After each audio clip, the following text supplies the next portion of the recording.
Trotskyism, counter-revolution in disguise. Contents. 0 Introductory, 7. 1 Trotsky's career, 9. 2 The social basis of Trotskyism, 17. 3 Trotskyism defined, 23. 4 Socialism in one country, 28. 5 The revolution and the peasantry, 37. 6 The Soviet Union, 50. 7 The Communist Party, 66. 8 The Anglo-Russian Committee, 82. 9 The Chinese Revolution, 85. 10 The Third Period, 111. 11 The German situation and the question of social fascism. 12 The Trotskyists in the USA. 126. 13 Trotsky the historian, 145. 14 The danger of Trotskyism, 150. Introductory. A great leader died. On December 1, 1934, Sergei Kirov, a member of the Political Bureau of the Communist Party of the Soviet Union, was waylaid in Leningrad and shot dead.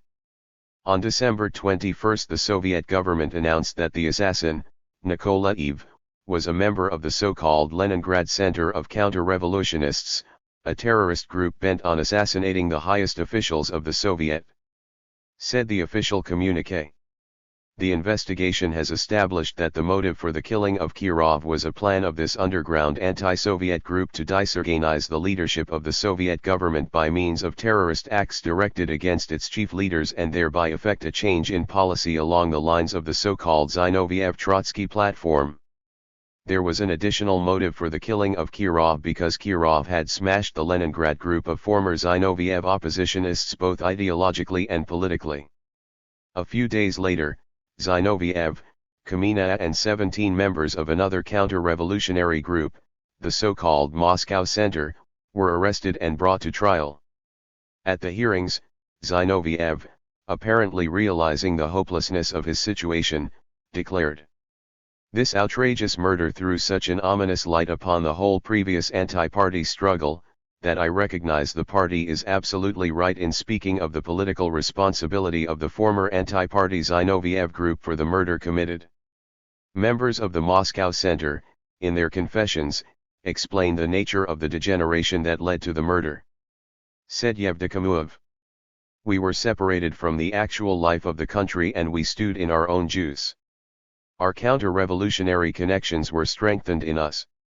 Blinded by the wrath towards the leadership of the party, we did not see what was occurring in the towns and villages. We did not see the colossal successes of socialist construction. The tremendous historical processes of our country, influencing the international working class movement, went by us. We appraised the difficulties arising in the process of growth in the countries as enemies, maliciously rejoicing at failures, and accusing the party leadership of these failures. We did not see what every rank and file member saw. We did not notice the growth in the consciousness of strength, of the unity of the party. We addressed Stalin with malicious counter-revolutionary insinuations. We accused the party leadership that it did not accept measures to activize the international working class movement. We slanderously asserted that the Central Committee handicapped the development of this movement. Another member of the group, Bashkirov, declared, Nikolaev's shot resulted from the fact that he received his education in counter-revolution in the Trotsky-Zinoviev organization. Once more the name of Trotsky cropped up in connection with an attack on the Bolshevik Revolution. Once more Zinoviev appeared as collaborating with Trotsky. This time it was no mere word barrage. A great hero was destroyed. New Russia was robbed of a talented, courageous, and universally beloved working-class builder of the socialist system. The blow was aimed at the very heart of the revolution. The dregs of the Trotsky-Zinoviev opposition. This is how the Soviet masses termed the band of plotters. And once more a gigantic surge of hatred rose among the millions of friends of the Soviet Union the world over for this man, Trotsky. Who is he? What is Trotskyism? What are its social roots? What is the international role of the Trotsky Group? The following is to be a brief answer to these questions. 1. Trotsky's career. Trotsky calls himself the true Bolshevik-Leninist. So did the Social Democratic hangman of the German Revolution, Niski, Scheidemann, Severing, call themselves true Marxists. Trotsky loves to pose as the last of the great revolutionary figures that carries forward the tradition of Lenin. There are people, especially among the younger generation, who think of him as an old Bolshevik. For wasn't he leader of the revolution in 1917? Wasn't he at the head of the Red Army between 1918 and 1921? These are the facts. Trotsky started his political career around the turn of the century. In 1903, when the great division between the Mensheviks and the Bolsheviks took definite form, Trotsky allied himself with the Mensheviks. In one way or another he fought Bolshevism until late in the summer of 1917. Time and again he agreed with this or that point of the Bolshevik program, but soon he would join the Mensheviks to fight the Bolsheviks and Lenin. He renewed his open hostility to Bolshevism in 1923 and has been fighting it ever since. How did he become a revolutionary figure? He never was in the thick of the workers' life as builder of their organizations. He never succeeded in winning to his particular side any considerable numbers of workers. He always was, and always remained, a writer and speaker only, enjoying great popularity among the petty bourgeois intellectuals. When the revolutionary labor movement in Russia was young, a man with a sharp pen and an oratorical talent such as Trotsky could easily become noted. It is for these qualities that he became a member of the first Soviet of Workers' Deputies organized during the revolution in 1905.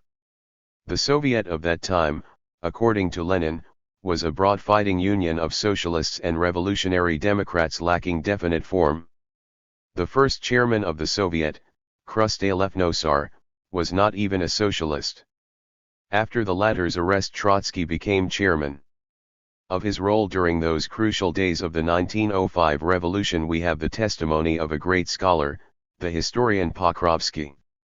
During the whole period of its activity, the Petersburg Soviet had at its head a very intelligent and clever Menshevik, an adept in the art of combining Menshevik substance with revolutionary phrases.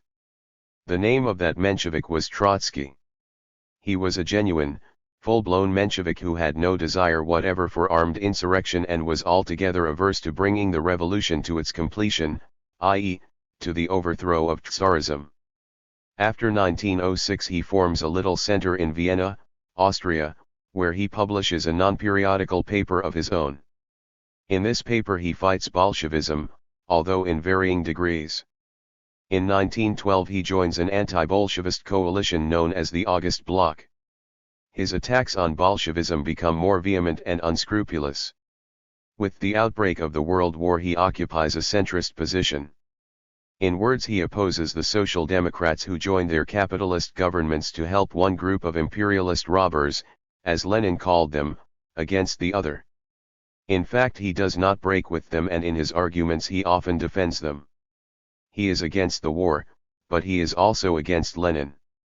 The Leninist program called for work to defeat our own government during the war, it called for transforming in each country the imperialist war into civil war, i.e., a revolution against the bourgeoisie, it called for the formation of a new international organization of all really revolutionary socialists.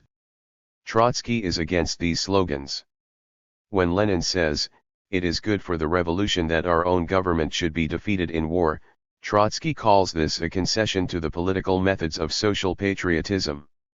When the revolutionary socialists gathered in 1915 in Zimmerwald, Switzerland, to organize for the struggle against the imperialist war, Trotsky belonged, not to the Leninist left wing, but to the center. So much were his ideas at variance with those of Lenin that even after the February Revolution of 1917, Lenin did not consider Trotsky a Bolshevik. In a letter to Kollontai, dated March 17, 1917, Lenin writes, "In my opinion, our main task is to guard against getting entangled in foolish attempts at unity with the social patriots and to continue the work of our own party in a consistently internationalist spirit." In the middle of May, 1917, in preparing for a conference, Lenin writes a synopsis for a report, in which he points out the necessity of being hard as stone in pursuing the proletarian line against the petty bourgeois vacillations, and adds the following significant line: "The vacillations of the petty bourgeois, Trotsky." Trotsky, on arriving from abroad after the February Revolution, joined the social democratic group in Petrograd known as Interburoites. This group held a centrist position and for many years fought the Bolshevik organization in Petrograd. Even after the February Revolution they favored the unification of all the groupings of the Russian Social Democratic Labor Party, including the Social Patriots. Gradually, however, they abandoned the idea of unity with the Social Patriots, leaning more and more toward acceptance of the Bolshevik policies. Late in the summer of 1917 the Interburo group joined the Bolshevik Party, on the eve of the 6th Congress of the party held in the beginning of August. They were represented in the Congress delegation, and the new Central Committee elected by the Congress included among its 22 members 3 former Interburoites, Trotsky, Uritsky and Yov. Having declared his acceptance of the Bolshevik policies, Trotsky was given full opportunity by the Central Committee to work in the interests of the party and the working class. An effective orator, and former chairman of the First Soviet in 1905, Trotsky, late in 1917, became chairman of the Petrograd Soviet. He held this position in the decisive days of October, working under the direct guidance of the Central Committee of the Bolshevik Party. During the seizure of power by the Bolsheviks in November 1917, Trotsky played an important role as a member of the Military Revolutionary Committee. But it would be absurd to say that he was the leader of the uprising. I am far from denying the undoubtedly important role of Comrade Trotsky in the uprising. But I must state that Comrade Trotsky did not and could not have played any special role in the October uprising, that, being the president of the Petrograd Soviet, he only carried into effect the will of the respective party authorities, which guided every step of Comrade Trotsky. Among the 5 members appointed by the Central Committee of the Communist Party on October 16 to serve as a center in charge of organizing the uprising, Trotsky's name does not appear. Thus something terrible took place at this meeting of the Central Committee, i.e., in some mysterious way the inspirer, the principal figure, the only leader of the uprising, Comrade Trotsky, did not get on the practical center, which was called upon to lead the uprising. How can this be reconciled with the current notion about Comrade Trotsky's special role? He who knows the ways of the Bolshevik Party will easily understand why Trotsky was not among the leaders appointed by the Central Committee to direct the uprising. He was a new man. He had never helped build the Bolshevik Party. He had been in disagreement with the Bolsheviks up to a very short time before. In reality he was not of the Bolshevik mold. He was a man of influence recognized in Russia, but his influence extended primarily to the petty bourgeoisie.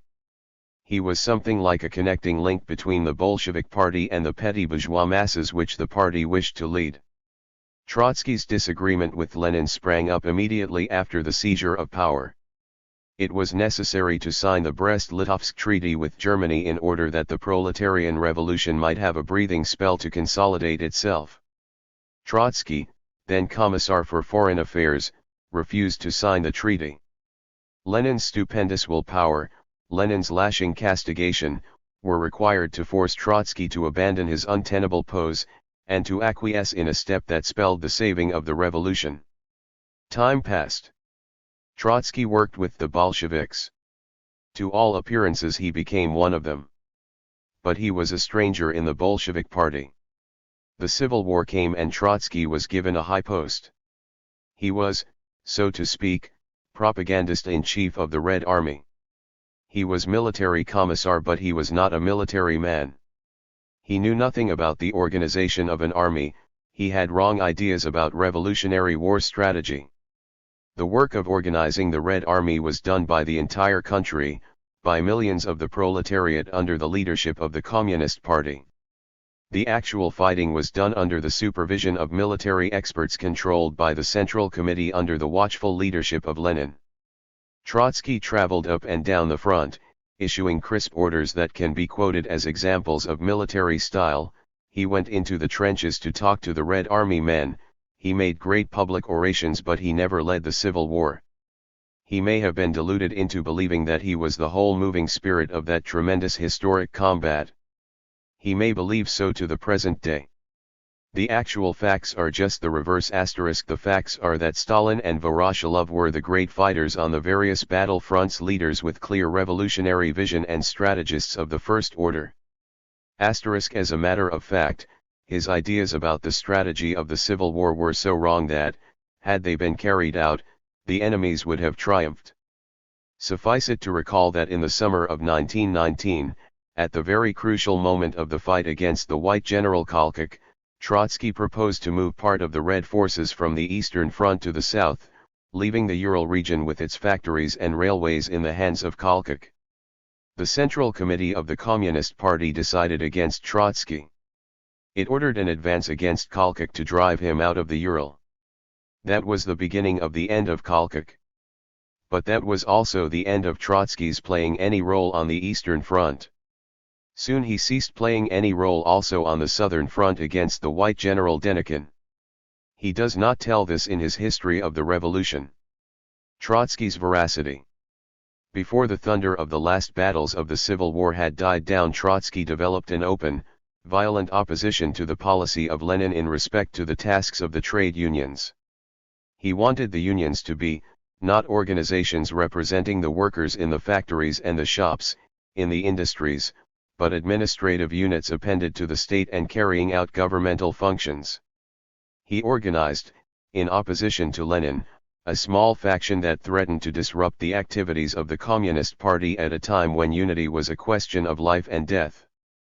Lenin branded this factionalism as a disruptive act. He said, even if the new tasks and methods had been pointed out by Trotsky just as highly correctly as in reality they have been pointed out incorrectly throughout. By such an approach alone Trotsky would have caused injury both to himself, to the party, to the union movement, to the education of millions of members of the labor unions, and to the Republic. Trotsky was defeated. Had his plan succeeded, that would have wrecked the entire Soviet system. In 1923 he again resumes his opposition to the Bolshevik Party. This time it is no more a single question. It is the whole Communist Party, its structure, its activities, its entire line that irk him. At first he was alone among the outstanding leaders. In 1926 he was joined by Zinoviev and Kamenev who, in November, 1917, had distinguished themselves by being opposed to the uprising and to the seizure of power by the Bolshevik Party and were branded by Lenin as strike breakers. They had ideas differing from Trotsky's in many respects, but they accepted his leadership and the fundamentals of his opposition. A legend is peddled around to the effect that Trotsky and his associates were not given a chance to present their viewpoint to the rank-and-file party membership. As a matter of fact, the debate between the opposition and the party leadership was continued from 1924 till 1927. In numerous sessions of the central bodies, in numberless meetings of the lower bodies of the party, the program of the opposition was threshed out. Scores of books, hundreds of pamphlets dealing with these questions were published and widely distributed. The opposition received a hearing even to the point of exhausting the patience of the party members. When the discussion was over, these leaders with their group of associates were thoroughly discredited, despised by the masses of the party and of the proletariat and exposed as plotters. We are perfectly aware of the gravity of such an accusation. But how else can you term the activities of seemingly responsible party members who, because the overwhelming majority of the membership disagrees with them and demands their submission, organize a little clique within the party, with its own clique discipline and clique centers, make an alliance with non-party petty bourgeois elements to carry out anti-party plans, start printing underhand literature against the party leadership and broadcasting it among the masses, and thus take the initial steps toward disrupting and breaking the very backbone of the revolution, the Communist Party? This is exactly what Trotsky Zinoviev Kamenev did in 1927. The party was forced to expel the clique. Some of them later recanted, as they did even before 1927, only to resume their destructive activities. Trotsky did not recant. He was ordered to leave the capital and was transferred to the city of Alma-Ata in Central Asia. Later he was expelled from the country. Since then he keeps on supplying the world bourgeoisie with ammunition against the Soviet Union. His powder is wet. His cannon roar without actually hurting. But the bourgeoisie pretends to see in him a real source of genuine information. He conducts his counter-revolutionary activity on the score of having been a leader in the revolution. In his innumerable writings he makes the unwary believe that it was he and not Lenin who led the revolution. Such is, briefly, the career of the man. Was he ever a Bolshevik? Out of a period of 33 years he was connected with the Bolsheviks for only 6 years. Even during that time he had a great number of violent disagreements with them. In fact, there was hardly a Leninist policy to which he wholeheartedly agreed. He never became an integral part of the Bolshevik organization. He seems to have been an alien body within the organism of the Bolshevik Party, even when he was a member of its political bureau. Bolsheviks need not mention the non-Bolshevik past of a man who has sincerely and genuinely merged himself with their party.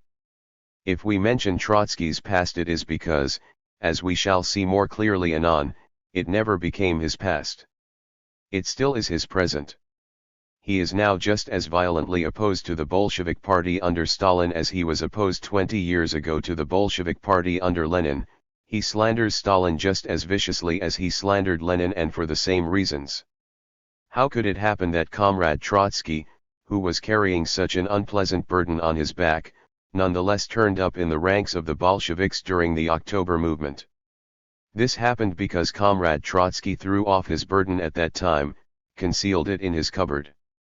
But for this operation no serious collaboration with Comrade Trotsky would have been possible. Could Comrade Trotsky, in such a state of affairs, do anything else but conceal his burden in his cupboard and follow the Bolsheviks, he who did not have any more or less serious group behind him, who came to the Bolsheviks as a one-man political organization bereft of its army? Of course he could not. The fact is that the old burden of Trotskyism, concealed in the cupboard in the days of the October movement, is now once more hauled into the light of day in the hope of finding a market for it. When Trotsky concealed his unpleasant burden in his cupboard he was a one-man organization. When he took it out again he believed he had a tremendous army back of him. He was mistaken. The rank-and-file membership of the Communist Party and every honest worker in the Soviet Union refused to follow the man with the unpleasant burden. Now he is trying to form such an army on a world scale. Quite unsuccessfully. To the social basis of Trotskyism. We have related in some detail the history of Trotsky's political life, but Trotskyism is not a one-man affair. It is not a peculiarity of an individual. Trotskyism is a social phenomenon. The fact that Trotsky happened to be in the revolution adds a certain prestige to his utterances in the eyes of the unwary. In this, as in many other instances, the personal element cannot be ignored.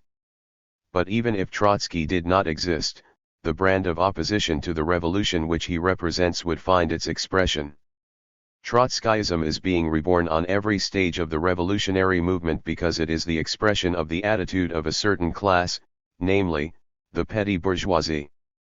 Of this class Karl Marx once said that it is a transitional class in which the interests of two classes are simultaneously blunted.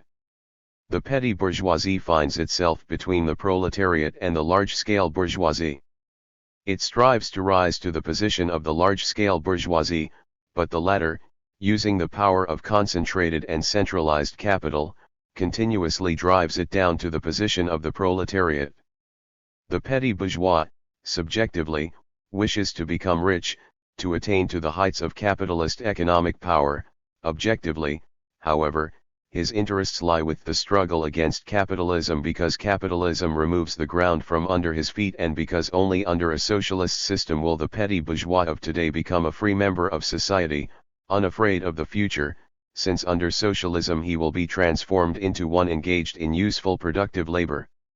The petty bourgeoisie as a class, therefore, is wavering. The interests of two classes, said Marx, are simultaneously blunted in it. That means that the petty bourgeoisie cannot be as consistently counter-revolutionary as the big bourgeoisie, but it cannot be as consistently with the revolution, as is the proletariat. The petty bourgeoisie is afraid of the big bourgeoisie, but it is also afraid of the revolution. Some sections of the petty bourgeoisie are attracted to the revolution which represents their future interests, but they shrink before the sharp line of the revolutionary struggle. Fundamentally they would like to have class peace, because nothing is more dear to the heart of the petty bourgeoisie than social peace. However, they feel that social peace means their own doom. Therefore, when the proletariat develops a strong revolutionary movement, many petty bourgeois elements are irresistibly drawn to the revolutionary camp, only in turn to denounce its extremes, and to don extreme left masks itself. They are finding fault with the existing capitalist system, but they are also finding fault with the revolution and its leaders. Not being truly revolutionary, being able only to be led by the revolution, they often develop an immense conceit. They think of themselves as the only and real revolutionists. They denounce the real revolutionist as dogmatic and narrow. Trotsky's approach to the revolution is that of the petty bourgeoisie. The fact that he is neither a shopkeeper nor a petty artisan must not deter those unfamiliar with the Marxian interpretation of social movements. It must not be supposed, says Marx, that those who represent the petty bourgeoisie are all shopkeepers, or enthusiastic champions of the small shopkeeper class. Culturally and by individual status they may be the polar opposites of members of the shopkeeping class. What has made them become the political representatives of the petty bourgeoisie is this. Intellectually they have failed to transcend the limitations which are, materially, imposed upon the petty bourgeois by the conditions of petty bourgeois existence. Consequently they are, in the theoretical field, impelled towards the same aspirations and solutions as those towards which, in practical life, the petty bourgeois are impelled by material interests and by their social position. Speaking generally, such is always the relationship between the political and literary representatives of a class and the class they represent. What has been the influence of the petty bourgeoisie in the Russian Revolution? As early as 1908, Lenin, speaking about the revisionism of Marxism, explained its danger in the following way. In every capitalist country there always stand, side by side with the proletariat, broad strata of the petty bourgeoisie, small owners.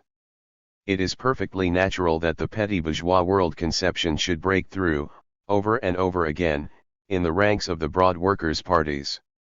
It is perfectly natural that it should be so, and it always will be so even up to the vicissitudes of the proletarian revolution, for it would be a deep error to think that a full proletarianization of the majority of the population is necessary for the realization of such a revolution. What we are now experiencing often only in the realm of ideas, arguments against the theoretical amendments to Marx, what now breaks through in practice only as regards separate particular questions of the labor movement, like the tactical disagreements with the revisionists and the split with them on this basis the entire working class will yet have to experience in incomparably greater proportions when the proletarian revolution will sharpen all controversial questions, concentrate all disagreements on points having the most direct bearing upon defining the conduct of the masses, force, in the heat of struggle, to separate the enemies from the friends, to throw out the bad allies in order to deal the enemy decisive blows. With the clear-sightedness of a genius, Lenin foresaw the coming struggle of the proletarian revolution with its bad allies hailing from the petty bourgeoisie.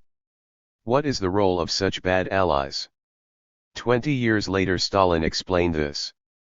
Since the proletariat does not live in a vacuum, but in actual and real life itself with all its variety, the bourgeois elements which are reborn on the basis of petty production surround the proletariat on every side by a petty bourgeois element, permeate the proletariat with it, demoralize it with it, call forth continually inside of the proletariat recurrences of petty bourgeois lack of character, scatteredness, individualism, transitions from enthusiasm to melancholy, and thus bring into the proletariat and its party certain vacillations, certain waverings. Here is the root and the foundation of every kind of vacillations and deviations from the Leninist line in the ranks of our party. More specifically, Stalin explains this in his Foundations of Leninism. All these petty bourgeois groups somehow or other penetrate to the party, into which they introduce an element of hesitancy and opportunism, of disintegration and lack of self-confidence. Factionalism and splits, disorganization and the undermining of the party from within are principally due to them. Fighting imperialism with such allies in one's rear is as bad as being caught between two fires, coming both from the front and rear. Therefore, no quarter should be given in fighting such elements, and their relentless expulsion from the party is a condition precedent for the successful struggle against imperialism. The understanding of Trotskyism as representing the influence of the petty bourgeoisie on certain elements of the proletariat and of the Communist Party was repeatedly expressed in the resolutions of the Congresses of the Communist Party of the Soviet Union. Thus the 13th Congress declared, "In the person of the present opposition we face not only an attempt to revise Bolshevism, not only a direct moving away from Leninism, but also a clearly expressed petty bourgeois deviation. There is not the slightest doubt that this opposition objectively reflects the pressure of the petty bourgeoisie on the positions of the party of the proletariat and its policies." Again in 1927, at the 15th Congress, the Communist Party of the Soviet Union thus characterized the Trotsky-Zinoviev-Kamenaya opposition: "The denial of the possibility of a victorious building of socialism in the USSR and consequently the denial of the socialist character of our revolution, the denial of the socialist character of state industry, the denial of the socialist roads of development in the village under conditions of the proletarian dictatorship and of the policy of union of the proletariat with the fundamental masses of the peasantry on the basis of socialist construction, finally, the actual denial of the proletarian dictatorship in the USSR and the attitude of capitulation and defeatism connected with it. All this ideological orientation has transformed the Trotsky opposition into an instrument of petty bourgeois democracy within the USSR and into an auxiliary troop of international social democracy outside of its frontiers. Trotsky as an individual is only a representative of a certain social class. He is a petty bourgeois intellectual. He started with opposition to the revolution and the Communist Party, and he has finished with heading the counter-revolution. True to type, he was drawn to the revolutionary movement of the working class, but he never believed in the ability of the revolutionary forces to carry through the revolution to a successful conclusion, and he always hated the very essence of a proletarian party. He hates the tedious day-by-day activities of building and perfecting a workers' organization. He hates discipline when applied to himself.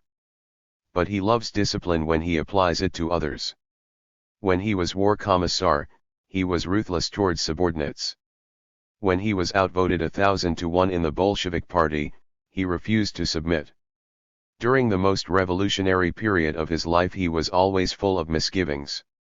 Whenever the revolution was confronted with a difficulty, he fell into a panic.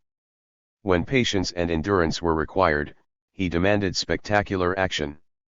When temporary retreat was the order of the day, he advocated senseless bravado which would have wrecked the revolution. When the revolution was gathering momentum for a new advance, he lamented the collapse of the revolution. When a new victory was achieved, he decried it as a defeat. In this, as in his unwillingness to admit errors, to apply self-criticism to himself, he only expressed his class. What characterized his opposition when he still was a mere oppositionist was a lack of understanding of the moving forces of the revolution and a purely rational approach to the solution of problems, an approach that had no relation whatever to the realities of life. What characterizes him now when he is leading the vanguard of counter-revolution is his deliberate invention of ways and means to damage the revolution, the Soviet Union, the Communist Party of the Soviet Union, the communist movement throughout the world. This has become his sole aim, the only reason for his existence. He had a dream once in his life. He believed himself to be able to take the place of Lenin in the Bolshevik Party. Lenin's party could not have been led by a man who never was a Bolshevik and always fought Lenin. But he failed to understand this obvious truth. Because he had dramatized himself into believing that he was the driving force of the revolution, he did not deem it possible for him to take a minor post. Because he was a petty bourgeois intellectual, he could not place the interests of the party above his own personal ambition. He therefore had to dramatize himself into the great intransigent. From this position he slid down to the hideous gutter in which he finds himself today. The history of his last 10 years is the history of continuous downfall. From a member of the political bureau of the Communist Party down to an opposition within the Communist Party, down to a damages expelled from the Communist Party, down to an enemy expelled from the Soviet Union, down to one supplying the world bourgeoisie with lies about the Soviet Union, down to one who organizes the forces of disruption against the Communist Party and the Communist International, down to one who becomes the inspirer of plots aiming at the assassination of the leaders of the revolution, aiming at the very heart of the revolution. Verily, no man has ever fallen so low. He had a dream once. He has a dream now. To see the Soviet Union wrecked, to see the Bolshevik Party destroyed, to see the leaders of Bolshevism assassinated, to see the world communist movement crushed, to see the Communist International wiped off the earth, how that would gladden his heart. How he gloats over this vision. Of course, he does not say so outright. He cannot expose himself before the world. It is his accursed task to win recruits to counter-revolution by means of radical phrases. He is a master phrase counterfeiter. But it is to make his dream come true that he directs all his actions. In this he is a brother in arms to Matthew Wall and Randolph Hearst, to Abramovich and Hamilton Fish. Birds of a feather. 3. Trotskyism defined. What is Trotskyism? More than 10 years ago, when Trotsky still enjoyed the privilege of membership in the Communist Party of the USSR, Stalin found in Trotskyism 3 peculiarities which place it in irreconcilable contradiction to Leninism. Before we proceed, we must say a word about the method applied here in discussing Trotskyism. The question is treated from the point of view of Marxism-Leninism. It is assumed that Leninism has proved itself correct both as the theory and as the practice of the revolution. It is therefore taken for granted that opposition to Leninism is incorrect. Now, we are fully aware of the fact that many a reader may disagree with the Leninist point of view. He may be opposed to the proletarian revolution, to the dictatorship of the proletariat, to the socialist system. Such a reader may find solace in Trotsky's attacks upon Leninism. But then he must admit that he seeks in Trotsky not a confirmation but a repudiation of the Leninist solution of the social problem. With a man of this kind, who draws from the muddy stream of Trotsky's denunciations convenient arguments against Sovietism and against the communists of his country, we have no argument on these pages. The only thing a person of this stripe is requested to do is to acknowledge that he uses the Trotsky ammunition against everything that Marx, Engels, and Lenin stood for and against everything Stalin, together with the Communist International, stand for today. Quite different it is with those who profess to be in favor of the proletarian revolution, who admit the necessity of organizing the working class for the struggle for the overthrow of capitalism and the establishment of a Soviet power, and who recognize in Lenin the master builder of the Bolshevik Party and the world historic leader of the proletarian revolution. The following argument aims to show that you cannot be for the proletarian revolution and for Trotskyism, that if you accept Trotsky's arguments you depart from Lenin, that Trotsky's professions of Leninism are only a smokescreen behind which his disbelief in the proletariat and his mistrust of the Communist Party and its methods of struggle are hidden, that Trotskyism is in reality a weapon against the proletarian revolution, but one that is painted red in order to delude workers with a radical trend. We may assume that those who are in earnest about the overthrow of capitalism and the establishment on the principles laid down by the Russian Revolution of the dictatorship of the proletariat in the now capitalist countries, including the United States, agree to the following fundamental propositions. That a Bolshevik party is the first prerequisite for a successful revolution. That there can be only one Bolshevik party and not many in every country, and that the unity of such a party, its cohesion, and therefore its striking power are of surpassing importance. That the backbone of the socialist revolution is the urban proletariat. That the Communist Party can accomplish the proletarian revolution only when it leads the entire working class, or at least a majority of it, in an armed uprising against the capitalist state. That the success of the revolution depends to a large extent upon the ability of the party and the proletariat to ally themselves with great masses of the other exploited and oppressed groups and classes of the population, in the first place the exploited farmers, the lower middle class of the cities, the oppressed intellectuals, etc.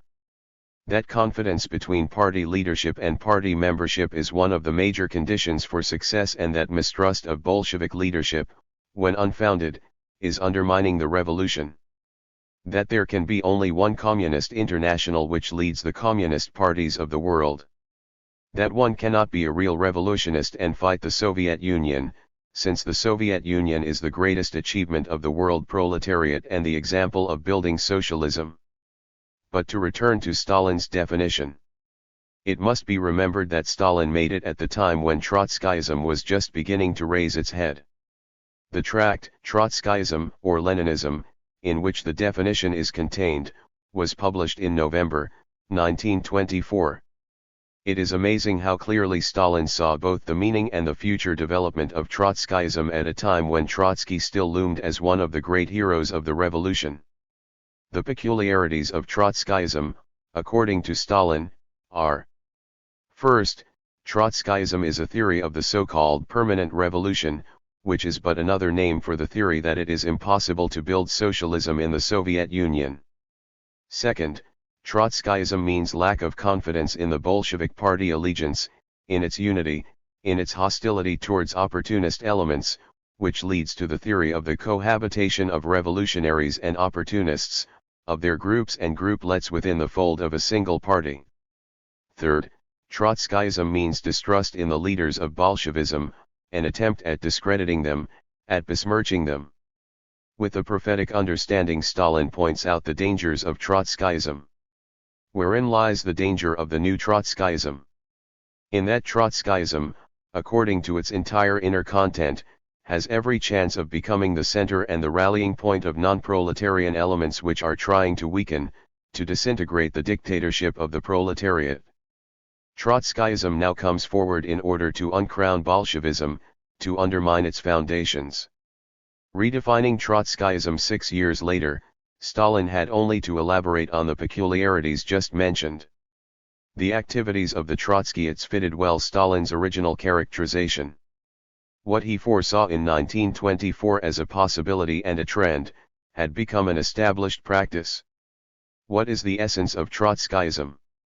Stalin asks in 1930, and he finds it consisting in the following.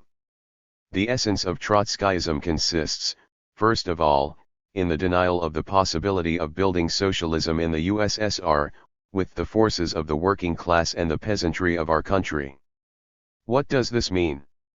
It means that if, in the near future, help does not come in the form of a victorious world revolution, we shall have to capitulate to the bourgeoisie and clear the road for a bourgeois democratic republic. Consequently, we have here the bourgeois repudiation of the possibility of building socialism in our country masked by revolutionary phrase-mongering about the victory of the world revolution. The essence of Trotskyism consists, secondly, in denying the possibility of drawing the basic masses of the peasantry into socialist construction in the countryside. What does this mean? It means that the working class is not strong enough to lead the peasantry after it in the task of shunting the individual peasant farms onto collective rails, and that, if in the near future the victory of the world revolution does not come to the aid of the working class, the peasantry will restore the old bourgeois system. Consequently, we have here the bourgeois denial of the strength and opportunities of the proletarian dictatorship for leading the peasantry to socialism, covered with the mask of revolutionary phrases about the victory of the world revolution. The essence of Trotskyism consists, lastly, in the denial of the necessity of iron discipline in the party, in the recognition of the freedom of factional groupings in the party, in the recognition of the necessity of constituting a Trotskyist party. For Trotskyism, the Communist Party of the Soviet Union must be not a united and single militant party, but a collection of groups and factions, each with its own central organization, press, and so forth. And what does this mean? It means that following the freedom of political groupings in the party must come the freedom of political parties in the country, i.e., bourgeois democracy.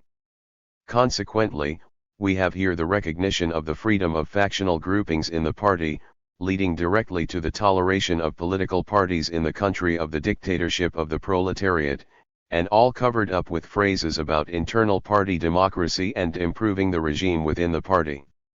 The denial of the possibility of building socialism in the USSR can only discourage the Soviet workers, destroy their confidence, dampen their enthusiasm. The denial of the possibility of building socialism in the countryside can only discourage the poor and middle peasants, weaken their struggle against the kulaks, undermine their confidence in the urban proletariat and its party as leaders of the revolution and builders of socialism. The denial of the necessity of iron discipline in the party can only encourage breaches of discipline and thus weaken the strongest weapon of the dictatorship of the proletariat. It is for this reason that Stalin branded it as an anti-proletarian, anti-Soviet, counter-revolutionary group, which painstakingly informs the bourgeoisie of the affairs of our party. Today Trotskyism no more confines itself to informing the bourgeoisie.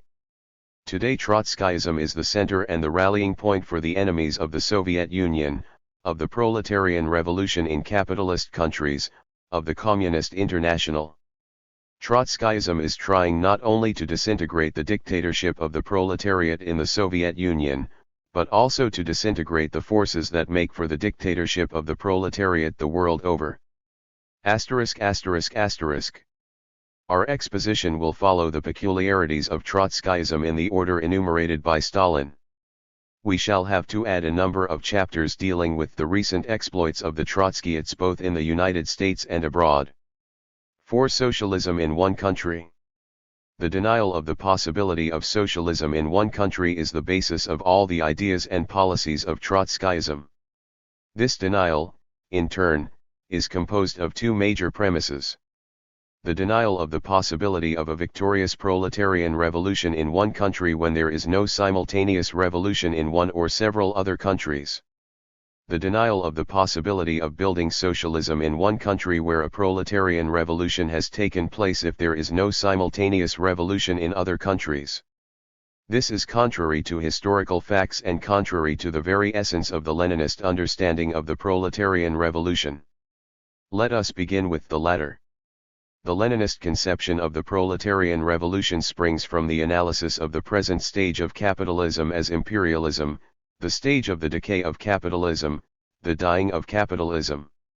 The major characteristics of the imperialist stage of capitalism, as viewed by Leninism, are, the domination of finance capital in the advanced capitalist countries, export of capital to the backward countries which represent sources of raw material, an omnipotent oppressive financial oligarchy, growth of spheres of influence of finance capital and its colonial possessions to the extent of the emergence of a world system of financial bondage and of the colonial oppression of the vast majority of mankind by a handful of advanced countries, the inevitability of bitter struggles between those countries that have already seized the territories of the globe and those that wish to get their share, a struggle for the redivision of the globe. The first of the enumerated features of imperialism spells an intensification of the revolutionary crisis in the capitalist countries and the growth of the elements of an explosion on the internal, proletarian front in the mother countries. The second feature leads to an intensification of the revolutionary crisis in the colonial countries and an accumulation of the elements of discontent with imperialism on the external front, the colonial front. The third characteristic includes the concept of the inevitability of war under imperialism and the inevitability of a coalition between the proletarian revolution in Europe and the colonial revolution in the East, thus forming a united world front of the revolution as against the world front of imperialism. What follows from this analysis is that there exists an imperialist system of world economy which represents an integral unit, that this unit is continually rent asunder and exploded by the contradictions inherent in it, and that the proletarian revolution which has ripened everywhere, even in the comparatively backward countries, because the system as a whole is ripe for it, may break the chain of world imperialism in its weakest link. This view of imperialism as an integrated system, and of the proletarian revolution as breaking through in that place where imperialism is weakest, gives the clue to the understanding of the proletarian revolution. But this means that the proletarian revolution will, at first, inevitably take place in one single country only. Other countries may or may not follow, but the rule would be a revolution in one country where for one reason or another imperialism can no more withstand the onslaught of the revolutionary forces. All this is ABC and should be known to everyone familiar with the fundamentals of Leninism. But just this is denied by Trotskyism. Trotsky directed his struggle against the Leninist theory of the uneven development of capitalism. It is in these words that Lenin summed up his teachings about the imperialist stage of capitalism, and it is the uneven development of capitalism that Trotsky specifically denies. What is the uneven development of capitalism? Stalin, who, more than anybody after Lenin, concerned himself with developing the Leninist theory of imperialism and world revolution, explains it in the following way.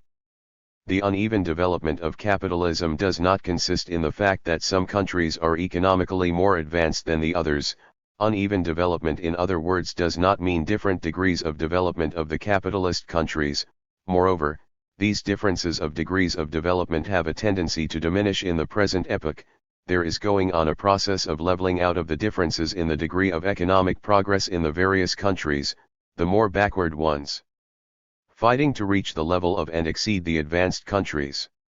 Nor does the uneven development of capitalism consist in just this fact that some countries reach the level of others and overtake them in an evolutionary way.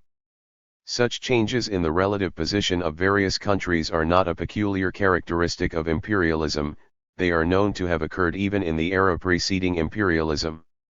What, then, is the law of the uneven development under imperialism? The law of the uneven development in the period of imperialism means the spasmodic development of some countries in relation to others, the rapid crowding out from the world market of some countries by others, the periodical redivision of an already divided world by the means of military conflicts and military catastrophes, the deepening and sharpening of conflicts in the camp of imperialism, the weakening of the front of world capitalism, the possibility of this front being broken by the proletarians of separate countries, the possibility of the victory of socialism in separate countries. 2 years before the revolution of 1917, Lenin, arguing against the slogan of the United States of Europe as advanced by some Bolsheviks at the beginning of the war, rejected that slogan just because it implied the impossibility of socialism in one country. The United States of Europe under capitalism, said Lenin, is either impossible or reactionary because it is tantamount to an agreement to divide up the colonies. The United States of the world is, according to Lenin, a state form of national federation and national freedom which communists connect with socialism until the complete victory of communism brings about the total disappearance of the state. As a separate slogan, however, the slogan United States of the world would hardly be a correct one, first because it merges with socialism, second, because it may wrongly be interpreted to mean that the victory of socialism in a single country is impossible. It may also create misconceptions as to the relations of such a country to others. Lenin then states positively, uneven economic and political development is an absolute law of capitalism. Hence, the victory of socialism is possible first in a few or even in one single capitalist country taken separately. The victorious proletariat of that country, having expropriated the capitalists and organized its own socialist production, would rise against the rest of the capitalist world, attract to itself the oppressed classes of other countries, raise revolts among them against the capitalists, and in the event of necessity come out even with armed force against the exploiting classes and their states. For the free federation of nations in socialism is impossible without a more or less prolonged and stubborn struggle of the socialist republics against the backward states. Asterisk in the definitive English edition of Volume 18 we read unequal instead of uneven. This is erroneous and should be corrected. Trotsky denies the uneven development of the capitalist countries under imperialism. He denies the entire Leninist analysis of imperialism as forming one integrated whole that must inevitably be broken through by the proletarian revolution in its weakest spot. He thinks that the internal and external contradictions of imperialism are not sharp enough to make a breaking of the imperialist front in a single country possible. He thinks that the forces of the proletarian revolution are not strong enough to be able to break the front of imperialism in a single country. True to his covering up defeatism with revolutionary phrases, he puts forward the idea of a revolution in one country supported by revolutions in other countries, but this cannot eliminate the fact that he says to the workers of every country, you cannot make a revolution alone, you are sure to be defeated, wait till other countries begin, if there is no revolution elsewhere, you are doomed, which is tantamount to denying the possibility of any revolution at all. It was at the time when the first Russian Revolution was not yet finished, though it was obviously going down, when the Bolsheviks with Lenin were straining every effort to keep the organizations of the workers alive under the blows of growing reaction, when the Bolsheviks were doing their utmost to appreciate what was happening, to analyze the forces of the revolution, to understand the reasons for the defeat of the revolutionary forces, and to prepare the masses for new revolutionary battles, which were inevitable since the revolution had not accomplished its objectives. It was just at that juncture that Trotsky came out with the following estimate. Without direct state support from the European proletariat, the working class of Russia cannot maintain itself in power and transform its temporary rule into a durable socialist dictatorship. This we cannot doubt for an instant. What does Trotsky say in this declaration? He says to the workers that even if through some coincidence of circumstances they found themselves in possession of state power, they would not be able to retain that power. They would need, he asserts, the state support of the European proletariat, i.e., the support of the European proletariat in possession of state power. In the absence of such a support, a successful revolution in Russia is impossible, and it is useless for the Russian workers to attempt the seizure of power. Trotsky agrees with the Mensheviks who, disregarding the imperialist character of present-day capitalism, still cling to the outworn idea that the proletarian revolutionary movement must be the strongest in the most advanced capitalist countries. Trotsky, together with the Mensheviks, disregards the uneven development of capitalism, which explains why revolutionary movements can be the strongest where the chain of imperialism is the weakest, which is not necessarily in the most advanced capitalist countries. The following is Trotsky's answer to Lenin's theory of the uneven development of capitalism. He wrote it in 1917 in his pamphlet, Program of Peace. He republished it in 1924 in his collected works, obviously finding it correct.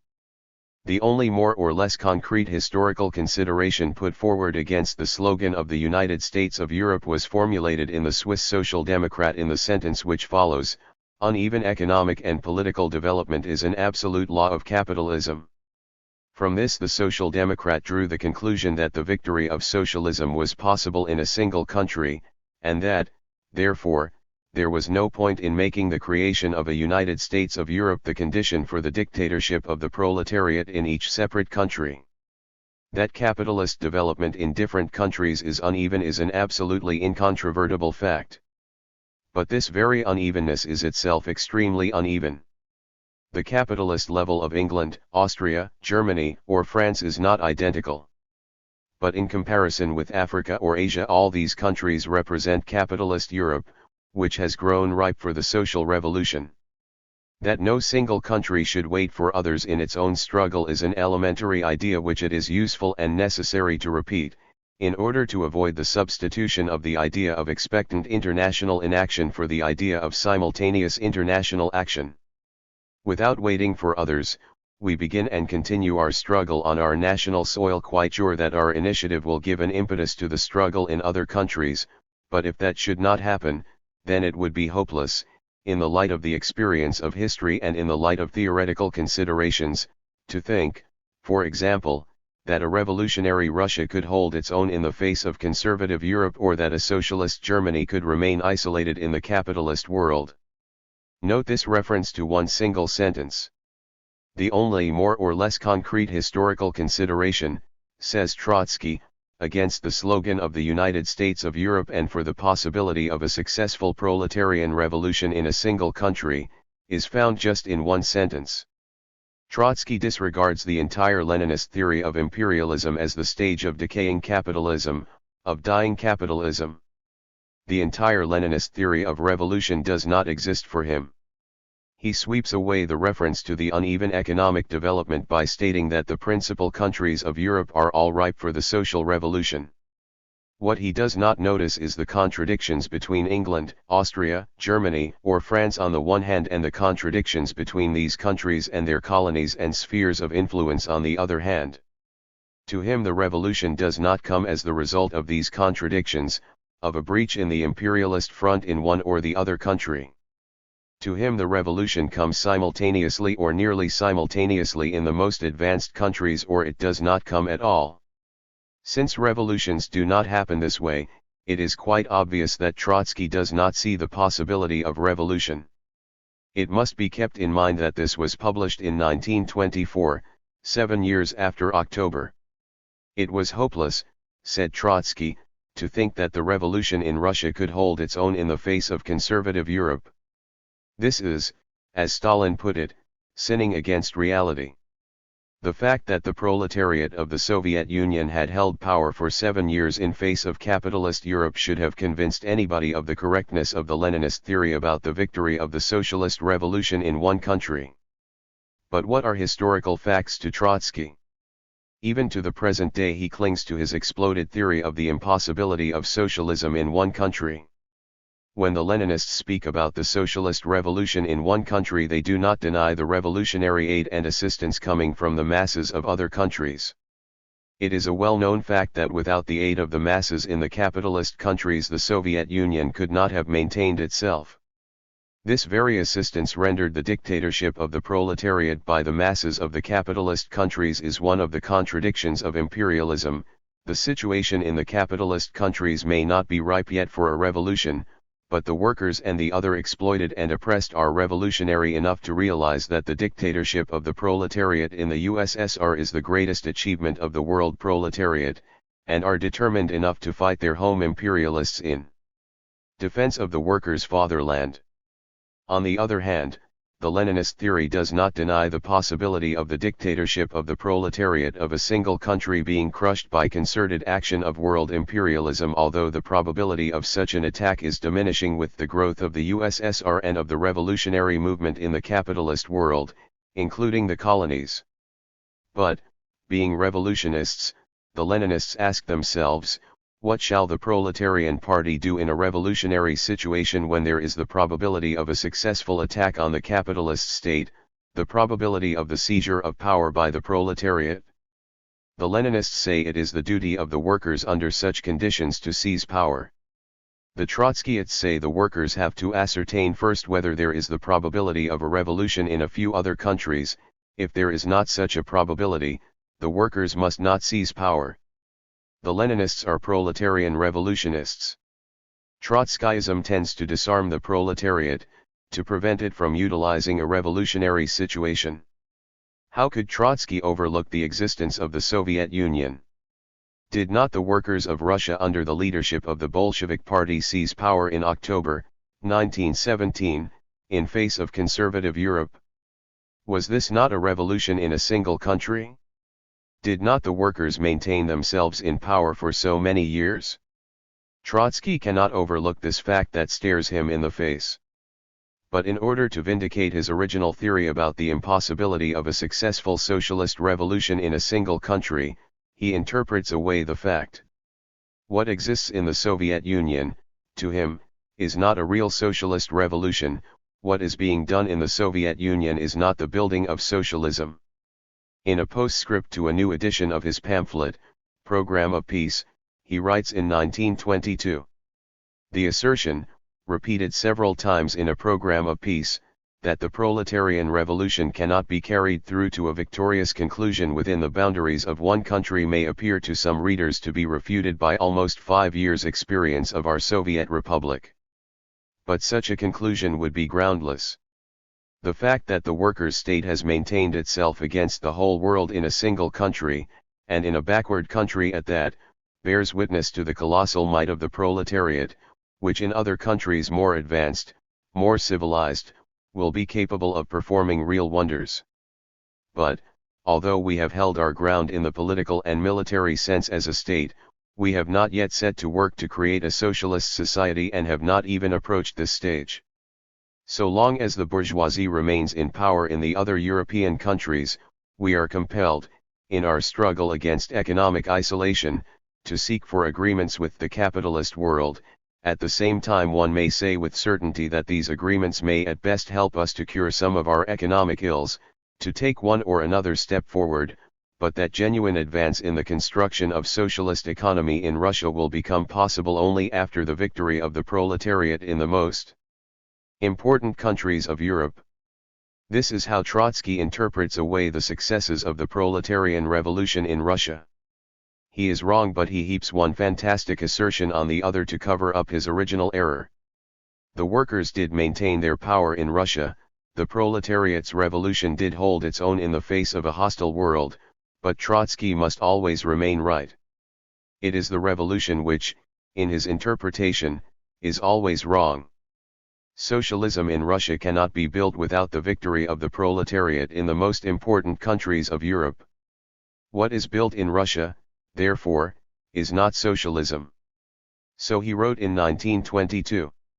So he writes in 1935 when he declares that the Soviet Union is approaching its general crisis. The political crises converge towards the general crisis which is creeping onward and which expresses itself in the fact that despite the titanic expenditures of energy by the masses and the greatest technological successes, the economic achievements keep lagging far behind, and the overwhelming majority of the population continues to lead a poverty-stricken existence. Here we have approached the very fountainhead of Trotsky's method. To prove that socialism in one country is impossible, he attempts to prove that the achievements of the Soviet Union are the reverse of socialist construction. To reinforce his arguments, he heads the counter-revolution which attempts to damage socialist construction and destroy the Soviet Union. Trotsky remains true to himself throughout. 5. The Revolution and the Peasantry. That ingenious theory about the impossibility of socialism in a single country has been misnamed the permanent revolution. The term is misleading, like many other quasi-Marxist terms used by Trotsky. It is the exact opposite of what Marxism understands under permanent revolution. Trotsky's permanent revolution is an attempt at explaining why a revolution in a single country must fail from within even if it is not crushed from without. The explanation is that the proletariat has no allies in a socialist revolution within the country where such a revolution takes place. In particular, Trotskyism tries to prove that the peasant masses do not represent a revolutionary reserve, and that therefore a revolution in a single country is bound to succumb to the counter-revolutionary forces, which also include the peasantry, unless aid comes from a victorious revolution in other countries. Trotsky's permanent revolution is thus an expression of the disbelief in the ability of the proletariat to carry with it in the revolution the broad masses of the other exploited and oppressed classes of the population. The Marxian theory of revolution is based just on this conception of the proletariat being the leader of all the exploited and oppressed in the revolution. Hegemony of the proletariat in the revolution is the foundation of the Marxian understanding of revolution. It found its classical expression as early as 1850 in a piece of writing by Marx and Engels entitled Appeal of the Central Committee to the Communist League. In that document, which was addressed to one of the first revolutionary working-class organizations in Europe, Marx and Engels pointed out the tasks of a revolutionary workers' party in a revolution such as took place in various countries of Europe in 1848, namely, in a revolution against the feudal system.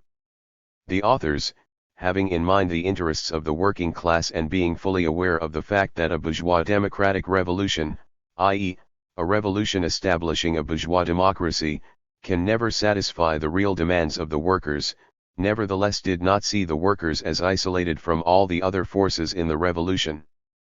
They formulated the task of the workers in the following way: together with the petty bourgeois democrats against the old system, against the petty bourgeois democrats, together with the village poor when the former wish to entrench themselves and become the ruling power in the state. The document continues. While the democratic bourgeois wish to terminate the revolution as quickly as possible with the view to confine themselves at best to the realization of only these demands, our interests and our tasks consist in making the revolution permanent until all more or less property-owning classes have been removed from power, until the proletariat has conquered state power, until the union of the proletarians not only in one country, but in all leading countries of the world, has developed to such an extent, that competition between the proletarians of those countries has ceased and at least the decisive productive forces are concentrated in the hands of the proletarians. What we are concerned with is not a change in private property, but the abolition of private property, not softening class contradictions, but abolishing classes, not improving existing society, but founding a new society. We have here, in a remarkably clear form, the meaning of a permanent revolution as understood by Marx and Engels. We, the party of the proletariat, say Marx and Engels, are not interested in terminating the revolution, that is to say, the bourgeois democratic revolution. We are interested in making it a permanent revolution, that is to say, in making it pass from one stage to the other, from a bourgeois democratic revolution to a socialist revolution, from a revolution that tries to improve existing society, to a revolution that founds a new society, from a revolution in which the bourgeoisie is the dominant power and holds the means of production to a revolution where the proletariat is in power and nationalizes all means of production, from a class society to a classless society. Marx and Engels also point out the desirability of a permanent revolution, from a class society to a classless society. But while the bourgeois democratic revolution is in progress, the workers must not forget that they are the leaders of all the exploited. As in the First French Revolution, the petty bourgeois will give over the feudal estates to the peasants as free property, i.e., they will wish to retain the rural proletariat and create a petty bourgeois peasant class. The workers must counteract this plan in the interests of the village proletariat and in their own interests.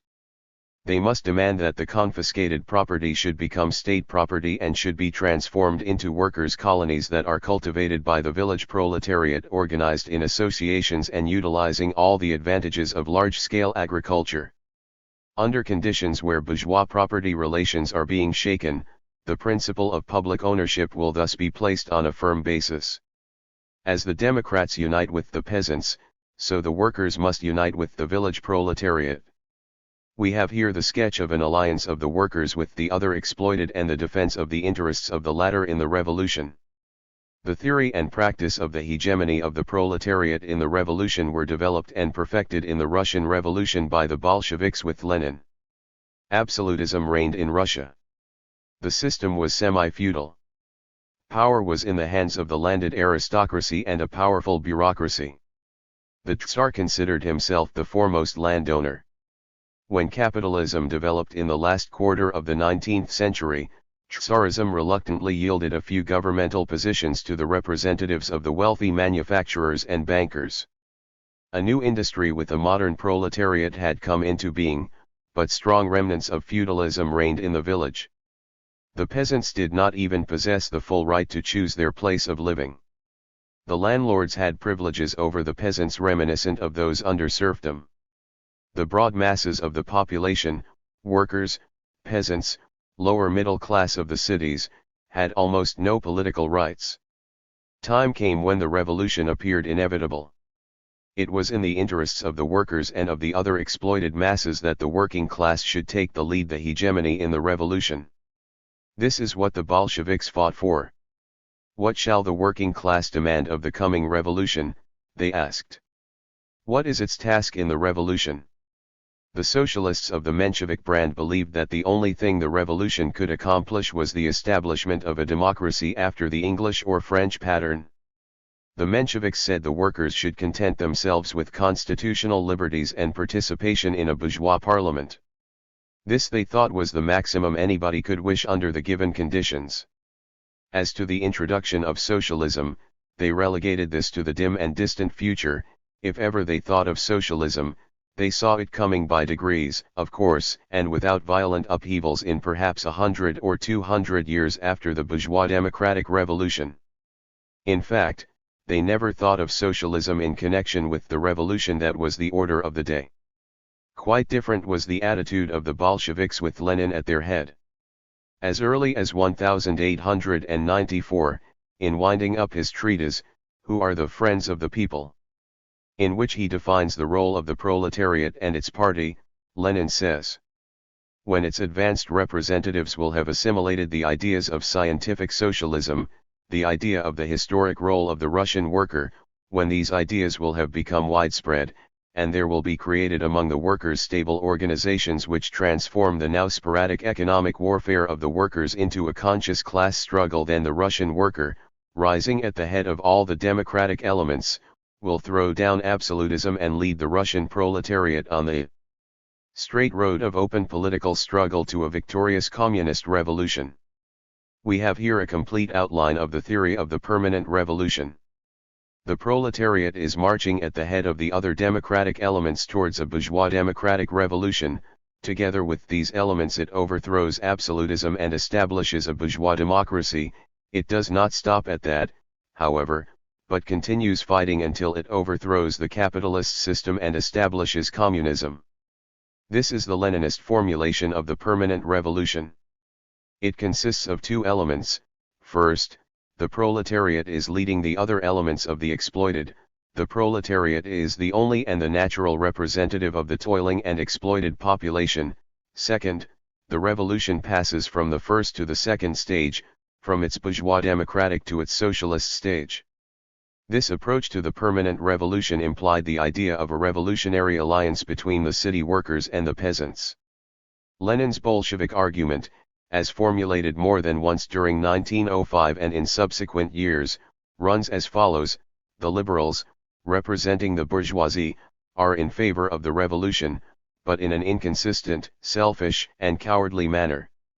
As soon as its narrow selfish interests are satisfied, the bourgeoisie as a mass will turn its back to the people, to the revolution, and will join hands against them with autocracy. Who then will remain? The proletariat and the peasantry. Even when we deal with a democratic revolution only, it is clear from the very outset that the proletariat alone is capable of bringing such a revolution to its logical conclusion, because the proletariat goes much further than that. The proletariat alone is the unwavering and unyielding element in the revolution. The peasantry is unstable, because it contains semi-proletarian and petty bourgeois elements. But the instability of the peasantry differs radically from the instability of the bourgeoisie. The peasantry is interested not so much in constitutional guarantees for private property as in taking away from the landowners the land, one of the mainstays of private property. Lenin therefore taught that it was the task of the proletariat to unite with the peasantry in order as far as possible to drive forward the bourgeois democratic revolution. This, he said, could be accomplished by uniting with the peasantry as a whole. As soon as the bourgeois democratic revolution is accomplished, the proletariat, in alliance with the semi-proletarian elements of the peasantry, i.e., with the poorest peasants, he said, will be able to carry through the abolition of capitalism, thereby overcoming the resistance of the bourgeoisie and the richer peasants. The plan was sound. It was in accordance with the social forces as they existed in Russia and in full harmony with the doctrine of Marx and Engels. In order that the transition from a bourgeois democratic revolution to a socialist revolution might be possible, Lenin said, power must not be allowed to pass into the hands of the bourgeoisie at all. In other words, even in the bourgeois democratic revolution the bourgeoisie must not be allowed to become the ruling class. Power must pass into the hands of the victorious workers and peasants who establish the revolutionary democratic dictatorship of the proletariat and the peasantry. As soon as the proletariat is strong enough, as soon as conditions are favorable, it proceeds to the next stage, to a socialist revolution. It establishes the dictatorship of the proletariat. We thus have in Lenin's conception two stages of the revolution, the revolutionary democratic dictatorship of the proletariat and the peasantry, and, immediately following it, the dictatorship of the proletariat. Why the former? Because it is necessary to break the resistance of the landowners, the rich bourgeoisie and the Tsar's officialdom, and for that you need an alliance with all the peasants. Without the dictatorship it is impossible to break this resistance, to repel the counter-revolutionary attempts. But of course this will be, not a socialist, but a democratic dictatorship. It will not be able to touch upon the foundations of capitalism. At best it will be able to introduce a fundamental redivision of land property in favor of the peasantry, to carry through a consistent and full democratism up to and including a republic, to eradicate all Asiatic slave features not only from village life, but also from factory life, to make the beginning of an earnest improvement of the situation of the workers and of raising their standards of living, and, last but not least, to transfer the revolutionary conflagration to Europe. Such a victory will by no means make our bourgeois revolution a socialist revolution. The democratic overthrow will not immediately reach beyond the framework of bourgeois social economic relations. Nevertheless, the significance of such a victory will be gigantic for the future development both of Russia and of the whole world. Nothing will so much arouse the revolutionary energy of the world proletariat, nothing will so much shorten the road that leads to its full victory as this decisive victory of the revolution that has begun in Russia. Will there be a long interval between the first and the second stage of the revolution? Of course, delays are possible, defeats are sometimes unavoidable. At the time when the above lines were written, the outcome of the then developing revolution was far from certain. Lenin himself stressed the fact that he was not inclined to senseless optimism on this score, that he realized the tremendous difficulty of this task. However, he said, we must wish for victory and know how to show the real way to it. This way, as pointed out by Lenin, was an immediate transition from the bourgeois democratic revolution to the socialist revolution. From the democratic revolution we will immediately begin, just in accordance with the measure of our strength, the strength of the conscious and organized proletariat, to pass over to the socialist revolution. We stand in favor of the permanent revolution. We shall not stop midway. Without lapsing into adventurism, without being unfaithful to our scientific conscience, without running after cheap popularity, we can and do say only one thing: we will, with all our power, help the entire peasantry to carry through the democratic revolution, in order that we, the party of the proletariat, may be the easier enabled to pass, as quickly as possible, to a new, higher task, the socialist revolution. Help the entire peasantry carry through the democratic revolution. The meaning and content of the democratic revolution for the Bolsheviks consists in abolishing, in relation to the peasantry, all remnants of feudalism. Once this is accomplished, once power is in the hands of the proletariat and the peasantry as a whole, once the resistance of the formerly ruling classes has been broken, once the proletariat has, in the process of the revolution, grown stronger and better organized, the road is open to the socialist revolution. The road will be traveled by the proletariat in alliance, not with the peasantry as a whole, because the rich peasants will naturally be against the socialist revolution, but in alliance with the semi-proletarian elements of the population. Here is Lenin's classic formula. The proletariat must carry through, to the very end, the democratic revolution by attaching to itself the mass of the peasantry in order to crush by force the resistance of autocracy and to paralyze the instability of the bourgeoisie. The proletariat must accomplish the socialist revolution by attaching to itself the mass of the semi-proletarian elements of the population in order to crush by force the resistance of the bourgeoisie and to paralyze the instability of the petty bourgeoisie. We have dwelt at length on the Leninist theory of permanent revolution, because only on this basis is it possible to judge Trotsky's perversion of the theory of permanent revolution. The Trotsky thing is in substance a negation of the proletarian revolution. He clings to it, thinking that this is his own contribution to the science of revolution, but in reality it is a piece of Menshevism garbed in revolutionary phrases. He stated his theory in the following way. The Russian proletariat, finding itself in possession of power, even if this were only a consequence of a temporary combination of forces in our bourgeois revolution, will meet with organized hostility on the part of world reaction, and with readiness for organized support on the part of the world proletariat. Left to its own forces, the working class of Russia will inevitably be crushed by the counter-revolution the moment the peasantry will turn away from it. nothing will remain for it but to link up the fate of its political domination, and consequently the fate of the entire Russian Revolution, with the fate of a socialist revolution in Europe. That colossal state political power which it gets from the temporary combination of forces in the Russian bourgeois revolution, the working class will thrust upon the scales of the class struggle of the entire capitalist world. With state power in its hands, with the counter-revolution behind its back, with the European reaction in front of it, it will issue to its brothers the world over the old battle cry, which this time will be the battle cry of the last attack: workers of the world, unite. The style is dramatic, but the contents, defeatist. If one is to assume that the working class of Russia is alone, that it has no allies, then it cannot get into possession of state power at all. If one is to assume that by some miracle it has gained power but that European reaction is in front of it and 9/10 of the population behind its back are hostile, then of what avail can be the battle cry? Revolutions, even when conditions are ripe, take time to develop.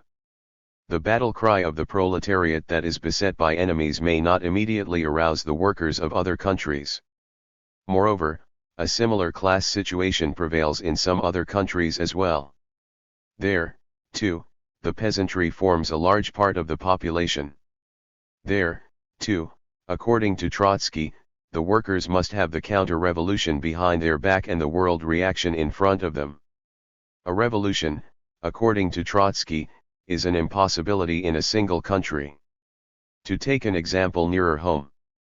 In the United States we have an industrial proletariat which forms a large section but by no means the majority of the population. There are tens of millions of small and middle farmers, small traders, petty bourgeois intellectuals, a huge part of the people. It follows from Trotsky's original idea that the workers could not have the support of these millions in a revolution against capitalism, that they would inevitably unite with the exploiters against the revolutionary proletariat.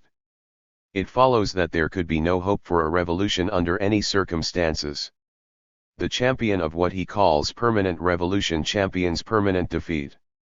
The Bolsheviks knew that in Russia, as in any other capitalist country, the proletariat was the only consistently revolutionary class, and they worked to secure its hegemony in the revolution. Yet they also knew that the peasants were an inexhaustible reserve of revolutionary energy. And their estimate proved true. Leading the land-hungry peasants in uniforms as soldiers or without uniforms as semi-serfs, was it possible for the proletariat to accomplish the February, 1917, revolution.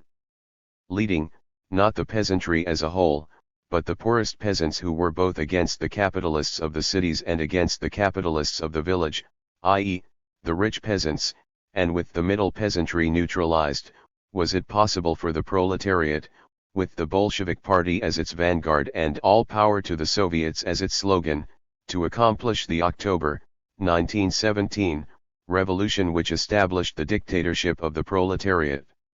Leading the millions of the poorest peasants who willingly joined the Red Army to defend the conquests of the revolution, was it possible for the proletariat with the Bolsheviks at its head to win the civil war and secure the final victory of the revolution?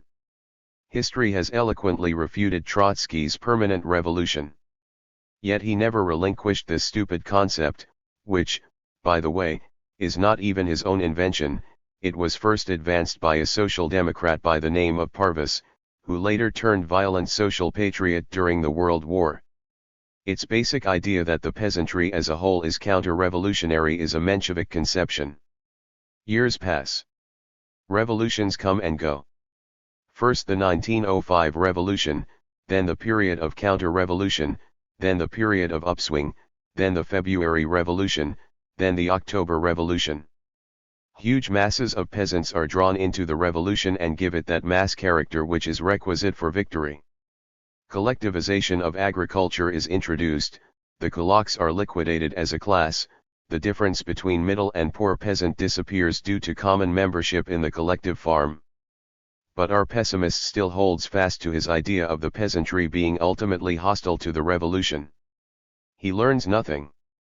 In 1909 he foresees a situation where the workers in power, once undertaking to introduce a number of socialist measures, would inevitably come into conflict with the peasants. The conflict, he says, must end either by the workers being chastised by the peasant party or by the latter being removed from power.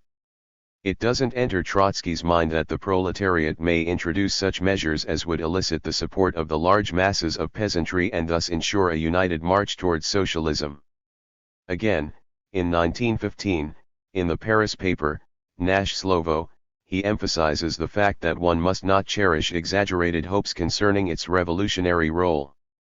Again, in 1922, after 5 years of dictatorship of the proletariat so replete with the experiences of peasant masses supporting the revolution, he writes a preface to a collection of his articles which is published under the general title, 1905, in which he says, "It was during the interval between January 9 and the general strike of October, 1905, that the views on the character of the revolutionary development of Russia, which came to be known as the theory of the permanent revolution, gradually crystallized in the author's mind. This somewhat complicated term represented a rather simple idea. The revolution would not be able to solve its immediate bourgeois problems except by placing the proletariat in power. And the latter, upon assuming power, would not be able to limit itself to the bourgeois framework of the revolution. On the contrary, precisely in order to secure its victory, the proletarian vanguard would be forced in the very early stages of its rule to make deep inroads not only into feudal property but into capitalist property as well. In this the proletariat will come into hostile collision, not only with the bourgeois groupings which supported the proletariat during the first stages of revolutionary struggle, but also with the broad masses of the peasants who were instrumental in bringing it into power. The contradictions in the situation of the workers' government in a backward country with an overwhelming majority of peasants can be solved only on an international scale, on the arena of the world proletarian revolution. Trotsky still clings to his simple idea to this very day. This idea has made Trotskyism the vanguard of counter-revolution. Need one argue against it? The lessons of history are clear enough. Not only would the conquest of power and the repulsion of the capitalists and landlords have been impossible for the proletariat of Russia without the aid of millions and millions of peasants, but the upbuilding of socialism would not have been possible either. Socialism, said Stalin, is not something peculiar to the towns alone. Socialism is an organization of economic life that can be established only by cooperation of industry and agriculture on the basis of socializing the means of production. Socialism is impossible without union between industry and agriculture. Agriculture means not only land and implements, but, in the first place, peasants, living millions of peasants. When the proletariat under the leadership of the Bolshevik Party expropriated the manufacturers and bankers in the early stages of the socialist revolution in Russia, who was it that formed its armed force? The Red Army, in which the peasants formed a large part. When the rebellions of the kulaks against the Soviet power on the Volga and in many other districts of Russia had to be quelled in 1918 to 1920, who did it? The same Red Army in which the poor and middle peasants were numerically strong. When the proletariat began to dekulake the rich peasants with the introduction of collectivization in the villages, who was its main support and who were its allies? Its main support were the poorest peasants in whose interests it was to carry out such expropriation. Its allies were the middle peasants. Suppose there were an attack upon the Soviet Union, who would be in the first ranks of defense? The Red Army, which consists of workers and collective farmers. What is there to the Trotsky peculiarity of the permanent revolution? It is an exploded idea. It is counter-revolution of a peculiar kind. It is in contradiction to widely known and undisputed facts. It is in contradiction to Lenin's understanding of the dictatorship of the proletariat. The dictatorship of the proletariat is a special form of class alliance between the proletariat, the vanguard of the toilers, and the numerous non-proletarian strata of the toilers, or the majority of these. It is an alliance against capital, an alliance aiming at the complete overthrow of capital, at the complete suppression of the resistance of the bourgeoisie and of any attempts, on their part, at restoration, an alliance aiming at the final establishment and consolidation of socialism. Trotsky's theory sounds revolutionary only to the uninformed. It implies that the sharecroppers of the South in the USA will turn against the workers the moment they begin, after the seizure of power, to take away the mines and mills from the capitalists of, say, Alabama, that the tenant farmers of the Middle West will join the armies of Morgan and Ford to fight the taking over by the workers of the automobile plants, railroads, and banks, that the large mass of the small citizenry of New York will turn against the workers introducing socialist measures in this world metropolis. This is what the blind fail to notice in Trotsky's variety of Menshevism, as it was called by Stalin. ******. Trotsky does not stop at this peculiarity, however. This is only his base, his starting point. He draws from it peculiar conclusions, each more fantastic than the other. What follows from a wrong premise is a number of counter-revolutionary conclusions which make up the main features of Trotskyism. The basis is, the impossibility of socialism in one country. 2. Hence the assertion that what is going on in the Soviet Union is not socialism. 3. Hence the conclusion that what is being built in Russia is National Socialism. 4. Hence the conclusion that the National Socialist government of the Soviet Union is Thermidorian, i.e., counter-revolutionary, and stands in the way of the world revolution. 5. Hence the assertion that the Communist International, which is dominated by the Communist Party of the Soviet Union, which is the party of National Socialism, is blocking the way of the world revolution. 6. Hence the conclusion that the crying need of the world proletariat is to build a fourth international to be led by the great strategist of the revolution, Leon Trotsky. 7. It follows from the above that support of intervention and the killing of Soviet leaders are revolutionary acts. As you see, there is logic in these ravings. They all follow with ironclad necessity from the fountainhead of the Trotskyite denial of socialism in a single country. That they do not happen to tally with historic facts is not the Trotskyites' fault. 6. The Soviet Union. As late as 1931, in a pamphlet, The Permanent Revolution, Trotsky writes, black on white. The socialist revolution begins on nationalist grounds, but it cannot be completed on these grounds. The maintenance of the proletarian revolution within a national framework can only be a provisional state of affairs, even though, as the experience of the Soviet Union showed, one of long duration. In an isolated proletarian dictatorship, the internal and external contradictions grow inevitably with the growing successes. Remaining isolated, the proletarian state must finally become a victim of these contradictions. Now, it has never been asserted by the Bolsheviks that an attack of the capitalist governments on the USSR is impossible. The Bolshevik leaders have been explicit in this respect. Lenin said, "As long as our Soviet Republic remains a lone outlying province of the entire capitalist world, it would be a ridiculous fantasy-mongering and utopianism to think about the disappearance of dangers of one kind or the other. Of course, as long as such fundamental contradictions remain, there remain also dangers, and there is no place we can run away from them. With the growth of the Soviet power, with the progress of industrialization, with the development of socialist agriculture, with the strengthening of the defense forces of the country, while the sympathies for the Soviet Union among the toilers of the capitalist countries grow apace, the means of resisting a military attack from without have increased. Still, the danger remains. And nobody knows it as well as the leaders of the Soviet. But when Trotsky speaks about the inevitable growth of internal and external contradictions, he does not mean the simple and clearly understood danger of a military imperialist attack. He means something else.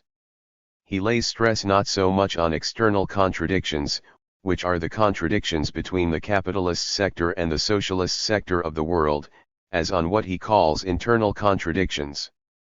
The Soviet Union, he says, must finally become a victim of these contradictions. What are they? What contradictions remained in the USSR by 1931? The land-owning class was long extinct. The bourgeoisie was reduced to a small and utterly insignificant fraction of its former self. The kulaks had been tremendously weakened in consequence of rapid collectivization of the village. Class contradictions were diminishing by the day with the rapid liquidation of the remnants of the old classes. Differences between city and village were decreasing in consequence of the introduction of machinery and modern technique into the collectivized village. Growing successes of the Soviet Union meant further improvement in industrial production, further progress in collectivization, further elimination of the kulaks and remnants of the bourgeoisie, a further rise to heights of culture in a country where the existence of the masses is made secure. Why should these growing successes conceal internal contradictions which must inevitably grow? Difficulties were there, to be sure. The remnants of the bourgeoisie did not wish to give up without fight, and they were damaging here and there, but the growth of socialist economy and the rapid mastery by the workers of the heights of knowledge doomed these attempts to failure. The very acquisition of modern technique, the overcoming of old habits of work, the conquests over nature were accompanied by certain discrepancies, certain maladjustments. But those were difficulties of growth. Each succeeding step of the revolution prepared solutions for such problems. Whence, then, the inevitability of becoming a victim to some dire inner contradictions. This is one of the many secrets of Trotsky's reasoning. It is no reasoning at all. Wish is here, obviously, father to the thought, wish that the Soviet Union may not succeed in order that his theory of the permanent revolution, i.e., of the inevitable clash between the proletariat and the peasantry, may prove correct. Perhaps Trotsky wants to say that it is impossible to build socialism in the Soviet Union because the country has not the necessary prerequisites? At the risk of being tedious, we wish to remind once more that the Soviet Union has accomplished miracles by way of upbuilding the economic and cultural life of the country. Even before the Civil War was ended, even while foreign armies of intervention were still on Soviet soil, the Bolsheviks began to plan the work of socialist construction. It seemed a superhuman task at first. The country had been ruined by 3 years of imperialist war. It had been laid waste by the armies of the Russian white generals and of the foreign governments. It had been choked by nearly 5 years of economic blockade. It had gone through famine. Industrial production in 1921 was 1/5 that of 1913. Agriculture had been reduced to less than 1/2. The transportation system was in a deplorable state. But the Bolsheviks saw the great assets of the dictatorship of the proletariat, inexhaustible energy and creative abilities of the liberated masses of toilers, with the proletariat at their head and the Bolshevik party leading. Lenin, who better than anybody else knew the shortcomings of that great country, saw also the possibilities of building socialism. At a time when Trotsky was publishing his 1905 to prove that socialism in one country was impossible, at a time when he was working out his opposition platform against Leninism, Lenin wrote, "Indeed, the power of the state over all large-scale means of production, the power of the state in the hands of the proletariat, the alliance of this proletariat with many millions of small and smallest peasants, the guarantee of the leadership on the part of this proletariat in relation to the peasantry, etc., is this not all that is necessary to build out of the cooperatives alone, which we have hitherto treated as shopkeepers' undertakings and which we, to a degree, have a right to treat so under the N.E.P. Is this not all that is necessary to build a full socialist society? This is not yet the building of a socialist society, but this is all that is necessary and sufficient for building such a society. Today, the foundation of socialist society has already been built. The Soviet Union is rapidly approaching a classless society. But behold Trotsky standing in the pose of a prophet and warning the world. The impending crisis of Soviet economy will inevitably, and within the rather near future, crumble the sugary legend, and, we have no reason to doubt, will scatter many dead.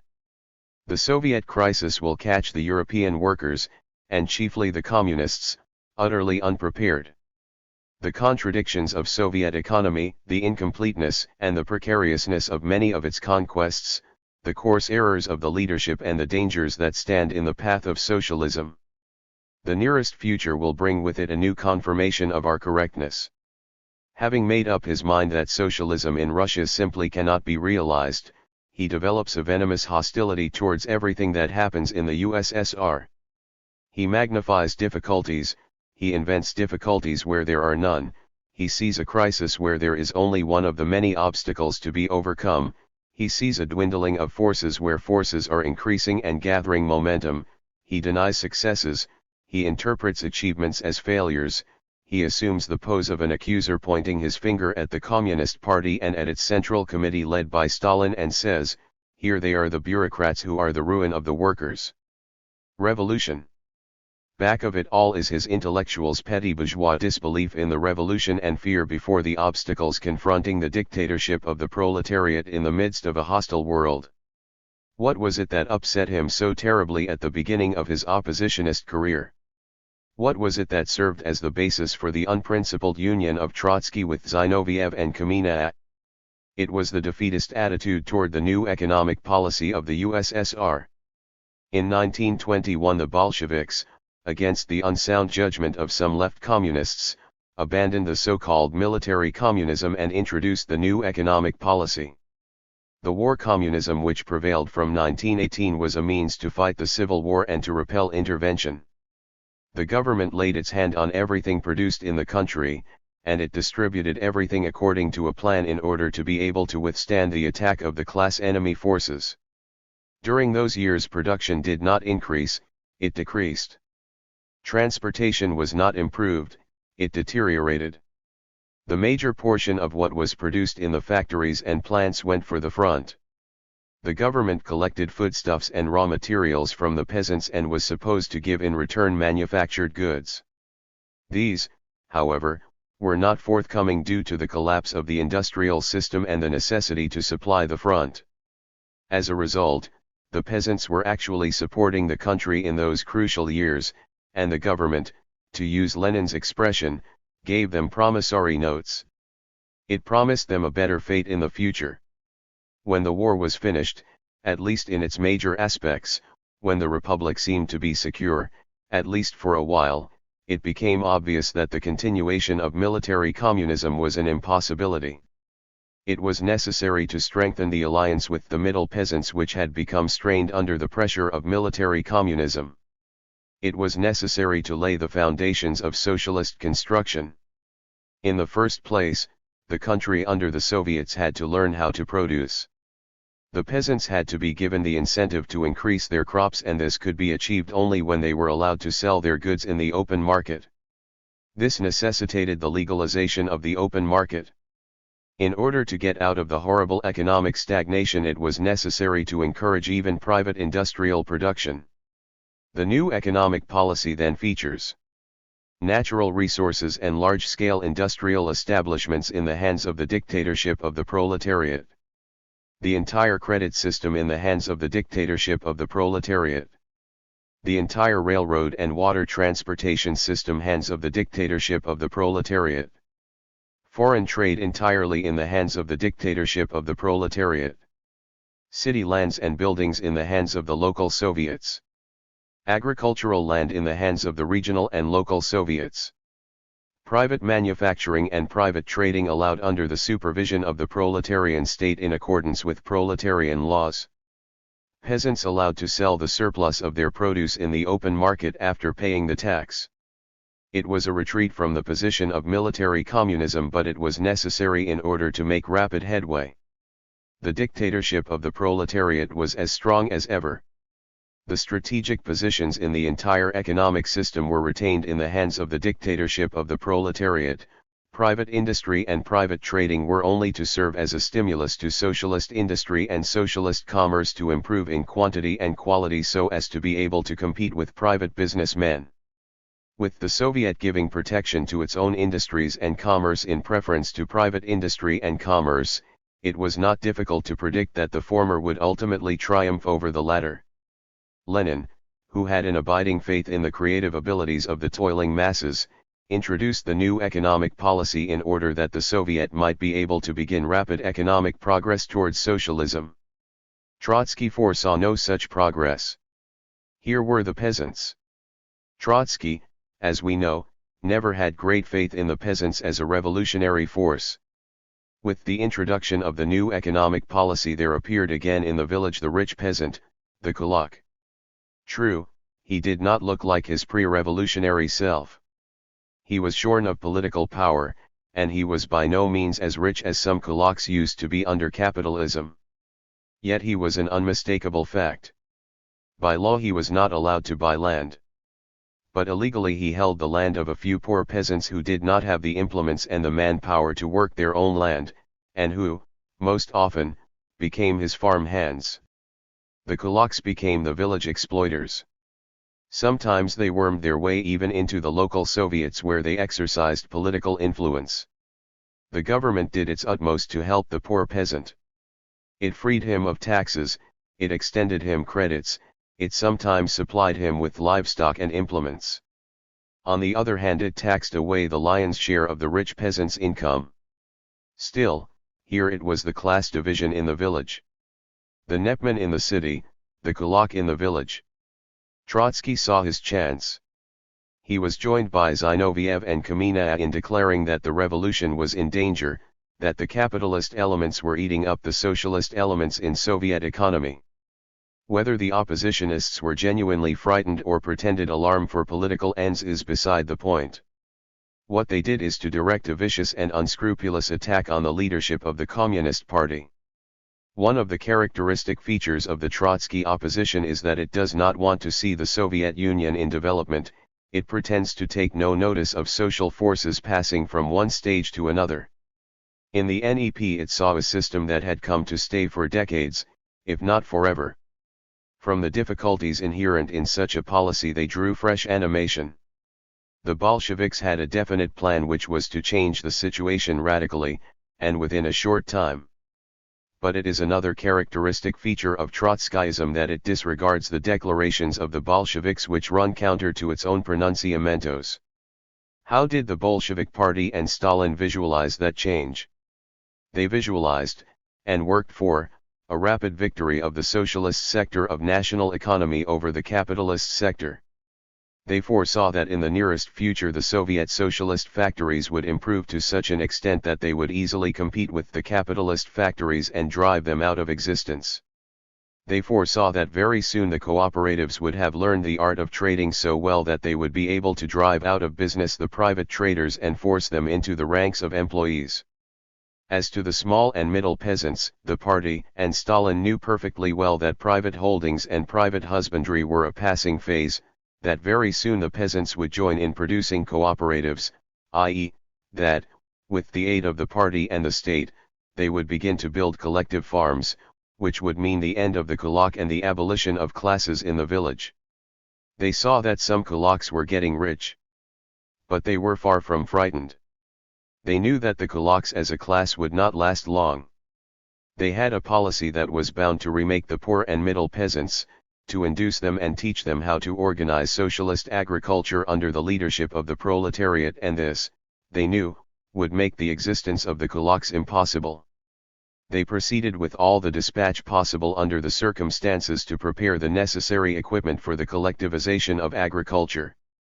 This equipment had to consist of better implements, agricultural machinery, improved seeds, and of agricultural experts to guide the peasants in lifting agriculture to the level of socialist production. It was a plan well worked out. It originated with Lenin.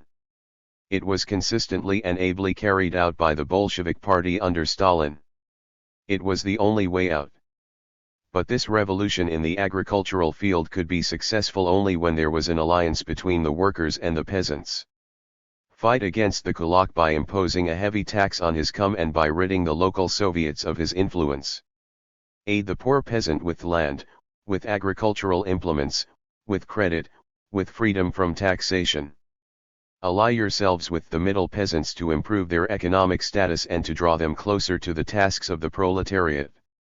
Raise the cultural and material standard of the peasant's life, place the feet of the peasant masses on the road leading towards socialism. This was the well-considered plan of the Bolsheviks. In contrast to this, there were developed two theories, the right and the left. The right underestimated the capitalist nature of the kulak, it saw in the kulak a middle peasant. The left overestimated the petty bourgeois nature of the middle peasant, it saw in the middle peasant a kulak. Trotsky suddenly discovered a peasantry consisting to a very large extent of kulaks. The Communist Party fought both tendencies because they knew where they were headed. Our main task is to create intimate bonds between ourselves and the broad masses of the peasantry, to raise the cultural and material standard of the peasant's life and to place the feet of these peasant masses on the road leading towards socialism. Our main task is to upbuild socialism shoulder to shoulder with the peasantry under the leadership of the working class, for only under such leadership can we guarantee that the economic organization of the country will be carried out along socialist paths. Wherein would the socialist path consist in the village? Stalin answers to this. How can the peasantry be drawn into the general current of Soviet economic development? By means of the cooperatives. By means of cooperative credit, agricultural cooperatives, distributive cooperatives, and productive cooperatives. Such are the ways and means through which the peasantry will slowly but surely be drawn into the current of the general system of socialist construction. Productive cooperatives is another name for collective farms. Why was this to proceed slowly? Because the socialist factories and plants had to produce enough machinery and implements to serve as an inducement for the peasants to organize into cooperatives, because the Soviet mines had to produce enough coal and ore for the production of iron and steel to be used for agricultural machinery, because the workers had to be trained to be able to produce, and all this took a few years.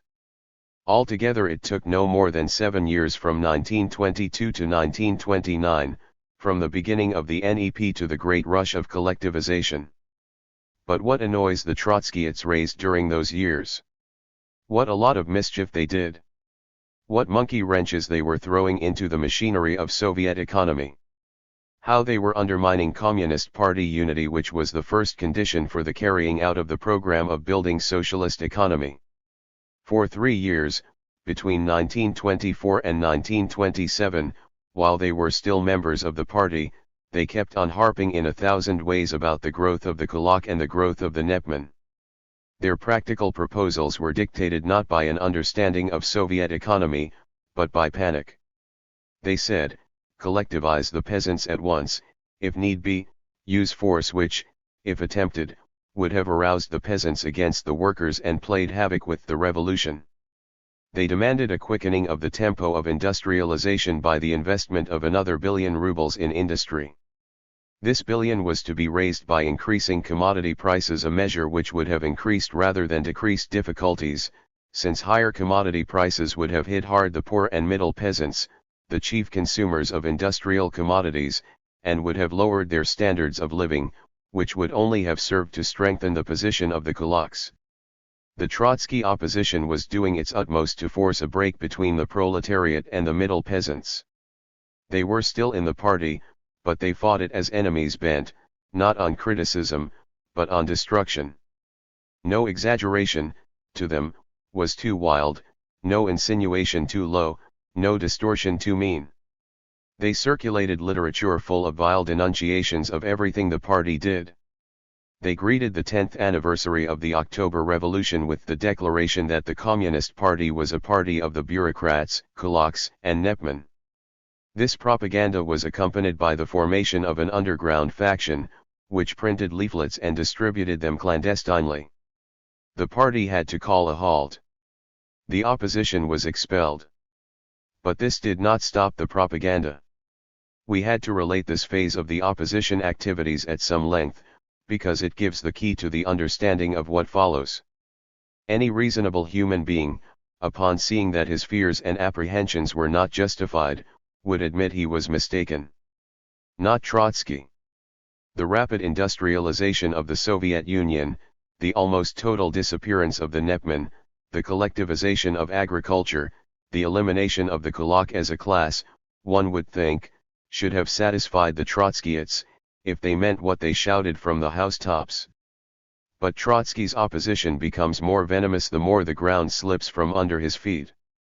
It is the venom of those elements of the petty bourgeoisie who see the victory of socialism but do not wish to become workers earning an honest living under conditions where the proletariat is in possession of power. Trotsky remains the damager throughout. ******. If there is any achievement in the Soviet Union that even the enemies have been forced to recognize, it is the phenomenal economic success both in industry and agriculture. The facts are so widely known that it is almost unnecessary to mention them once more. From a backward country, the USSR has become one of the foremost industrial countries. From a country with 20 million individual peasant holdings, it became a country of large-scale modern farming. From a country that lead to depend on other countries for its industrial equipment, it has become a country which can produce for itself the most complicated and the most advanced industrial equipment. From a country that was overwhelmingly illiterate, it has become a country in which almost everybody, especially the younger generation, has received education. The Soviet plants are among the best in the world. The Soviet engineers and workers are mastering the most advanced technique. Soviet industrial output has grown 400% in 5 years. Soviet agriculture has overcome the initial difficulties and has made marked headway towards supplying the country with an abundance of foodstuffs and raw materials. The Soviet factories are turning out tractors and trucks and other agricultural machinery by the hundreds of thousands. The successes of the Soviet Union, the improvement in the standards of living of the masses, the cultural life that is theirs, all this has aroused the admiration of millions of toilers the world over and has in proportion increased the ire of the exploiters. Where is Trotsky? He is not with the toilers. He spits venom in accord with the exploiters. He gives them aid and comfort. Moreover, he initiates campaigns against the Soviet Union. He declares all these successes non-existent. What is wrong, in his opinion? Simply this, that you cannot build socialism in one country. Why? Because the general growth of economy, on the one hand, and the sprouting up of new demands and new disproportions, on the other, invariably increase the need of linking up with the world economy. The program of independence, that is, of the self-sufficient character of Soviet economy, discloses more and more its reactionary and utopian character. Autarky is the ideal of Hitler and not of Marx and Lenin. There is not a single sentence in this whole tirade that has any meaning. The gentleman chooses to overlook the difference between capitalist and socialist economy. In the capitalist economy, contradictions are inherent and cannot be overcome. Growth of mass production accompanied by lower wages, to take one instance, creates that kind of disproportion which capitalism is powerless to solve. In Soviet economy it is different. Those disproportions which Trotsky speaks of, such as the lagging behind in the production, say, of coal or rubber, are far from catastrophic. They create certain difficulties which are easily overcome. With the growth of Soviet economy they tend to decrease rather than to increase.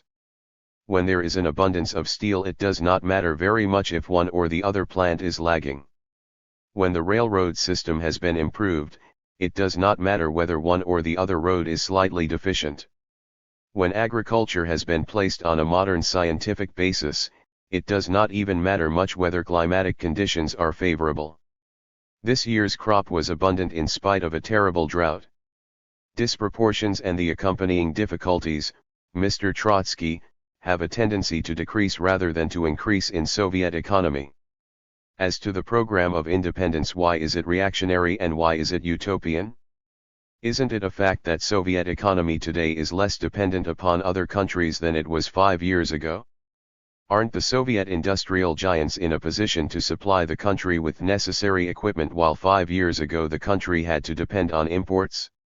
Do not the enormous amount and variety of natural resources guarantee the Soviet Union a free economic development independent of the capitalist countries? What is utopian in a fact that exists?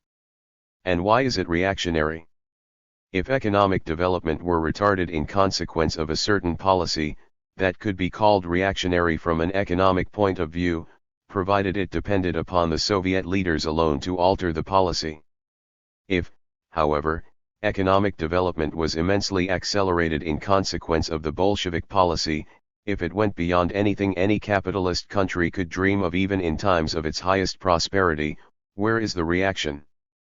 That the ideal of a socialist economy is not autarky but international exchange, and that only under an international Soviet system such an exchange will be put on a scientific basis, we need not learn exactly from Trotsky. This is one of the fundamental theses of Marxism. Autarky is not the ideal of the Soviet Union.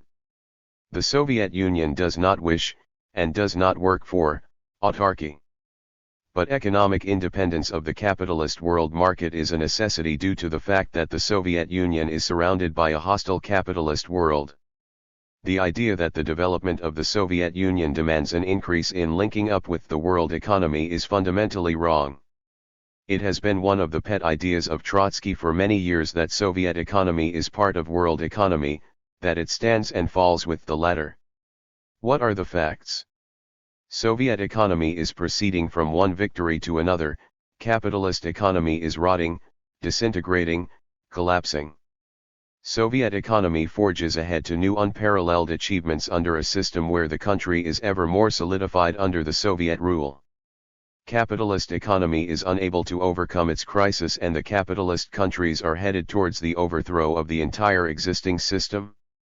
Even the blind can see these facts. Since the appearance of Trotsky's Soviet economy in danger, over 2 years more have passed. Trotsky said then that the nearest future would bring a new confirmation of his correctness. During those years Soviet economy experienced a new phenomenal upswing. But Trotsky's barking at the victorious socialist construction continues in even louder tones. The structure of socialism is nearly completed and he still keeps on repeating that socialism in one country is impossible. To the numberless contradictions that Trotsky discovers in the building of socialism in the Soviet Union, a brand new one was recently added, the contradiction between production and consumption. Even a Trotskyite can no longer deny the colossal economic growth of the Soviet Union. Even the bitterest enemy must, to his sorrow, admit that collectivization of agriculture is a fact. But facts do not deter the Trotskyites. Facts can be misinterpreted.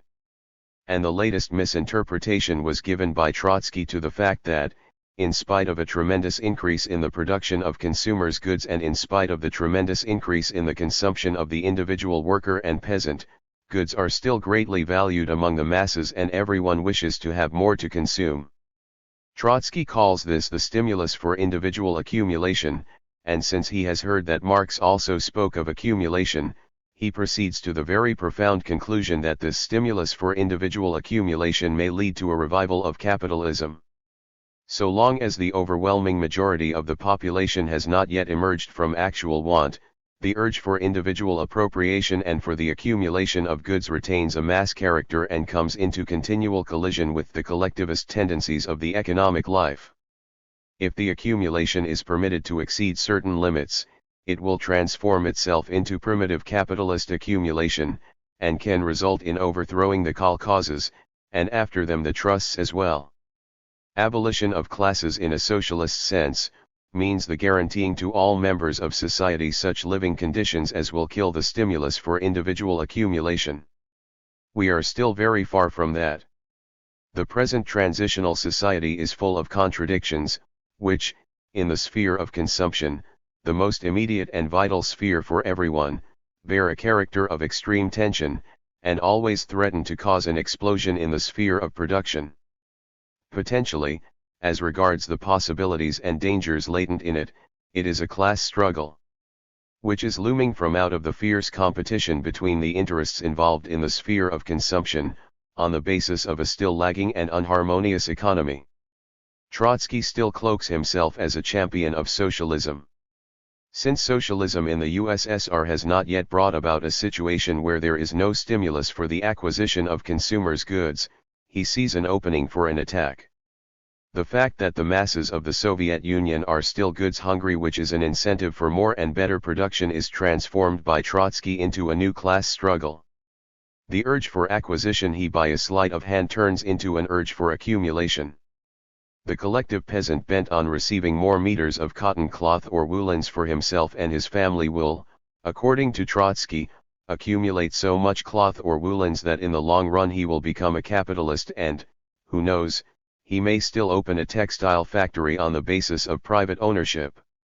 The textile worker who is anxious to receive more wheat flour and cabbage may hoard these products, accumulate them in the meantime, refusing to consume, and extreme tension in the sphere of consumption, may still transform himself into the owner of a grain elevator, competing with the state elevators and causing an explosion in the sphere of production. Or else the collective farmer who has been so eagerly and impatiently waiting to receive from the city his radio set will not use it himself but sell it to his neighbor, and with the money thus accumulated go into business and gradually develop the class struggle and become a menace to the colcauses and the trusts. It is absurd, but there is system to all the Trotskyite absurdities. Trotsky hopes that because consumers' goods are not yet available in the USSR in quantities sufficient to secure for everybody not only comforts but also luxuries, some peasants from the collective farms may still be deluded into putting their hopes in the kulaks who are still to be found in collective farms disguised as loyal members and, with the aid of the Trotskyites, cause a disruption of collective agriculture. Alas for Trotsky! The masses of the collective farms learned their lesson in 1932 when, due to inexperience, some of them yielded in the North Caucasus and the Ukraine to the pressure of the kulaks. They know now that their hope lies in more and better collective production. The individual member of the collective may try to hoard part of his share of the common crop against a rainy day, but this will not make a kulak of him, and with the growth of security and abundance in the village even this practice will soon be abandoned. As to the city workers, they never accumulate, they hoard nothing, they gladly and eagerly spend all they earn because they are not afraid of losing their jobs and are expecting and achieving ever higher wages and a better standard of living. There is no danger of a renewed class struggle in the sphere of consumption in the USSR. To be sure, there exists a contradiction in this sphere, that between the facts and Trotsky's wishes, between a former revolutionist and a present counter-revolutionary. He would like to see accumulation of capital where there is a desire to produce and consume, and where the masses know from their daily experience that the more they produce the more will they consume. He knows that the masses have heard about the contradiction between mass production and a narrowing market in the capitalist countries, and he hastens to use similar expressions in regard to the USSR, hoping to delude the unwary into believing that the crisis of capitalism, poverty amidst plenty, and the relative goods shortage in the U.S.S. are where the production apparatus had to be built up first, and where increasing production is rapidly eliminating the shortage are one and the same thing. Nowhere has Trotsky revealed himself more in his true colors as counter-revolutionary falsifier as in these fabrications. What does he want? Has he any plan? Has he any program? Some time ago he advanced the very profound proposal that the Soviet Union slow up the tempo of industrialization and collectivization. That was all in the name of left communism, real communism. It was so much like Trotsky, revolutionary phrases and reactionary proposals. Now that the Soviet Union has been put on a granite foundation, when the workers and peasants are being supplied with ever greater masses of consumers' goods, when their knowledge and experience have increased 1,000-fold, when they can, with ease and comfort, increase the output of factory and field, what can he propose? Has he a program for today? In vain will you seek for an answer among the multitudinous writing of Trotsky and his henchmen. In reality they are not out to propose a program. They intend to confuse the workers in the capitalist countries who are not sufficiently familiar with socialist construction in the USSR.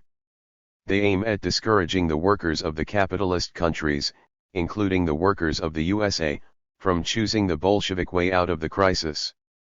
They strive to sow pessimism regarding the greatest achievement of the world proletariat, the only great and lasting victory of the socialist revolution in the present era. They are intent on preparing the masses ideologically for war against the Soviet Union. They serve the capitalist ends perfectly. Asterisk asterisk asterisk.